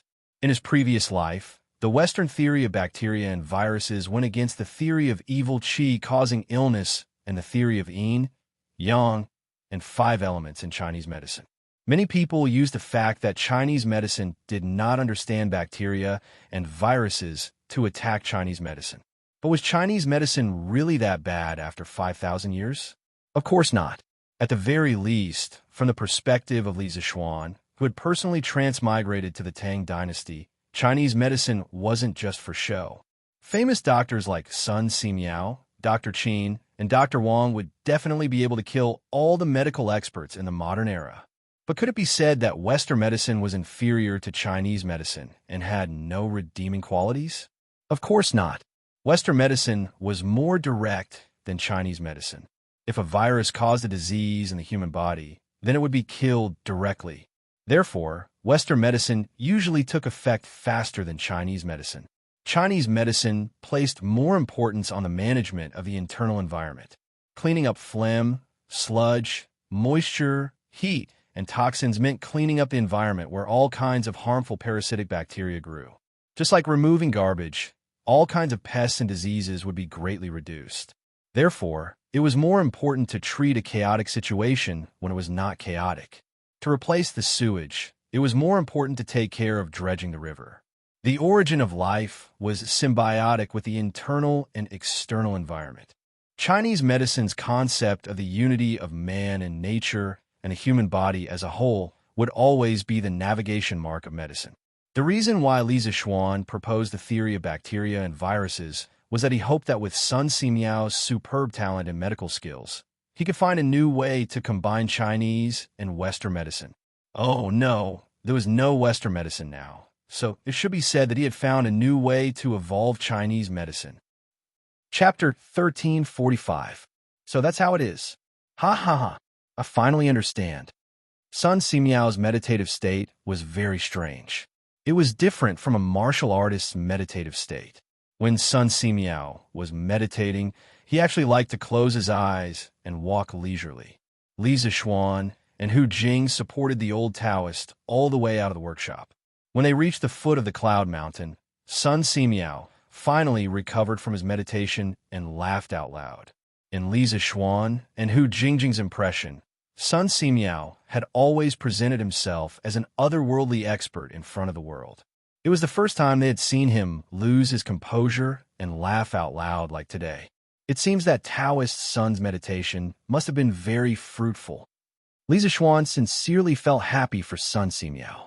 Sun Simiao heard him and looked around. He couldn't help but be shocked and said, "This, Xianxia, shouldn't I be in the workshop? Why am I here? Oh, it seems that my old habits are acting up again."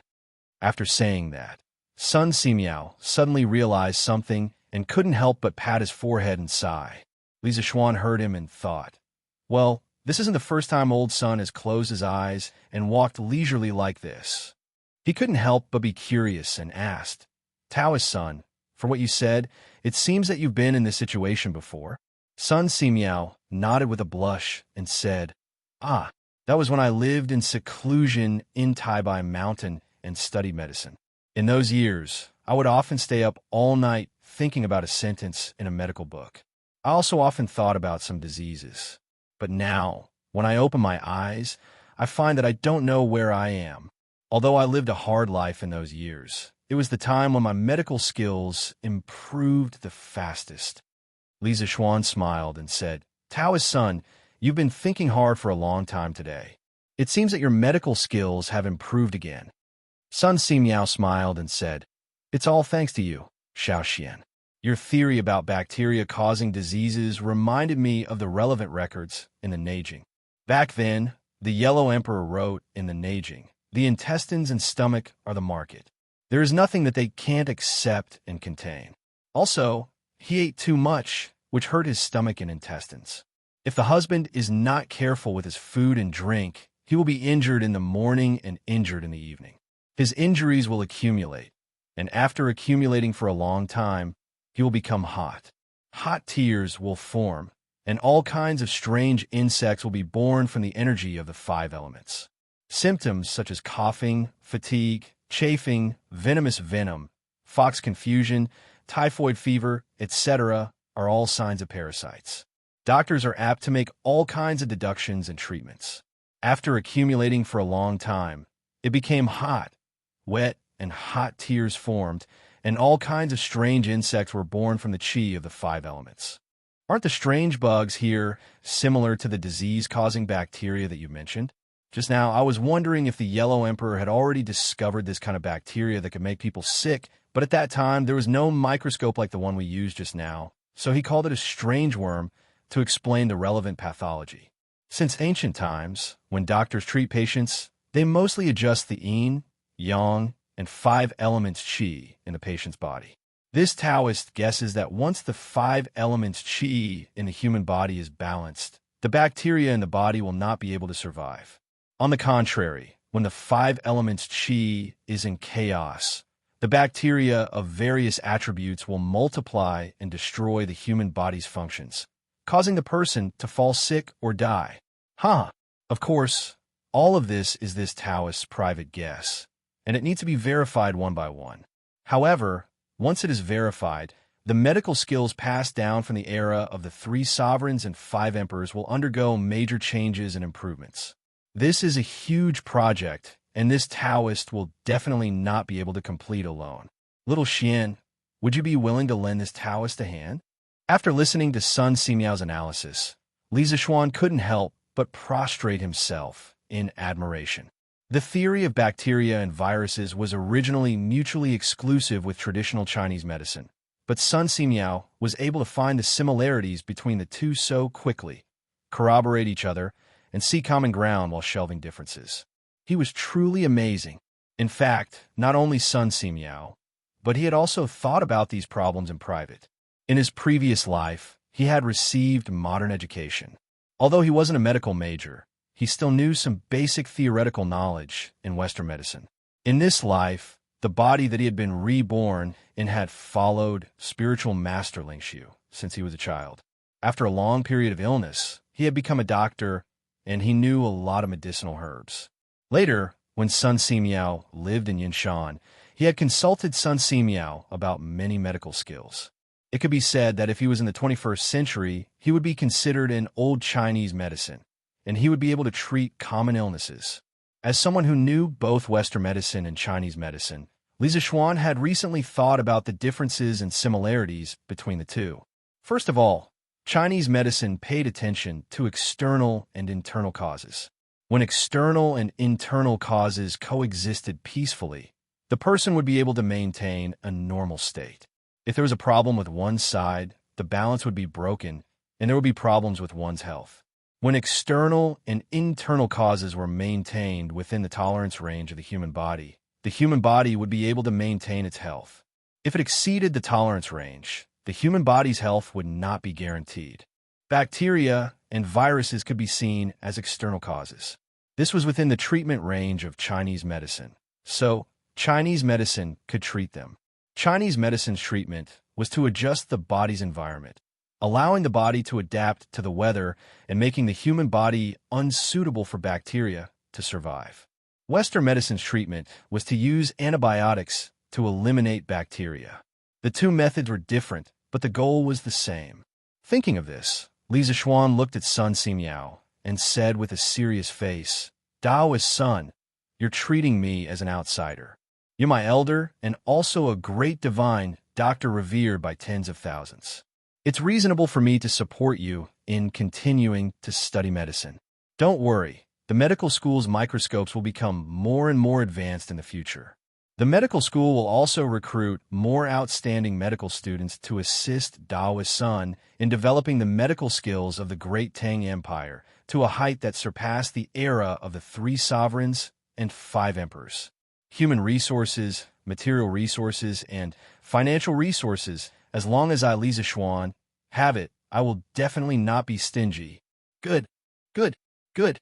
Little Xian, with your words, this poor Taoist is relieved.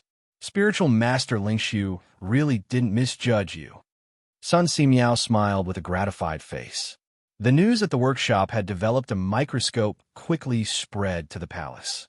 This time, it was Li Zixuan who took the initiative to inform Li Er of the news. Old Li had sent 2 experts to be his bodyguards, and they could help him search for ores in the future. As the saying goes, a plum for a peach.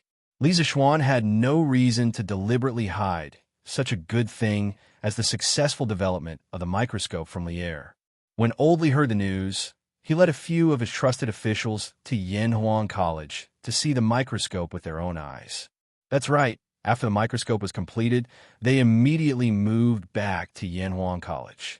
After all, although there were guards around the workshop, it was far less safe than the college. Li Zixuan not only showed them a sample of the river water, but also a cross-section of the plant's root. Li Er and the other officials didn't expect that in the world where humans lived, there was a microscopic world that couldn't be seen with the naked eye. After Li Er and the others saw it, they couldn't help but click their tongues in amazement. Of course, these people definitely wouldn't dare to drink unboiled water in the future. After all, when they thought of the many little bugs in the water, who would dare to drink it directly? On the other hand, after experiencing this, Li Er was more confident in the scientific research ability of Yanhuang College. Thinking about the current technology of Yanhuang College, far away, they could see the sun, moon, and stars. Near, they could see the dust of the mortal world. What couldn't they do? At this moment, Li Er was incomparably glad that he had agreed to Li Zixuan to establish Yanhuang College. Otherwise, even if he dominated the four seas, he would still be a frog at the bottom of the well in terms of knowledge. Zhuan first year, April 15th. The tens of thousands of troops that attacked Zhengzhou to quell the rebellion finally returned in triumph. Li Er, who had received the news in advance, didn't go to the morning court today. Instead, he led the court officials out of the city to personally welcome the victorious army. This was because this victory was too important to Li Er. Just think about it. If the Cui family really took down Luoyang with lightning speed, with Luoyang's large amount of grain, the Cui family and the imperial court army would probably be in a stalemate for 3 to 5 months.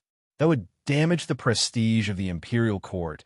It would also make the other aristocratic families think that the imperial court was useless. They would all copy the Cui family and form their own army.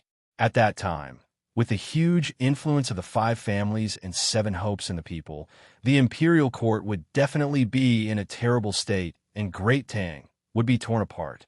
When the Turks in the north saw this, they would definitely take advantage of the situation and attack Chang.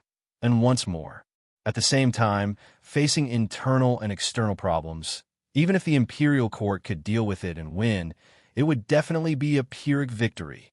This was something that Li Er didn't want to see no matter what. Today, Li Jing led 3 armies and completely suppressed the rebellion in Zhengzhou in less than half a month. The Cui family of Qinghe, the Zheng family of Xingyang, and the Cui family of Bowling were all wiped out. The other aristocratic families who were watching in the dark didn't dare to do anything when they saw how quickly the imperial court army suppressed the chaos. A few days ago, the family heads of the Li family of Zhao Prefecture and the Lu family of Fanyang had all come to Chang and city to meet Li Er and express their loyalty. At this point, the 5 families and 7 hopes were destroyed. Cui family of Qinghe, Zheng family of Xingyang, and Cui family of Bowling, and surrendered Li family of Zhao Prefecture, Lu family of Fanyang. The Wang family of Taiyuan had already submitted to Li Er, and as for the Li family of Longxi, they were the current royal family. The 7 aristocratic families had completely become the support of the imperial court, and Li Er could be said to be satisfied. He was only waiting to sharpen his blade and attack the Turks. Greetings, your majesty. Chang and city, outside the illustrious Virtue Gate. Li Jing led the army to Li Er and the officials. He hurriedly got off his horse and cupped his fists towards Li Er. Pharmacist, no need to be so polite. Pharmacist, you have worked hard in this battle. Li Er laughed heartily and personally helped Li Jing up with a sincere expression. For your majesty, for the Tang Empire, this old official is willing to die 1,000 times. Li Jing cupped his fists and lowered his head as he said in a deep voice, Greetings, your majesty. The soldiers behind Li Jing immediately followed suit and bowed towards Li Er. In an instant, their voices were deafening. Li Er looked at the densely packed army in front of him. It was them who fought a bloody battle in Zhengzhou and wiped out the rebels, causing the other aristocratic families to not dare to make a move. Thinking of this, he said loudly, Soldiers, rise. All of you went to Zhengzhou and quickly quelled the rebellion. After hearing the news of victory, I was very happy. All of you are good men of the Tang Empire.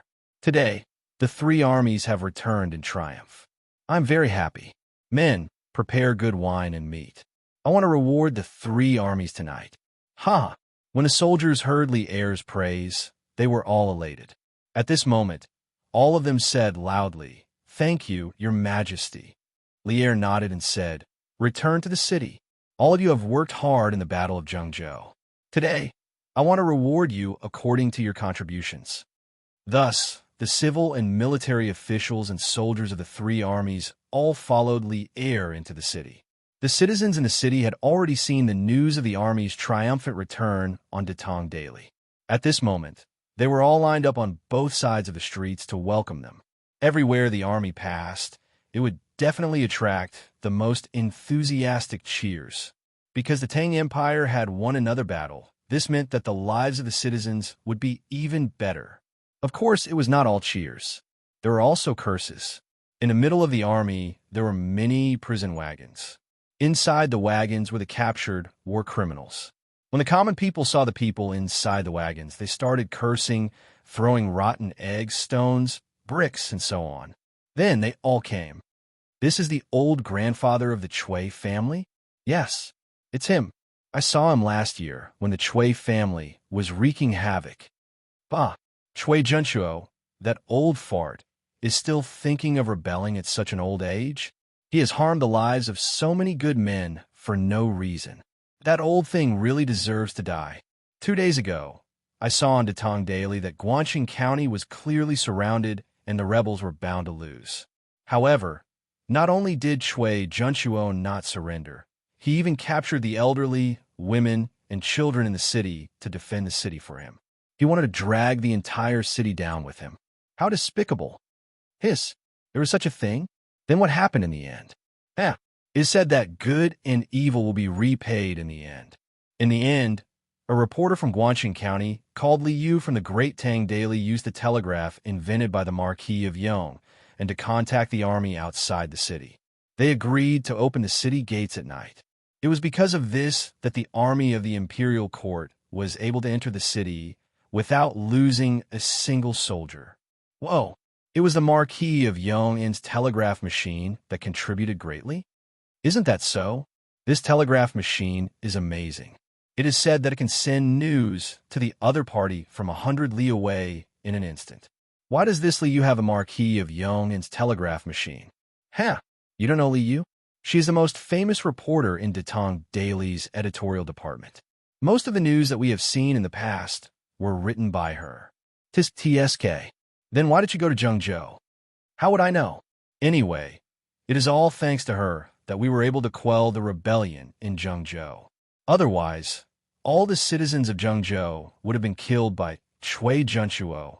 The citizens were discussing fervently. The more they scolded, the angrier they became. They threw all the rotten eggs and bricks in their hands. Then many of them took off their shoes and threw them at Chui Junchuo and the others. Soon, the civil and military officials, as well as the main generals who were responsible for quelling the rebellion, arrived at the palace. As for the tens of thousands of soldiers, they returned to the barracks. Sir, do I really have to go in? But His Majesty didn't let me in just now.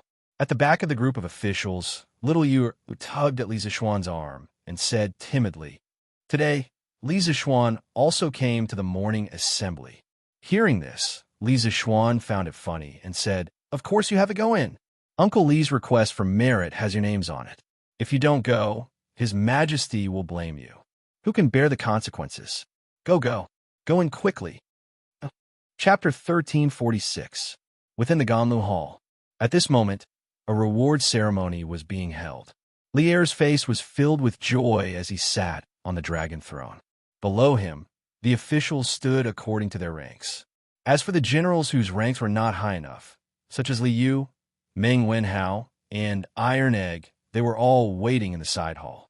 After a round of greetings, Li Er looked at the officials in the hall and said, "Half a month ago, Chui Junchuo plotted a rebellion, trying to secretly take down Luoyang and fight against the imperial court. Luckily, Datong Daily's Li Yu and Nanyang Yi family's Yi Fashion discovered the Chui family's plot and sent the news back to Chong and through the telegraph. After which, Li Er led 60,000 troops to attack Luoyang. Duan Jishuan fought the reinforcements of the Chui and Zheng families outside of Guangxing County. In the end, Li Er and Lu Rengue, who was hiding in the city, worked together and easily entered the city without losing a single soldier. This was the fortune of the imperial court and the people of Zhengzhou. As they say, merit should be rewarded and wrongdoings should be punished. The frontline soldiers did well in suppressing the rebellion and naturally should be rewarded. Shui Zhenshuo, Zhang Shuo, and Shui Wenji rebelled against their superiors and bewitched the people's hearts. This time, Hunan Circuit's military chief, Li Jing, led the troops to suppress the rebellion.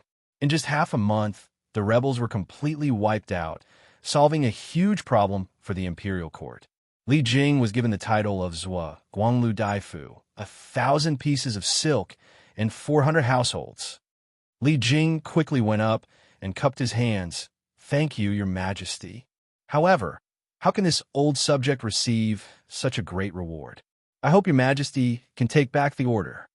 At the end of the day, Li Jing still felt that the annihilation of the Chui family was not a challenge for the imperial army that had the telegraph. He felt that the victory of the imperial army was to be expected.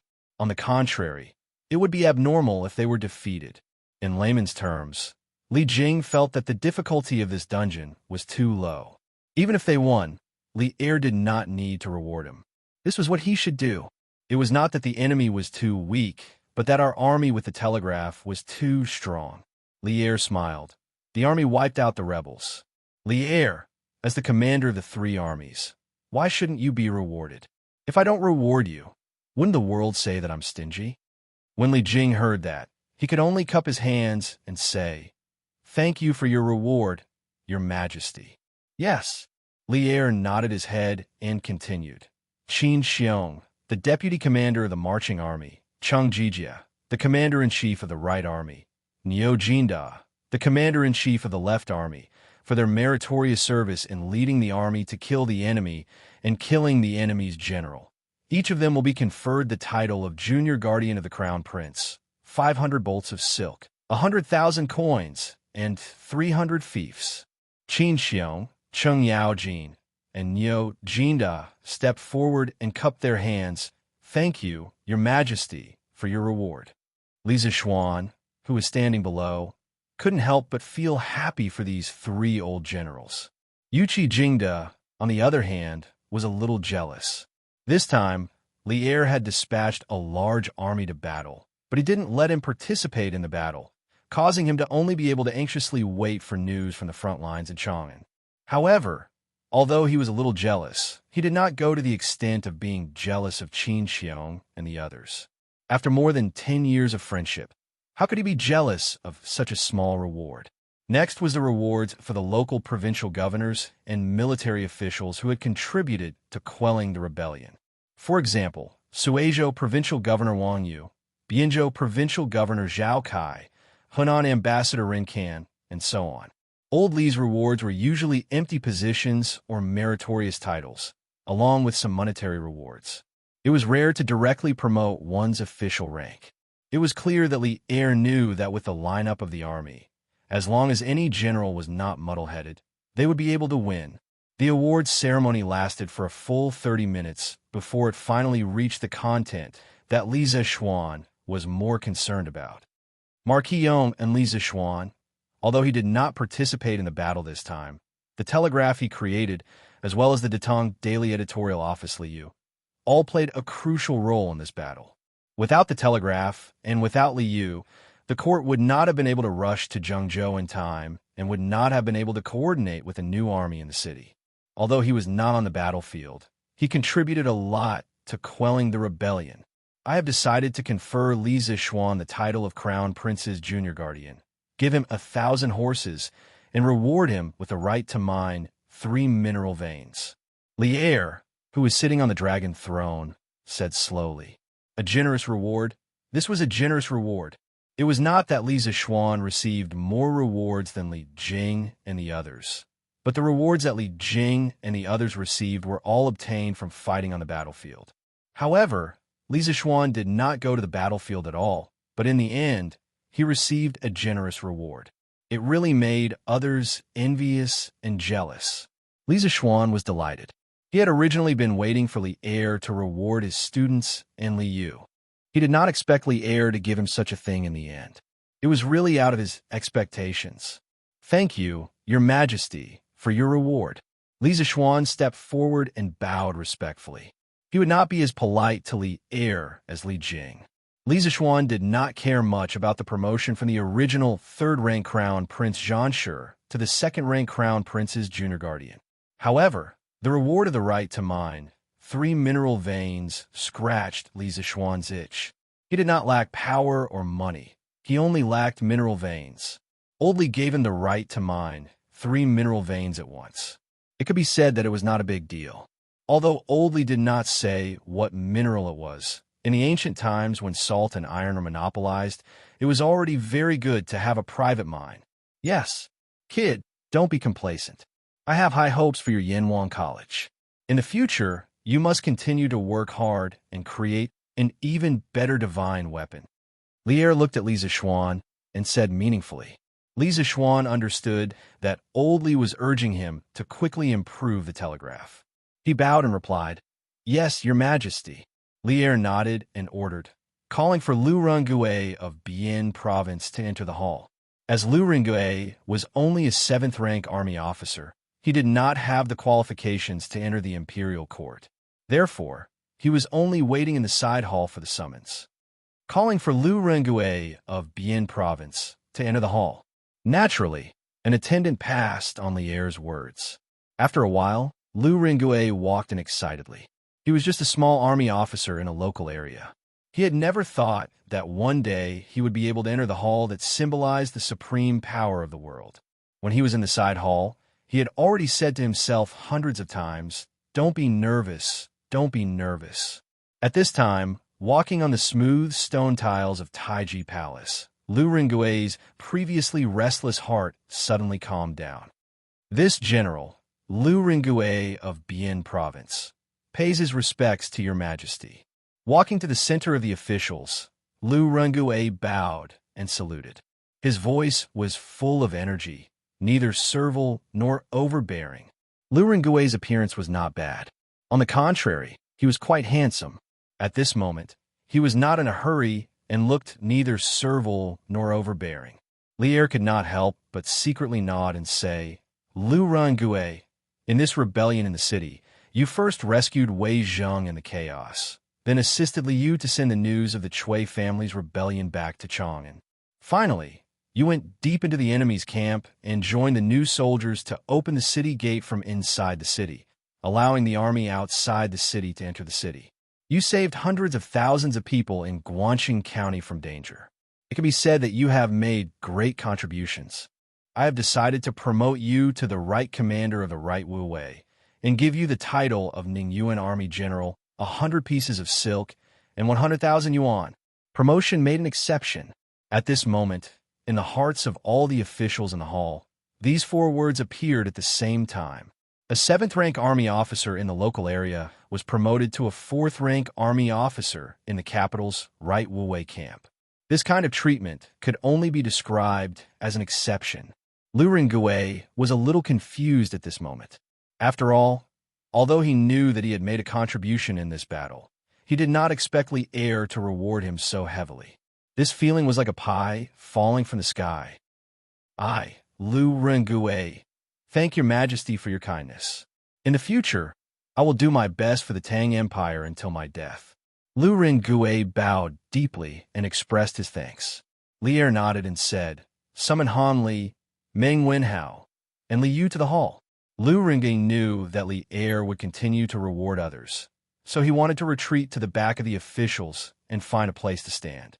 Unexpectedly, a young official beside him coughed lightly, looked at him, and pointed to the place beside him, indicating for him to stand there. Lu Rengue looked at the person's appearance and was shocked. Wasn't this the person that little Yu called Mr. outside the hall earlier? He clearly remembered that Li Yu had told him when he was in Zhengzhou that her Mr. was Marquis Yong and Li Zixuan. Lu Rengue knew that his rank was not high enough, so how would he dare to stand together with Li Zixuan? Wasn't this breaking the rules? Thus, he clasped his fists at Li Zixuan with an apologetic expression, and then slipped to the last row of the general's camp. Right at this moment, Bruiser, Meng Wenhao, and Li Yu walked into the hall as well. After they bowed to Li Er was just about to speak when he suddenly caught a glimpse of Li Yu's face, and he couldn't help but be slightly stunned. A trace of confusion and reminiscence flashed across his eyes. He looked at Li Yu quietly, which made Li Yu a little uncomfortable. The officials in the hall did not hear Li Er speak for a long time. Many of them could not help but raise their heads and look at Li Er. Cough, cough. Zhang's son Wuji did not want his brother-in-law to lose his composure too much, so he coughed heavily. Li Er finally woke up from his deep thoughts.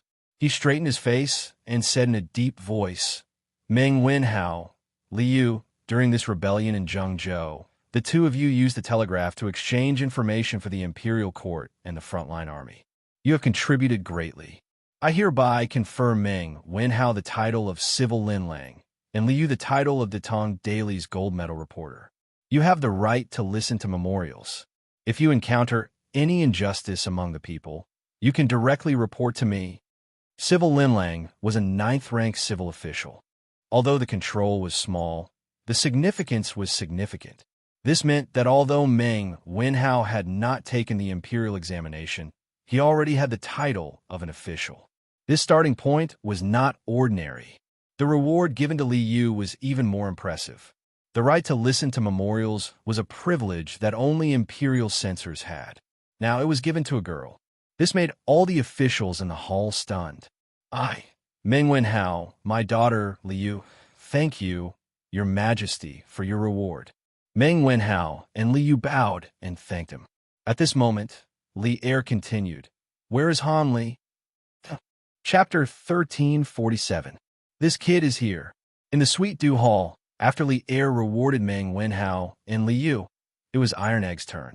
Meng Wenhao and Li Yu took a step back and made room for Iron Egg.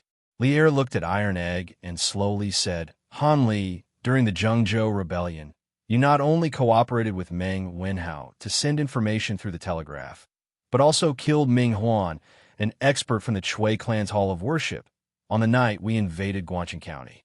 Ming Huan was one of the most wanted criminals of the Supreme Court. I didn't expect you to kill him with your sword, so you deserve a great reward. I have decided to make you a deputy lieutenant of Rinyong and reward you with 50 bolts of silk. Thank you for your reward, Your Majesty. Iron Egg cupped his hands and said calmly. His expression didn't change much, because his ambition wasn't to become an official. He only wanted to learn from Li Zexuan and protect his family in the future. Unexpectedly, Li Er did not ask Bruiser and the others to leave. Instead, he continued, I heard that Ming Huan was a famous expert in the Jianghu, but you killed him with your sword. You are indeed a young hero. Your father accompanied the imperial army and fought with the Turks in the north for many years. He fought bravely and killed countless enemies. At the critical moment, he blocked an arrow with his body and saved Minister Qin's life. I have also heard of what happened after that. Although your father violated military discipline, he left alone because he didn't want to be a burden to the army. Therefore, I will make the decision today to pardon your father's desertion and make him a deputy lieutenant of Zhaowu. Li Er, who had won the battle, was very enthusiastic, as if he wanted to grant amnesty to the world. He even dug up Han Tianhu's old case, which was very surprising. Hearing this, Bruiser was pleasantly surprised. It could be said that this was one of his greatest regrets. Han Tianhu was a great hero in his heart, but this hero had never received the treatment he deserved. Instead, he had always been treated as a deserter. Now that this injustice had been cleared, Bruiser was even happier than when he had received his reward. He excitedly cupped his fists. He cupped his hands and said excitedly, Han Li thanks Your Majesty on behalf of my father. Yes, all of you can leave for now. Since the meritorious officials have been rewarded, the next step is to punish the guilty officials. Li Er nodded his head in satisfaction and waved his hand to signal them to leave. The awards ceremony officially came to an end. Li Er's eyes darkened, and he said coldly, Lu Dui. The Chancellor of the Supreme Court, Lu Dui, had a solemn expression. He cupped his hands and said, Here. Li Er said in a deep voice, A few days ago, I asked you to thoroughly investigate the matter of suspicious officials colluding with the enemy and betraying the country. How is the progress? When the officials in the hall heard this, they couldn't help but feel a chill in their hearts. They thought that old Li was going to bring up old scores. Lu Dui saluted with a solemn expression and said, Your Majesty, these days the Supreme Court, together with the Ministry of Justice and the Censorate, have tried 42 guilty officials and confirmed a total of 38 officials. They secretly sent messages to the Chui family of Qinghe, the Zheng family of Xingyang, and the Chui family of Bowling. Most of these people are the direct descendants and collateral descendants of these three families. There are also some who used to be hanger-ons of these three families. The other four officials were sending news to the Liu family of Fanyang that the imperial court was preparing to encircle and annihilate Zhengzhou. In addition, this old official also found out that there were 12 other officials who were their accomplices. These people didn't have time to send a message, but they realized that Baiqi's people were hiding in the dark. However, they were exposed by the others. The Liu family of Fanyang? Lucideo, what do you have to say? Lier's eyes flashed as he looked at one of the officials in the hall and asked. An old man with white hair and beard walked out shakily. This person was the current head of the Liu family of Fanyang. After the news of the Zhengzhou rebellion being quelled spread throughout the world, he came to Chang and city a few days ago to show his loyalty to Lier. Lucideo cupped his hands and said, Your Majesty, I never asked anyone to send a message to the Liu family. The Liu family lives peacefully in Fanyang and definitely has no intention of disobeying me. When I learned of the Chui family's rebellion, I even wanted to bring all the servants of the Liu family to quell the rebellion for your Majesty. However, when I just left, I heard that the imperial army had destroyed the rebels with a thunderous force. I could only give up. However, the Liu family's loyalty to the imperial court can be seen by the sun and moon. I hope that your Majesty can see through this. Lier was speechless. Lucideo's excuses completely denied that the officials were related to the Liu family. He couldn't do anything to the Liu family because of this, so he said with a cold gaze, whether the Liu family is loyal or not, I will let people investigate this matter clearly. Lu Dui, listen up. All the officials who colluded with the enemy are to be removed from their positions and sent to Yuzhou. Let them guard the borders for me. Guarding the borders meant that there was a slim chance of survival. Ever since Li Er ascended the throne, there were very few officials who were given such heavy punishments. Take Wei Zheng, for example.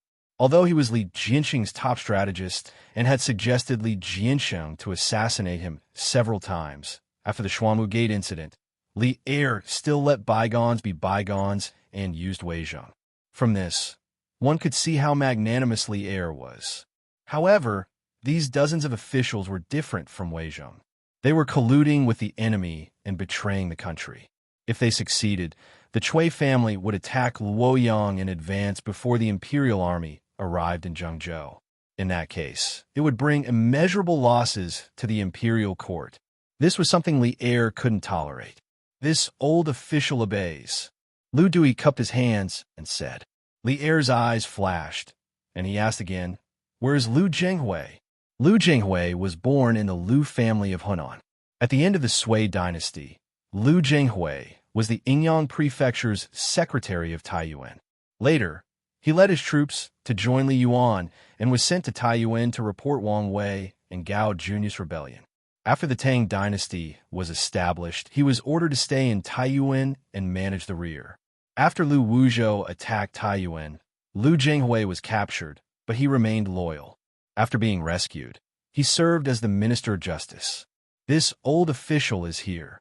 An old official walked out from the civil officials' camp and bowed respectfully to Lier. Lier asked in a deep voice, Chui Junchuo, Zhang Shuo, and Chui Wenji rebelled against the imperial court. According to the Tang dynasty's laws, what are their crimes? Lu Zhenghui cupped his hands expressionlessly and replied, Your Majesty, rebellion is a capital crime with 9 familial exterminations. Chui Junchuo abducted hundreds of thousands of people in Zhengzhou, which is a capital crime of capital crimes. All the officials felt a chill in their hearts. Capital crime. Now, there were no more than 20 or 30 prisoners on death row executed in the Tang dynasty every year. The main reason was that after the war at the end of the Sui dynasty, the population of the Central Plains sharply decreased. Instead of killing the prisoners on death row, It was better to exile them to the barren land like Xianxia, which could be regarded as a contribution to the Tang dynasty. Now, if Li Er executed all the children of the three great families who rebelled, Chang, then would really be a bloodbath. Li Er thought for a moment and said, "Put the culprits Chui, Zhenshuo, Zhengshu, and Chui Wenji in the death row and choose a day to behead them.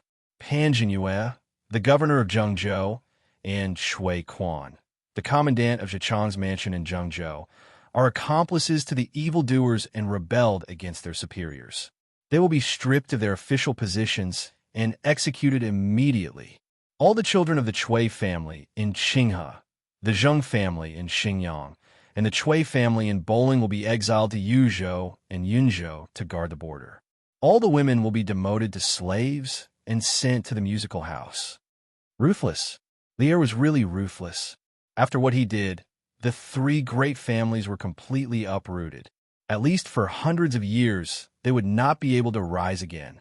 Li Zishuan stood among the officials and couldn't help but fall silent after hearing that. The culprits like Chui Zhenshuo were not worthy of sympathy. What he sympathized with was the women of the three great families. As women of the five great families, these women were originally the partners of men in the world.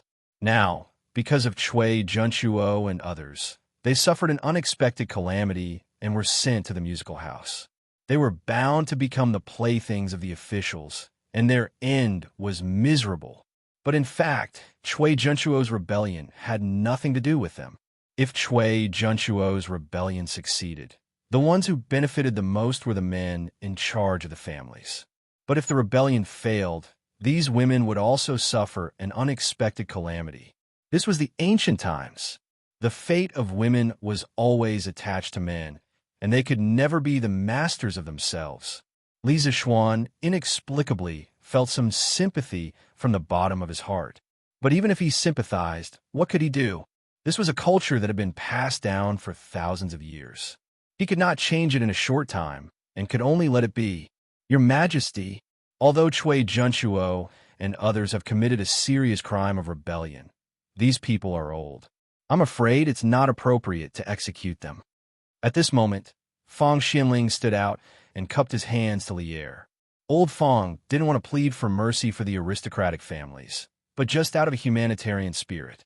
After all, in ancient times, the old people were respected by the whole society. Li Er frowned when he heard that. He must kill Chui Zhenshuo and others, but what Fang Xianling said was reasonable.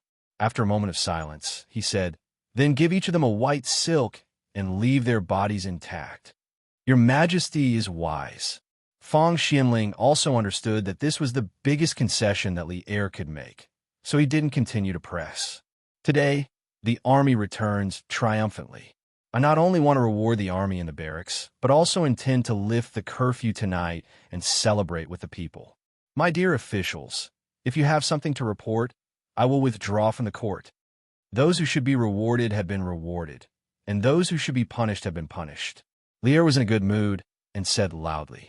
None of the civil and military officials said anything. Li Er decisively announced the withdrawal of the court. The officials took their leave one by one. Cheng Yaojin, Qin Xiong, Niu Jinda, and Li Jing, the generals of the Southern Expedition, walked together with Li Zishuan. Cheng Yaojin patted Li Zishuan's shoulder and laughed. "Haha, Xiaoxian, although you didn't personally go to the battlefield, you still got a lot of credit. Many generals are envious. That's all because of your Majesty's kindness." Li Zishuan said modestly. Li Jing waved his hand and said, "Little Xian, you can't say that.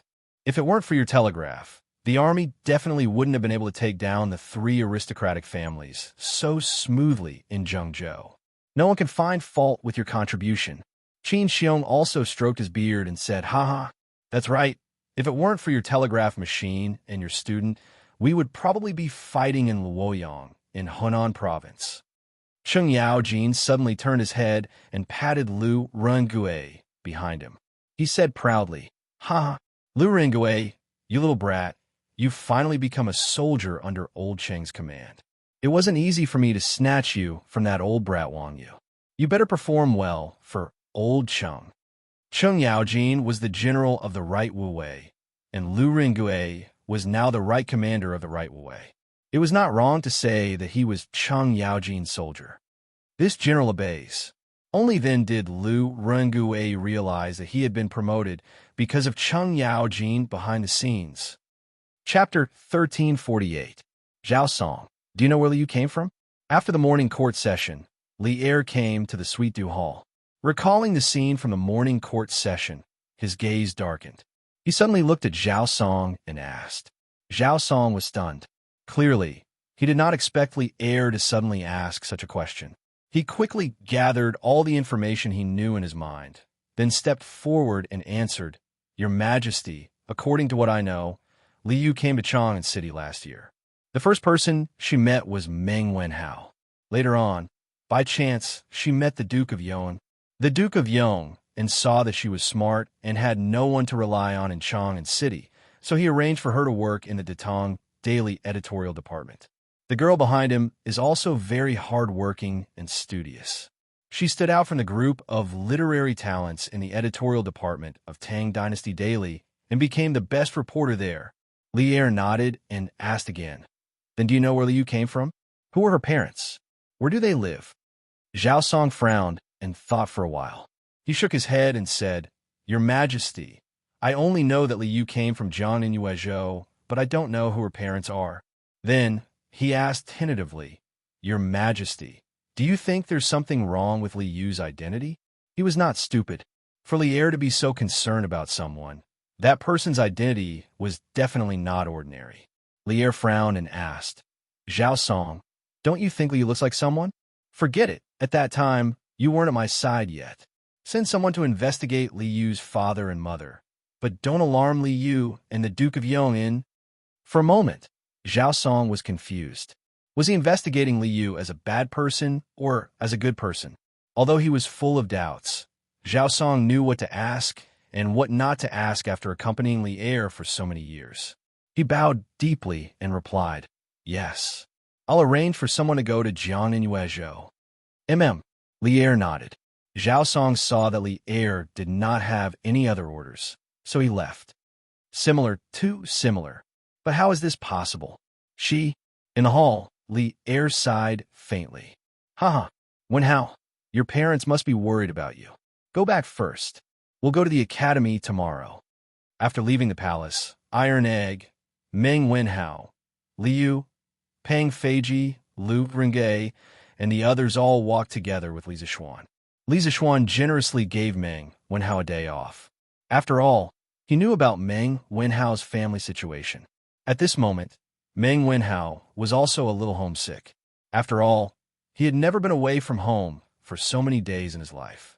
Moreover, after experiencing war and life and death, he undoubtedly cherished family and loved ones even more.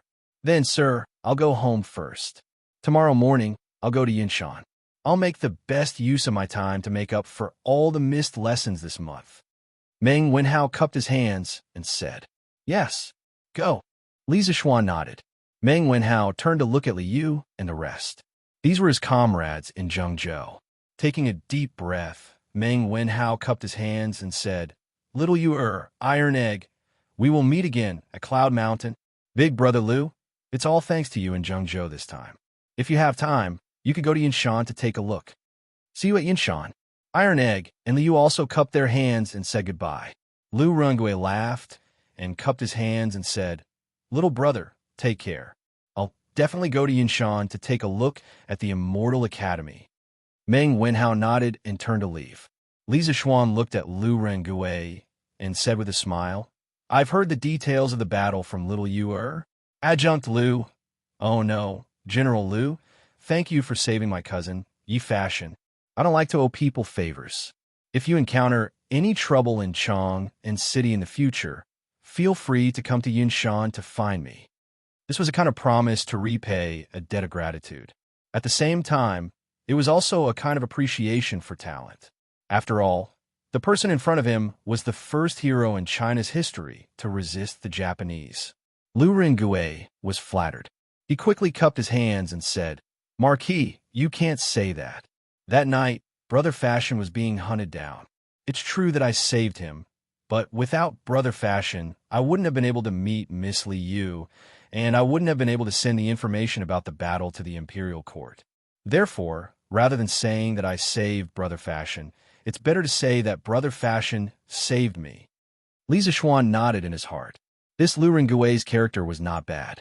He didn't force others to repay his kindness. He smiled and said, haha. Anyway, I owe you a favor. What I said earlier still works. General Lu, do you have a place to stay in Chang'an City? If not, I can send someone to arrange it for you. Lu Rengui cupped his hands and said, I don't dare to trouble you, Marquis. I'm currently staying with Governor Zhao in the post house. After reporting to the Right Sentinel tomorrow, I'll be staying in the barracks. As for settling down in Chang'an City, I haven't considered it yet. It wasn't that he hadn't considered it, but that he couldn't afford it. Although the housing prices in this era couldn't be compared to modern housing prices, this was Chang'an City. It wasn't something that a newcomer like Lu Rengui could afford after joining the army. However, Lier had rewarded him with 100,000 copper coins this time. Lu Rengui pondered in his heart that after he stabilized his foundation in the Right Guards, he would take out some of his savings and perhaps be able to buy a residence in Chang and bring his family over. Li Zixuan nodded and said, if that's the case, then we'll part ways here. We'll meet again in the future. Marquis, take care. Lu Rengui cupped his hands and left in the direction of the post house. Although he was now a soldier under Cheng Yaojin, Zhao Kai was his old superior. He had to say goodbye before he left. Iron Egg, I didn't expect you to have improved after going to Zhengzhou. You actually dared to go against the fourth of the four Tai-Bai ghosts. Ming Huan, Li Yu, Iron Egg, and Peng Feiji were all going back to Yin Mountain. Li Zixuan came in a carriage today. Therefore, after Lu Rengui left, the four of them got on the carriage. On the way, Li Zixuan looked at Iron Egg and said with a faint smile, the details of the battle in the city that night weren't revealed in the report that Meng Wenhao sent to the imperial court through the telegraph. Li Zixuan only heard about Iron Egg killing Ming Huan from Li Yu today. When he heard the news, a layer of cold sweat seeped out of his back. Master, Iron Egg was wrong. Don't tell sister, or she'll be worried again. Iron Egg heard the dissatisfaction in Li Zixuan's words. He didn't explain anything and directly admitted his mistake. You still know how to worry about your sister? Do you know that while you were gone, although your sister didn't tell me, I don't know how many tears she shed for you behind your back? Don't you know how much you're worth? Ming Huan is one of the four Tai-Bai ghosts. How can you deal with him? Li Zixuan scolded mercilessly. Although the battle in the city had eliminated the remaining three of the four Tai-Bai ghosts and solved one of Li Zixuan's problems, he didn't want to eliminate the three ghosts in this way. Han Yushi only had this one brother, and he only had this one disciple. How could Ming Huan's life be more valuable than Iron Egg's? Master, I just wanted to practice. Big Brother Lu was helping me from the side. I'll be fine. Besides, I know the Taiji sword.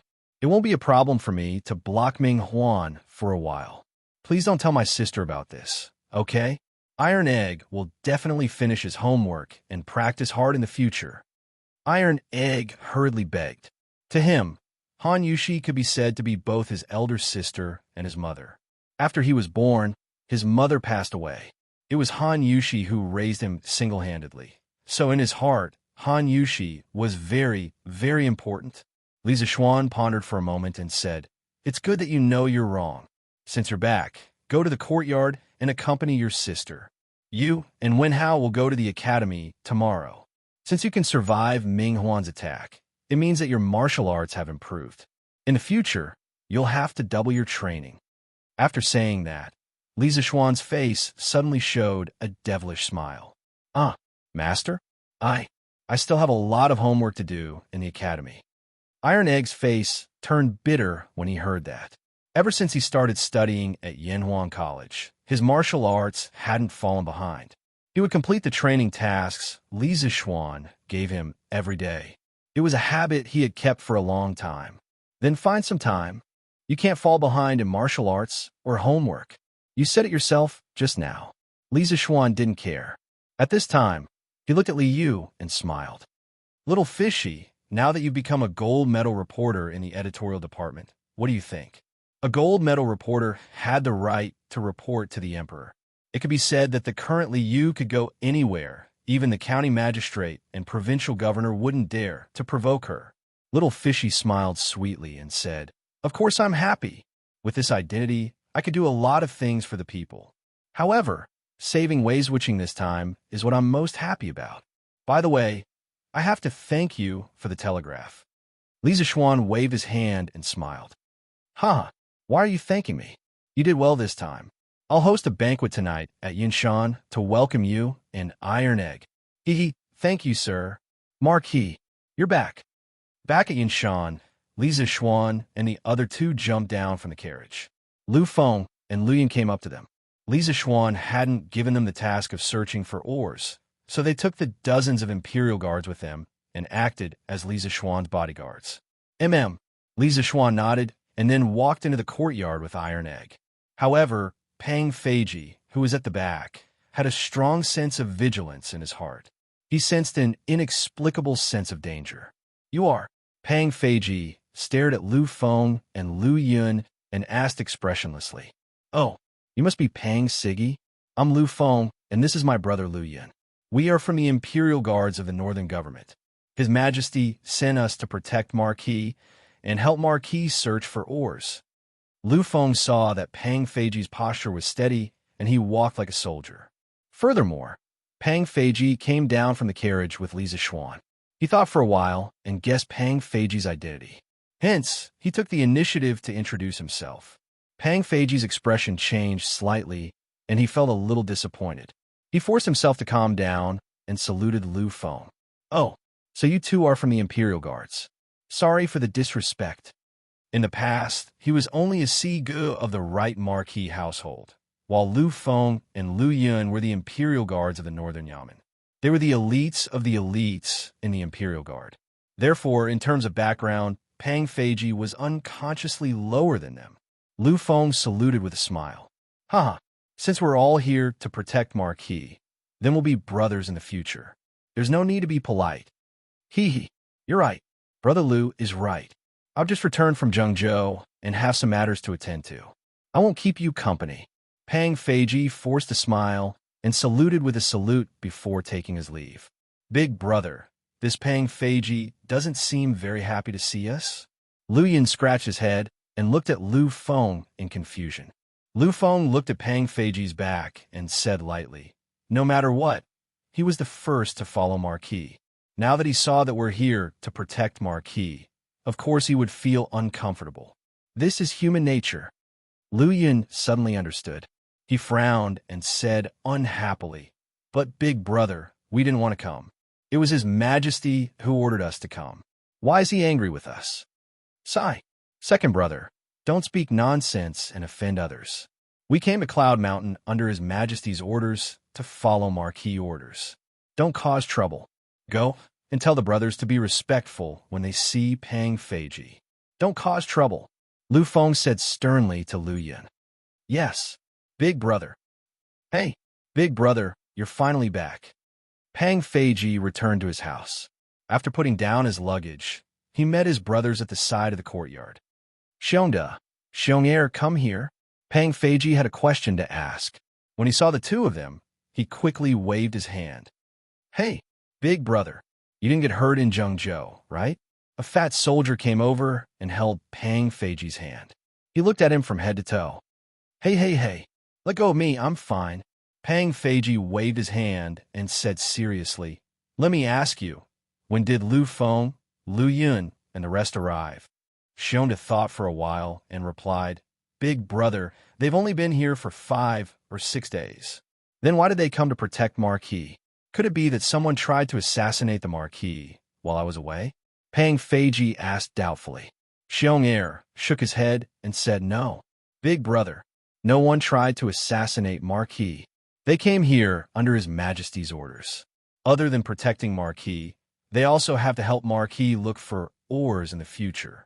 It's said that Lu Feng and Lu Yun's ancestors were Taoist geomancers who specialize in searching for ores. However, Marquis hasn't assigned them a task yet, so they're staying here temporarily. Searching for ores? Pang Feiji's face became gloomy. At this moment, he felt like he was about to lose his job. Oh no, he was about to fall out of favor. This was because the person who stole his job seemed to be more talented than him. Chapter 1349. In one chapter, when Iron Egg and the others came to the front yard, Han Yushi was sitting quietly in the front yard reading the newspaper. In recent issues of Datong Daily, almost all the news was about the specific plot of the Battle of Guan City. Because of Iron Egg, Han Yushi did not miss a single piece of news. Although there was not a single piece of news in it, there was a detailed record of Iron Egg's situation in Guan City. Sis! At this moment, a shout came from the courtyard door. Han Yushi's body trembled, and she quickly looked towards the source of the sound and saw Iron Egg running over. Iron Egg, you're back. Han Yushi stood up in surprise and went over to greet him. Iron Egg, you didn't get hurt in Guan City, right? Han Yushi pressed Iron Egg's shoulder and looked up and down at Iron Egg seriously. She asked with a face full of concern. Iron Egg thought of what Li Zixuan said in the carriage and couldn't help but feel a lump in his throat. He said with red eyes, Sis, I'm fine. I didn't get hurt either. Don't worry. Han Yushi held back her tears, patted Iron Egg's shoulder, and said, It's good that you didn't get hurt. It's good that you didn't get hurt. Iron Egg, you must not have eaten well these days in the army, right? Sis will make you something delicious for lunch. Yes, yes. Iron Egg nodded, and then he smiled happily and said, Sis, I have an official position this time. His Majesty made me the Deputy Commandant of Rinyong and gave me a lot of silk cloth. Silk cloth could be used as currency in this era. Han Yushi opened her eyes wide and said with a face full of surprise, His Majesty gave you an official position? Huh, Iron Egg, you've finally grown up. You're finally promising. If Dad knew, he would definitely be happy for you. Iron Egg said excitedly, Sister, not only did His Majesty give me an official position, he also pardoned Papa's crime of desertion. His Majesty said that there was a reason for what happened back then. Papa was a righteous man, so His Majesty gave Papa the rank of 6th ranked Deputy Captain of Zhaowu. The grievances that Father has suffered all these years have finally been avenged. Han Yushi was stunned. She said in disbelief, What? His Majesty had pardoned Papa's crime of desertion and even bestowed Papa with an official position? Iron Egg, is this true? If that's really the case, then I'll send a letter to Father today to tell him the good news. As his daughter, Han Yushi knew the bitterness in Han Tianhu's heart all these years. Now that she suddenly heard that Han Tianhu's grievances were cleared and he was unexpectedly rewarded with an official position, her heart was immediately filled with joy. Ahem, of course it's true. I say, wife, if you two want to reminisce, why don't you go inside and slowly reminisce? You don't have to rush anyway, right? Li Zixuan, who was standing at the courtyard door, saw that the two siblings in the courtyard were about to have a long conversation and quickly interrupted them. As for Liu, who came back with them, she had already gotten off the carriage at the foot of Yinshan Mountain.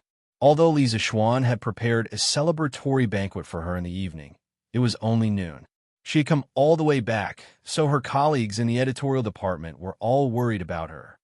Oh, husband, you're back too? Han Yushi seemed to have woken up from a dream, but she regretted it as soon as the words came out of her mouth. Li Zixuan was speechless. He suddenly felt like he was hit by 10,000 points of critical damage. It turned out that he had been standing at the courtyard door for a long time, and his wife didn't even notice. He couldn't help but say sourly, Ahem, that's fine. Since my wife thinks that I'm back too early, then I'll go out for a walk again. After saying that, this fellow really turned around and prepared to go out. Han Yushi quickly came over to stop him. She looked at him unhappily and said, Husband, it was a slip of the tongue. Why are you still so angry? Iron Egg followed the army for more than half a month. Haha, my wife, you don't have to explain, I understand. Haha, stop fooling around. Let's go back to the house and talk. Don't let others see us as a joke. Li Zixuan didn't mean to be angry with his wife. Hearing this, he laughed and turned around to pull his wife into the house. On the opposite side, Lauren had already started arguing with Iron Egg. Iron Egg, is it fun to fight a war? It's not fun. People will die in war. Oh, then is there any fun place in Zhengzhou? Oh, other than many Buddhist temples there doesn't seem to be any fun places. Then did you meet any great masters in this war? How is it? Are they powerful? Are they as powerful as my brother? Iron Egg, underscore, if they were more powerful than my master, would I still be alive and standing in front of you now? The army returned in triumph. The victorious side was naturally happy, while the defeated side was disheartened and dejected. The Tang imperial court used this war to prove that its fangs were still sharp and even stronger than before. Those forces that were secretly waiting for an opportunity to stir up trouble were now hiding in dark corners, trembling. They had to reevaluate the imperial court's strength. Celestial lamp, telescope, and now a telegraph. The imperial court's army is getting more and more powerful. Chang'an City, Yinshou Square, in a house. Feng Zhidai stood on the red attic, looking at the houses in the distance and sighing. Young master, the current emperor was able to eliminate the Cui family of Qinghe, the Zheng family of Xingyang, and the Cui family of Bowling in less than half a month. The imperial court strength is indeed much stronger than 2 years ago.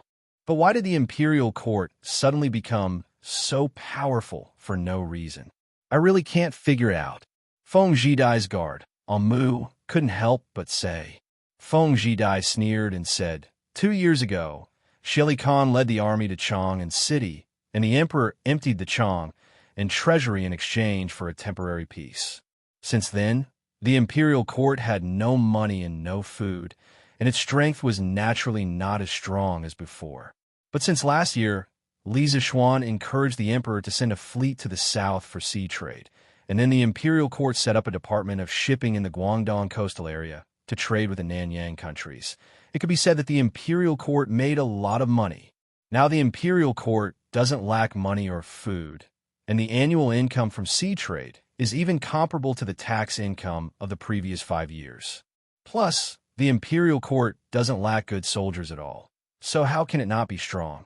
The 3 aristocratic families were also unlucky to choose to go against the imperial court at this time. No doubt they were digging their own graves. Not to mention, in this war, Li Zishuan's celestial lamp and telescope foresight, as well as the telegraph from thousands of miles away, the imperial court's army is like a tiger with wings. How can the aristocratic families fight against it? Now, in the whole world, I'm afraid only the Turks, Goryeo, and Tibetans can fight against the imperial court of the Tang Empire. The guard's expression changed, and he hesitated. Then, young master, will our Lingnan also completely submit to the imperial court? Feng Zhidai nodded and said, after the emperor destroyed the 3 aristocratic families with a thunderous force, the other aristocratic families will definitely not dare to do anything. The Tang Empire's territory is basically completely stable, and the imperial court's next target is the Turks in the north. The Tang Empire's edge is getting stronger and stronger, and with the current state, the chances of winning against the Turks are very high. When the Turks are destroyed, it's probably time for Father to completely hand over the military power of Lingnan otherwise. At this point, Feng Zhidai didn't continue speaking, but everyone understood what he meant. The guard didn't understand and said, young master, the imperial court of the Tang Empire is indeed tyrannical, but the Turks are known to have millions of soldiers controlling the strings. Once the war starts, I'm afraid the outcome will be difficult to predict, right? Feng Zhidai looked towards the cloud mountains in the east and said faintly, although the Turks are strong with Li Zishuan, the Tang Empire's army will only be stronger. 1-1, 1-1, 1-1, 1, 2, 3, 4. The next day, after Li Zishuan woke up, he was practicing his sword in the front yard when he heard the sound of orderly footsteps and chants from outside the yard.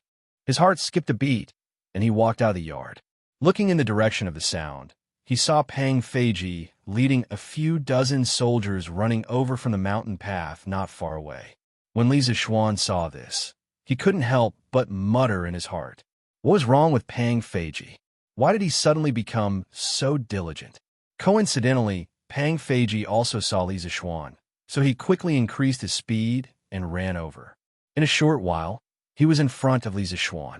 He clasped his fist and bowed to Li Zixuan. "Marquis, good morning." His voice was full of vigor and vitality. Li Zixuan was stunned and asked, "Spring is here?" The subtext was that spring was here, and it was time to XX? Pang Feiji was instantly stunned. Marquis? What spring is here? Hasn't spring been here for a long time?"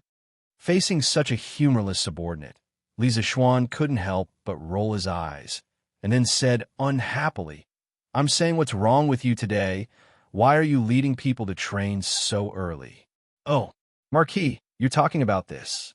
Pang Feiji scratched his head, gave a silly laugh, and replied, "This time when your subordinate was following the army, I saw a few of the great general soldiers. Even if they were fighting outside, they would still persevere in their training every morning. Your subordinate thought, ever since we brothers of the Wu Ho government followed you, Marquis, we have been slacking in our training. But you, Marquis, have always been so kind to our brothers. Your subordinate is really ashamed. So, I thought, from today onwards, I will turn over a new leaf and become a new person. We must also persevere in our training every morning. This way we can better protect Marquis." After hearing this, Li Zixuan couldn't help but widen his eyes, as if it was the first day he met Pang Feiji. He seriously looked at this guy and said with a smile, "I didn't know that a non-gay like you would have this kind of awareness." Pang Feiji immediately straightened his back and said loudly with a serious face, "As Marquis's personal guard, of course we have to train hard. If not, when Marquis is in danger, how can we protect Marquis?" Seeing how serious he was, Li Zixuan almost believed him. But taking the initiative to train was a good thing, as it could reduce one's laziness. He didn't want to discourage Pang Feiji's enthusiasm. So after pausing for a moment, he waved his hand and said, "All right, I am very satisfied that you guys have this kind of heart.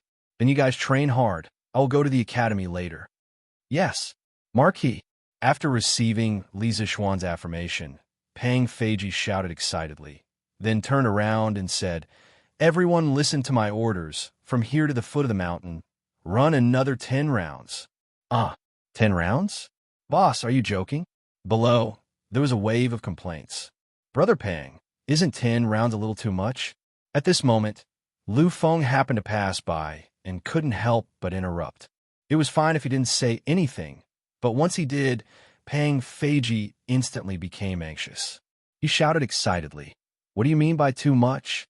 It's not too much at all." For this rebellion in Zhengzhou, the brothers from the left and right guard camps could march hundreds of miles day and night. Why didn't they shout too much? Why didn't they say they were tired? Everyone turn back. Start running. These words seemed to be directed at Li Zixuan's personal guards, but more like they were directed at Lu Feng. Bang, bang, bang. Dozens of personal guards, under Pang Feiji's lead, began their training again, sweating profusely. Li Zixuan immediately understood. It turned out that Brother Chicken was so diligent today because Lu Feng and Lu Yun's arrival made this fellow feel a sense of danger. Thinking of this, he couldn't help but shake his head and laugh. Although he could see it, he didn't intend to interfere. Healthy competition was good for mutual improvement, and this was something he was happy to see. As long as these two parties didn't do anything out of line, it would be fine. After breakfast, Li Zixuan left the courtyard and walked toward the academy. Yesterday afternoon, he informed Yin Silu to gather the students at the field after breakfast. He had something to announce. Speaking of which, when he first transmigrated, he especially liked to sleep in. However, ever since he broke through to the Grandmaster realm in the second half of last year, he couldn't sleep in every morning even if he wanted to. He also seriously thought about this problem and came to a conclusion. First, there were no mobile phones or computers in ancient times. Other than hugging his wife to sleep at night, there seemed to be no other way to pass the time, so he went to bed early. Second, ever since he became a martial Dao Grandmaster, the time he needed to sleep every day became less and less. Now, he usually only needed to sleep for 4 hours a day. After sleeping for 2 hours, his mind would become extremely clear. Therefore, in the past, he would still sleep in bed in the morning, but later, he would wake up early every day to practice martial arts. He wanted to do something else, but early in the morning, he had nothing else to do except practice martial arts. Therefore, Li Zixuan had now become a hardworking martial arts maniac. Although his martial arts realm had not increased, his martial arts foundation had become even more stable. The current him was like a treasured sword with a restrained edge. On the outside, he looked simple and unadorned, but once the treasured sword was unsheathed, it would definitely be cold and threatening. When he arrived at the academy, the sun had just risen. When Mo Zhong saw Li Zixuan, he greeted him from afar and said, "Yamacho, the students have already gathered at the field. All the teachers in the academy have just gone there. You should be just in time." Li Zixuan nodded and said, "Well, I'll go there now." After that, he walked straight to the field on the left. Chapter 1350. On the sports field of Yanhuan College, the students stood in 16 square formations according to their classes. The sun had just risen, and the rays of the morning sun shone on their backs, elongating long shadows. "Hey, why do you think Yamacho called us here today? I guess they have something to announce." "What is it? How would I know?" "Hey, have you heard? Meng Wenhao and Iron Egg, who went with the Imperial Army, have returned to the academy today." "Really? Of course it's true. I just saw them in the dining hall." "Wow, I heard they won the battle in Zhengzhou and were rewarded by His Majesty yesterday. That's amazing. They are indeed amazing, but they deserve the reward. After all, they exchanged their lives for merit. By the way, did Yamacho call us here today because of this matter?" "Hey, that's possible. Meng Wenhao and Iron Egg are in the limelight this time. They were just rewarded by His Majesty in front of all the civil and military officials, and today they are praised by Yamacho in public. How enviable." "It's useless to be envious. If it were you, would you dare to go to the battlefield?" Forget about going to the battlefield. I am the only son of 3 generations in my family. My father and mother will never let me go to the battlefield." The students whispered in private, guessing the purpose of Li Zixuan calling them here today. After all, a gathering of all the teachers and students was not common. Generally, only the opening ceremony, midterm, or final exam commendation meetings would gather all the teachers and students of the academy. "Wenhao, Iron Egg, tell me honestly, did Yamacho call us here to praise you?" In the group of students in Class 1, Sun Zifen nudged Meng Wenhao and Iron Egg on the right and in front of him with his shoulders and asked in a low voice. Meng Wenhao tilted his head back imperceptibly and replied in a low voice, "We don't know about this. Yamacho didn't tell us about this yesterday." Chung Chumo curled his lips like a resentful wife and said pitifully, "Humph. It's a pity that they didn't let me go this time. If they let me go, I might be the one who killed the enemy generals." "Hey, Yamacho is here. Yamacho is here. Be quiet." At this moment, Li Zixuan walked up to the rostrum on the west side of the sports field. The students who had been whispering a moment ago immediately quieted down. Only the sound of the wind and the chirping of the birds could be heard in the huge field. Li Zixuan was silent for a moment before speaking. "A few days ago, Zhengzhou's Qinghe Chui clan openly rebelled against the imperial court. His Majesty ordered Duke Wei to lead his troops down south to quell the rebels. I'm sure all of you have heard about this matter, right?" "Yes." When the students heard Li Zixuan mention this, they understood what Li Zixuan was going to say next. He was going to commend Meng Wenhao and Iron Egg for their outstanding contributions in this war. Li Zixuan nodded and continued. "Chui Junchuo, the old master of the Chui family, has gone against the law and tried to instigate the people to rebel. For his own selfish desires, he even wanted to sacrifice the lives of millions of ordinary people. How sad and crazy he is." Fortunately, Liu, a reporter from Datong Daily, brought the news of the Chui family's rebellion back to Chong and in time. That was why the imperial court had the chance to rush to Guan City before the Chui family arrived at Luoyang. Otherwise, the consequences would be unimaginable. Speaking of Liu, some of you know her, but some of you don't. Although she is a girl and can't study at Yanhuan College, I have always treated her as my student. People say that women are inferior to men, but speaking of Liu, how many of you are better than her? When the chaos of war comes, how many of you will be able to rush to the battlefield without hesitation and not be afraid in the face of danger, wholeheartedly looking for a way to break out of the situation and silently passing on useful information? As soon as he said this, the students were all silent, and many of them lowered their heads. If they asked themselves honestly if war broke out in the world, there would be very few of them who dare to rush to the front line. After all, they were literati, not military men. Most literati cherished their lives. Seeing this, Li Zishuan said in a deep voice, "Do you still remember what I said to you during the military training last year? As long as Yin and Huang do not die, the Han family will not be destroyed. Blood inscribed on the dagger axe, blood will never stop flowing." Do you still remember these 16 words? Yes. Previously, when they were criticized by Li Zishuan, the students felt guilty at first, but then they were not convinced. When they heard Li Zishuan mention last year's opening ceremony, all the students' thoughts involuntarily drifted to last year's September. On the rostrum, Li Zishuan said loudly, "Since you all still remember, then shout it for me again. As long as Yin and Huang do not die, the Han family will not be destroyed. Blood engraved on the dagger axe, blood will never stop flowing." More than 600 students, hearing this, all shouted in unison. Their shouts seemed to pierce the sky and tear the earth apart. It could be described as magnificent. Under the influence of this atmosphere, the students' blood was thoroughly stimulated. Each of them looked at Li Zishuan with a determined gaze, as if they were on a pilgrimage. "Good." Li Zishuan laughed and said, "These words, I hope you all can remember them for the rest of your lives. Not only do you have to remember them, but you also have to use practical actions to practice them. This time, our academy has 2 students who participated in the Zhengzhou Rebellion, and they have obtained great military merits. They are Meng Wenhao and Han Li from Class 1. In this war, although they were behind the enemy, they relied on their skillful control of the telegraph and celestial lamp to exchange information between the army and Liu in Guangxing County, making considerable contributions.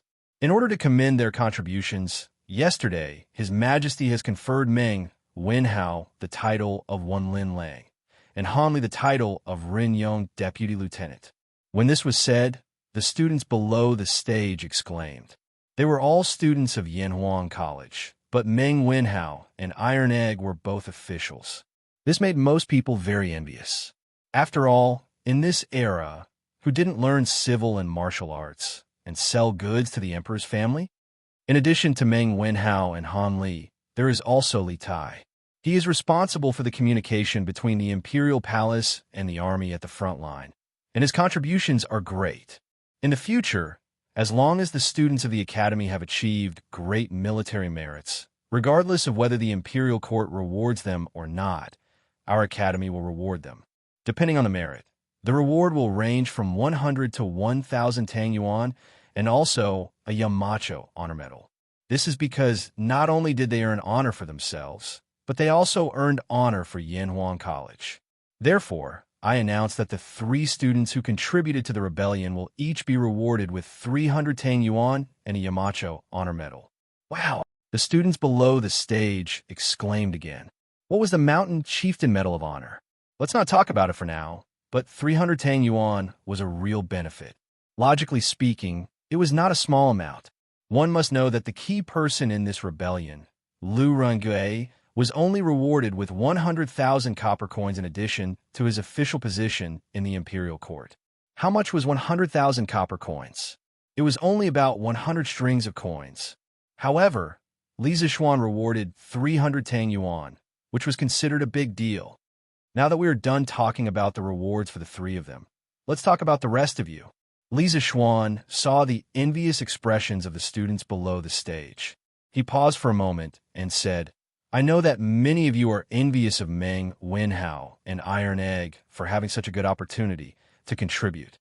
It is a good thing that you can emulate them. A soldier who doesn't want to be a general will never be a good soldier. However, you don't have to be envious And you don't have to be discouraged because what I'm going to talk about next will give you a chance to contribute in the future. Last year, I went against the opposition of the imperial court and founded Yanhuang College. Until now, many people still don't understand what Yanhuang College is for. Actually, the purpose of Yanhuang College is very simple, and that is to benefit the world. If a worker wants to do a good job, he must first sharpen his tools. Unlike Confucianism, Yanhuang College aims to bring the most direct benefits to the people. To put it more bluntly, Yanhuang College aims to equip the Tang Dynasty's army to be even sharper. Why were Meng Wenhao and Han Li able to contribute this time? Other than having a brave and fearless heart, it was also because they had telegraphs and celestial lamps. These were all created with the knowledge of Yanhuang College. But it was simply impossible to rely on these two things to make the great Tang invincible. Therefore, there must be thousands of divine tools similar to telegraphs and celestial lamps. Today, I will give this task to you. I will give it a sacred name, the 100 Trump Card Project. As the name suggests, this mission consists of 100 small missions, and the effective period of each mission is 20 years. Within these 20 years, all students of Yanhuang Academy, as long as you have a good idea, pay attention, it must be the kind that can make the Tang Empire stronger.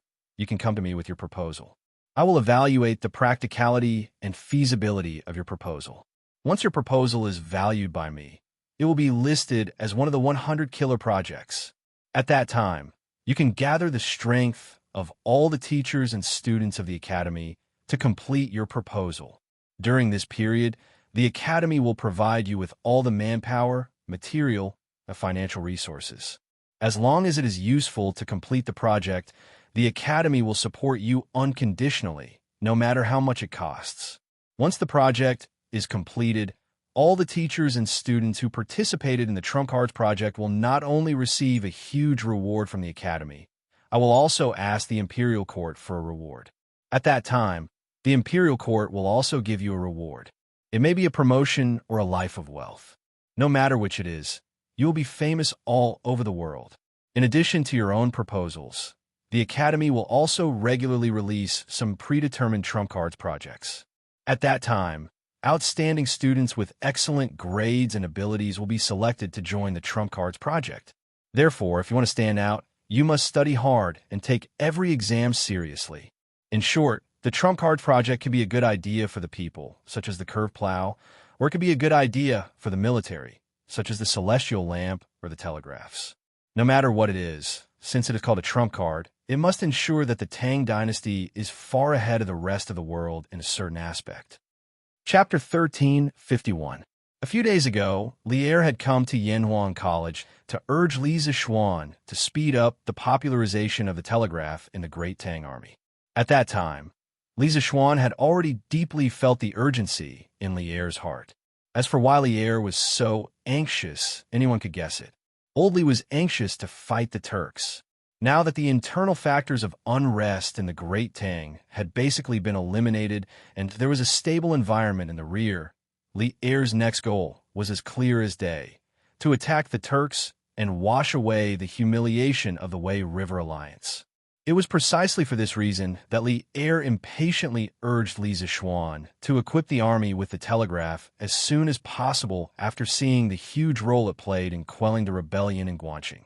After all, in the vast grasslands, the communication between the various armies was also a considerable problem. However, the current reality was that the telegraph was still immature. The transmission power of the telegraph needed to be increased to increase the transmission distance of the telegraph. In this era, where the foundation of electronic circuits was basically zero, this was undoubtedly a rather difficult project. Li Zishuan, with the knowledge in his mind and his powerful mental strength, could indeed think of a way to modify the telegraph by himself, but he didn't want to do so. Teaching students was actually like taking care of children. As parents, if they always helped their children do everything well, then their children would never truly grow up. Similarly, as a Yamacho, if he always rushed to the forefront and paved all the paths for his students, then his students would only follow the path he paved for them for their entire lives and would never discover a new path. Little did they know that all roads lead to Rome, and there would always be more than one path to success. Such students would lack a lot of subjective initiative, and in the end, they would grow up to be the same as being carved out of a mold. This wasn't what Li Zixuan wanted to see. It was precisely due to these factors that Li Zixuan came up with the 100 Trump Cards project. Firstly, it was to promote the growth of the students, and secondly, it was to promote the development of Great Tang's basic technology and develop the most advanced technology, creating even more trump cards for Great Tang. The celestial lamp and telegraph machine were just the beginning. In the future, Great Tang would have many more amazing things than celestial lamps and telegraph machines. Of course, one of the important factors that made Li Zixuan make up his mind to use the 100 trump cards was what Li Er had said last time. If this matter succeeds, I will guarantee the glory of Yanhuang College for generations to come and rest with the country. Yanhuang College had deviated from the root of Confucianism. The main reason why it could still exist in the world was that Li Zixuan had won the support of Li Er, the ruler of the Tang Empire. If this support was lost, it could be said that Yanhuang College would quickly collapse under the crusade of the world in less than a month. And the reason why Li Er valued Yanhuang College so much was because Yanhuang College could bring advanced technology and tools to Great Tang that the entire world didn't have. If Li Zixuan wanted Yanhuang College to exist in the world for a long time, he had to let Li Er see the value of Yanhuang College. Only then would Li Er do his best to support Yanhuang College. Therefore, the 100 Trump Cards project was not only a plan to strengthen the country, but also an act of survival for Yanhuang College. Only by creating more advanced technological products could the Tang Empire become stronger. Only by creating more advanced technological products could the Tang Empire become stronger. Only by doing so could the status of the Yanhuang Academy become more stable. It was so stable that no one could shake it. It was so stable that it could exist forever.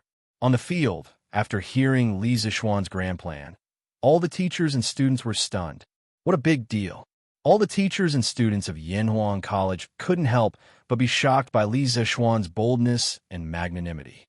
Even more so, they were deeply attracted by Li Zixuan's grand blueprint. As long as they could participate in the Trump Cards project, not only would they be able to receive generous rewards from the Academy, but they might even be promoted and become famous all over the world. Compared to the Imperial examination, the Trump Cards project was undoubtedly closer to them. And once it was successful, the rewards would be even greater than the Imperial examination. Most of the students couldn't help but be tempted at this moment. On the rostrum, Li Zixuan looked at the students' reactions and was very satisfied. He pondered for a moment, then continued. A sharp blade can hurt the enemy, but it can also hurt oneself. The Trump Card project is a divine weapon that will benefit the country. However, if this divine weapon falls into the hands of people with evil intentions, or into the hands of other countries, it will bring great trouble to Great Tang. Therefore, today, in the name of Yamacho, I announce that the Trump Card project is Yanhuang College's top secret plan. All participants are not allowed to tell their relatives or friends about it, and they're also not allowed to disclose it to foreigners. Anyone who leaks this secret will be charged with treason and handed over to the Supreme Court for capital punishment. Moreover, those who leak this secret will become the common enemy of all the teachers and students of Yanhuang College, and everyone has the right to punish them. In order to cultivate the awareness of confidentiality among all the teachers and students of the Academy, I have formulated a book called Yanhuang College's Confidentiality Regulations. Later, the teachers of each class will distribute the regulations to each class. All students must study it seriously and implement it in their future lives and studies. From next week onwards, every Friday afternoon, the Academy will hold a secret exam for all students. The contents of the exam are all from the Yanhuang College's confidentiality regulations. The full score is 100. If you score less than 90, you will be disqualified. The secret exam will be held once every Friday, and it will be held 4 times in a row. All students must participate. Students who score less than 90 points 4 times in a row will be ordered to withdraw from the Academy. Please note that this is a mandatory requirement, and no one is allowed to be lenient. Not only will the students have to take the secret exam, but all the teachers of the academy will also have to take the secret exam. However, the difference is that if the teachers of the academy score less than 90 points once, they will not be allowed to participate in any teaching activities in the academy in the future. They can be responsible for the logistics of the academy, and they can also apply to leave the academy. The secret exam for the teachers of the academy would be held every Saturday morning. Therefore, if you want to continue to stay in Yanhuang College, you must take the secret exam seriously. Some of you might think that I, the Yamacho of Yanhuang College, am too lenient. However, as students of Yanhuang College, you have received the most advanced engineering knowledge in the world. If you can't keep the secret, then Tang Empire will suffer a huge loss because of you leaking the secret. In the worst-case scenario, if one of you leaks the secret, it might even lead to the destruction of Tang Empire. Once a citizen of Yanhuang, forever a citizen of Yanhuang. From the first day you stepped into the gates of the Yanhuang Academy, you have shouldered the heavy responsibility of revitalizing the Tang Empire. The knowledge you have learned in the academy is immortal knowledge that others can't even dream of. If this knowledge is used well, it can make the Tang Empire stronger. But if it is passed to other countries, it can also make other countries stronger. Therefore, as students of Yanhuang College, your first priority is not how good your grades are, but to keep the secret. Leaking the secret is tantamount to treason, and the people of Yanhuang will punish you. Do you understand? Confidentiality regulations, confidentiality exam. Leaking the secret is tantamount to treason. At first, the teachers and students below the stage didn't take Li Zishuan's words seriously. However, as Li Zishuan continued to speak, everyone's expression turned serious. Those who failed the exam would be expelled from the academy, and those who leaked the secret were tantamount to treason. These two punishments were too severe. After living and studying in Yanhuang College for nearly a year, it could be said that most of the students and teachers had already fallen in love with Yanhuang College and considered themselves a part of Yanhuang College. Now that a secret exam had appeared out of nowhere, if they failed, they would be expelled from the academy. How could they accept this? Understood. The teachers and students below the stage responded in unison. At this moment, everyone had made up their minds. No matter how much content there was in the Yanhuang College confidentiality regulations, they had to find time to memorize all of it. Otherwise, if they were expelled from the academy because of this, how wrong would that be? Good. Since you all understand, let's go back to class. Li Zishuan nodded and said. Hearing this, the students on the field left in order. Marquis, the Wei Nation's big brother Mountain Back wants to see you. In the afternoon, not long after Li Zishuan returned from Yanhuang College, Pang Feiji came in to report. Big brother Mountain Back? What is he doing here? Li Zishuan frowned and couldn't help but think of the scene when Li Daozong brought Big brother Mountain Back to visit Yanhuang College.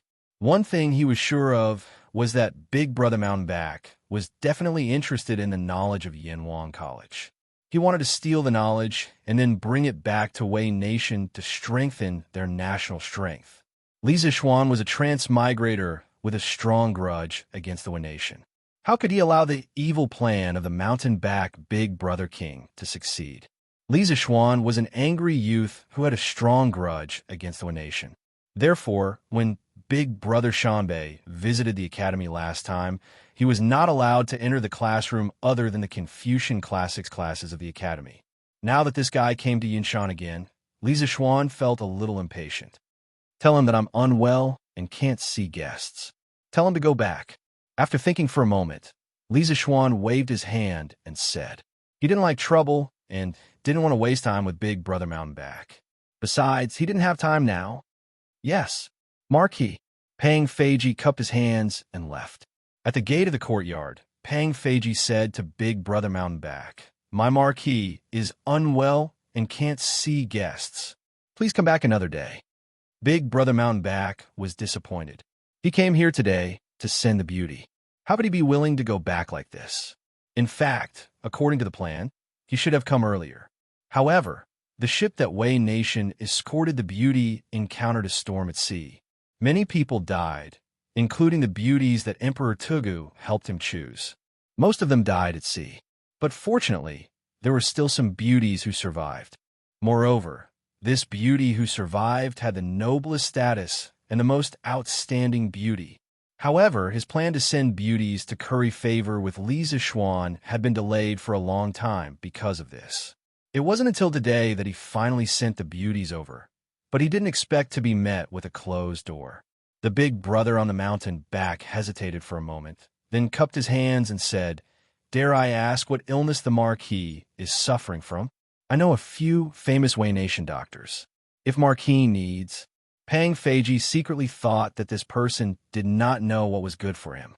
Normally, when a host said something like, "My body is unwell and it is inconvenient for me to see guests," it meant that he did not want to see guests. However, he was afraid that saying it directly would hurt people, so he used such a euphemistic way of saying it. However, the big brother on the mountain actually thought that Li Zishuan was sick and even wanted to help find a doctor. In Pang Feiji's eyes, wasn't this cursing Li Zishuan to be sick? This was outrageous. It had to be said that the Tang people were arrogant. Once people became arrogant, they would be unreasonable. If Big Brother Mountain Back could read Pang Feiji's mind, he would definitely cry out that he was wronged. Although he knew some Chinese, he didn't know much about the profound language and culture of the Chinese people. At this time, Pang Feiji's face turned cold, and he said coldly, "Your Excellency, there are many famous doctors in Tang. You don't have to worry about Marquis's health. My Marquis needs to rest now. Please go back." "Hey, but..." Big Brother Mountain Back still wanted to say something, but he was pulled back by Yoko Ono behind him. He quickly shut his mouth. "Your Highness, it seems like the Marquis of Yong and doesn't want to see us now. Why don't we go back first, but leave the gifts? When the Marquis of Yong and sees the gifts we prepared for him, he will definitely be willing to see us. We just need to go back and wait for the news. If we stay here in a stalemate, we will only annoy the Marquis of Yong'in." Yoko Ono whispered into the ear of her big brother, who was at the back of the mountain.